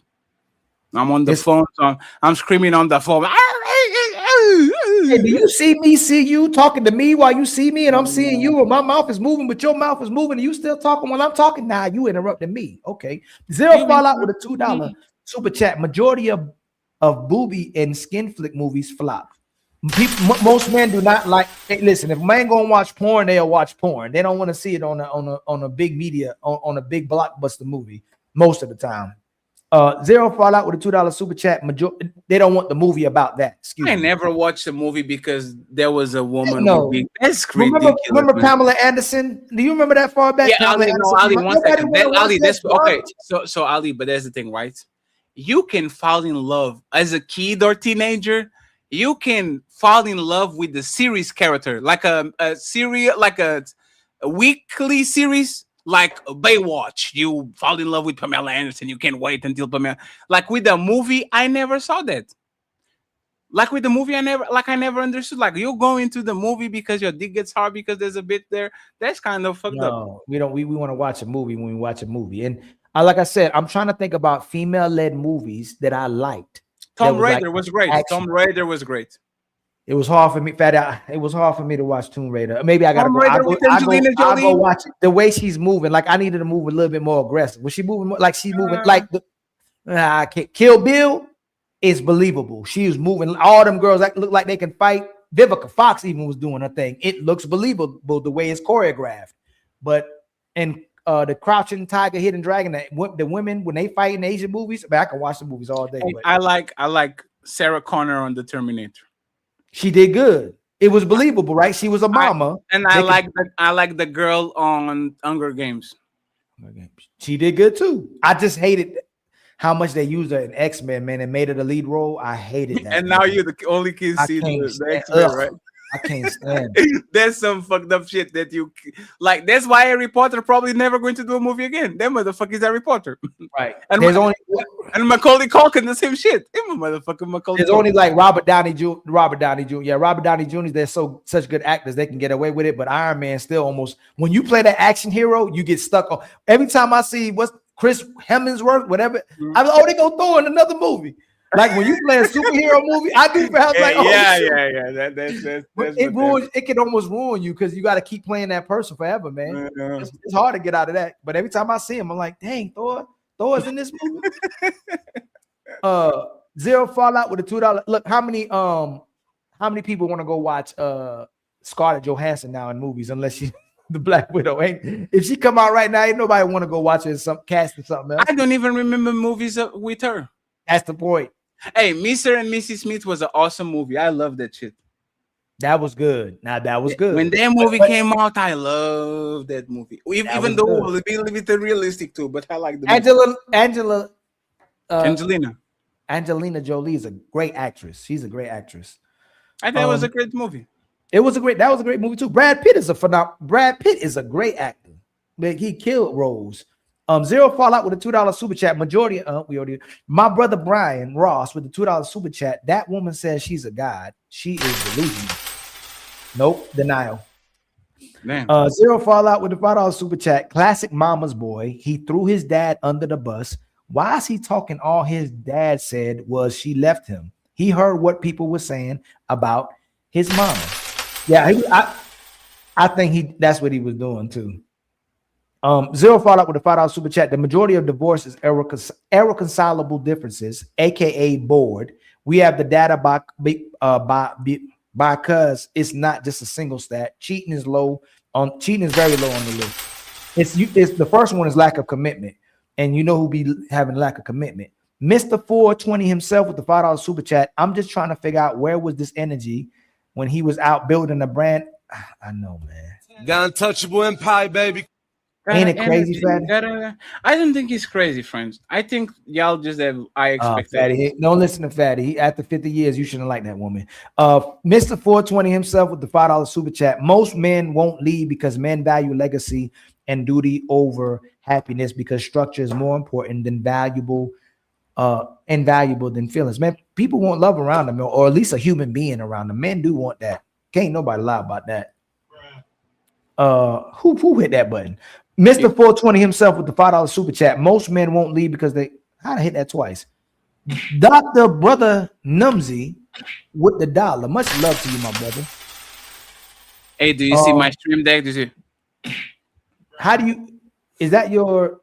Is the stream deck that I bought, the new one? Stop playing with me. Mr. 420 himself. Much love to my brother Dissy with the popcorn, by the way. I'm gonna eat me some popcorn later on. But Doocy. Mr. 420 himself with the $5 super chat. The life-threatening pregnancy argument is asinine when there's so many single mothers with multiple kids. Try it. I hate that argument too. Even though it's understandable, and then women, it's a valid precaution or things that can happen. Someone has children, but it's rare. SH wanted me to gaslight me into thinking that woman was a good girl. Man, that's crazy. I can't believe that. And again, that's your opinion. Oh, really? So I guess I'm a little bit wiser than I thought. If we're problematic for even talking about women being problematic, and she's saying men are evil, come on, man. And then it's contradictory things, but I don't want to make it like we talk about Keanu. No, it's fine. SH is going to learn the hard way. Do they ever learn, Fatty? Fatty, you know when we say those things, do they ever learn, Fatty? But that's the point. If she doesn't, that's not my problem. Hey, Fatty, who learned the hard way? Us. What woman? What? Yeah. See, I answered the question. We learned the hard way. That's a good one. Hey, man. My brother Chicago Rilla with the 5 gifted memberships, always supporting and recognizing the real ones. Mr. 420 himself with the $2 super chat. LeBar's legacy lives on through his sons. Man, that man want his woman. Forget them kids, man. F them kids, man. I want my woman. Tell G with the $5 super chat. Seeing a video of SH interviewing Kiana come across my feed. Almost reported it. Yo, tell me be funny. I didn't watch it because I want to preserve my idea of SH. So I just skipped it. I was like, I don't want to see this. Now tell me Tell us why every woman in the world should leave a husband, even if they taking care of him. Come on, sister, tell us. Cool Cat with the $2 super chat. Great show, Untouchables. Much love to you. The Untouchable Empire, baby. Cool Kev, I almost blocked you because I thought somebody else was Cool Kev, somewhere else. And you know what I mean? Cool Kev, I'm just joking. Cool Kev with the $2 super chat. No, I'm not. Sugar is more addictive than cocaine. Hey, fatty, I keep trying to tell you that one too. But pussy is more addictive than sugar. ChatGPT, that shit. Let me see. Is pussy more addictive than more? They're going to tell me they can't answer that question. They're going to say, "Oh, we are left leaning." Is pussy more addictive? If by you mean sexual activity, there is no scientific evidence that sex is inherently more addictive than sugar. Sugar can strongly activate the brain's reward system. Some people develop Listen to this. Oh, it says neither is more. They're lying, fatty. You know they're lying. Hey, fatty, there's no way sugar is not addicting. People can go. Hey, fatty, people can go a long time without sex. People ain't going a long time without sugar. Hold on. Let me hold on, fatty. Hold on, fatty. Hey, fatty. What do people typically need more? The first thing they got to get out the way. No. Eating. No, because it's on your food. It's something that you eat, right? But the thing is the dopamine release. Like when you there's very few things in the planet that are more like release more dopamine than having sex. That's why people actually are so like they want to fuck a lot. It's because it releases dopamine, which makes you feel good. So you want to do it again and again and again. But when people, no matter what people going through, they're gonna eat. Sure, but addictive foods too. If you gonna pick, if you had your choice, like fatty, I love like buttery popcorn with extra salt and Pepsi. If I had a movie theater inside of my house, I'm eating that every day to watch. Yeah, but you know what actually makes that better? Oh man, it's so good. But you know what makes actually that better? A titty on your face. Then that's the point. Then buttery popcorn with salt and a titty on your face. Fatty, think about it right now. What would you prefer right now in your life, given your experiences? Right? You lost me with the you lost me with the you lost me with the popcorn salt and shit. Hold on. Okay, hold on. Going to the movies to watching the release of Endgame or titties in your face. Titties in my face. Okay. Then we knew if you said Black Panther, I would kind of say, you know what? You kind of right. Black Panther. Fatty, you think most men would rather be on the video game or have titties in their face right now? Majority of men. Titties in their definitely titties in their face. Your titties. Oh, majority of men. Okay. How about the minority of men? They probably want titties in their face. They probably want titties in their face so they can go back and watch the game. Ali, you know how many things that I really enjoy doing? We love women, man. We love women. Like they can't deny we the ones with the problem. Like, man, PlayStation. Oh, I'm going to play this game for 3 hours. Oh, titties. You watching the series? They got pictures online, with a woman or videos with a man playing and a woman just getting in front of him dressed naked or something. It's a wrap. That game. Ali, hey Ali. Sometimes I put myself that game over. I put myself in the zone and I say I'm going to binge watch 7 episodes. Titties. Watch 20 minutes of this shit. By the way, I started my first real day of fasting. I don't believe you. I don't believe there was water inside of that shit either. Oh, it's water. Hey, you caught me on No. I really don't believe that. Hey, Ali, do you have a cup right there? Yeah. Daddy, I spilled the water. You didn't see me? No, I did. Pour it on the cup. That shit is whiskey. Hold on. There's no way that shit is water. You put the water in a cup, Ali. That's some. Hold on. What can I put? No, it's fine. I believe you, Ali. Don't worry about it. Hold on. Oh my God! You didn't see when I poured. Hold on. Oh Can shit! You see? Look. Yeah, doesn't sound like what. That sounds like that water that Jesus, like the wine that Jesus. Isn't that cup with the? Oh, okay, it's water. Oh, it's water. Shit! Oh shit! Hey man, it's the first thing I did. I fasted the longest I ever fasted. Oh shit! I ain't playing, man. I ain't playing with y'all. Health is wealth. Y'all health is wealth. You know what I'm saying? Titties in your face is wealth.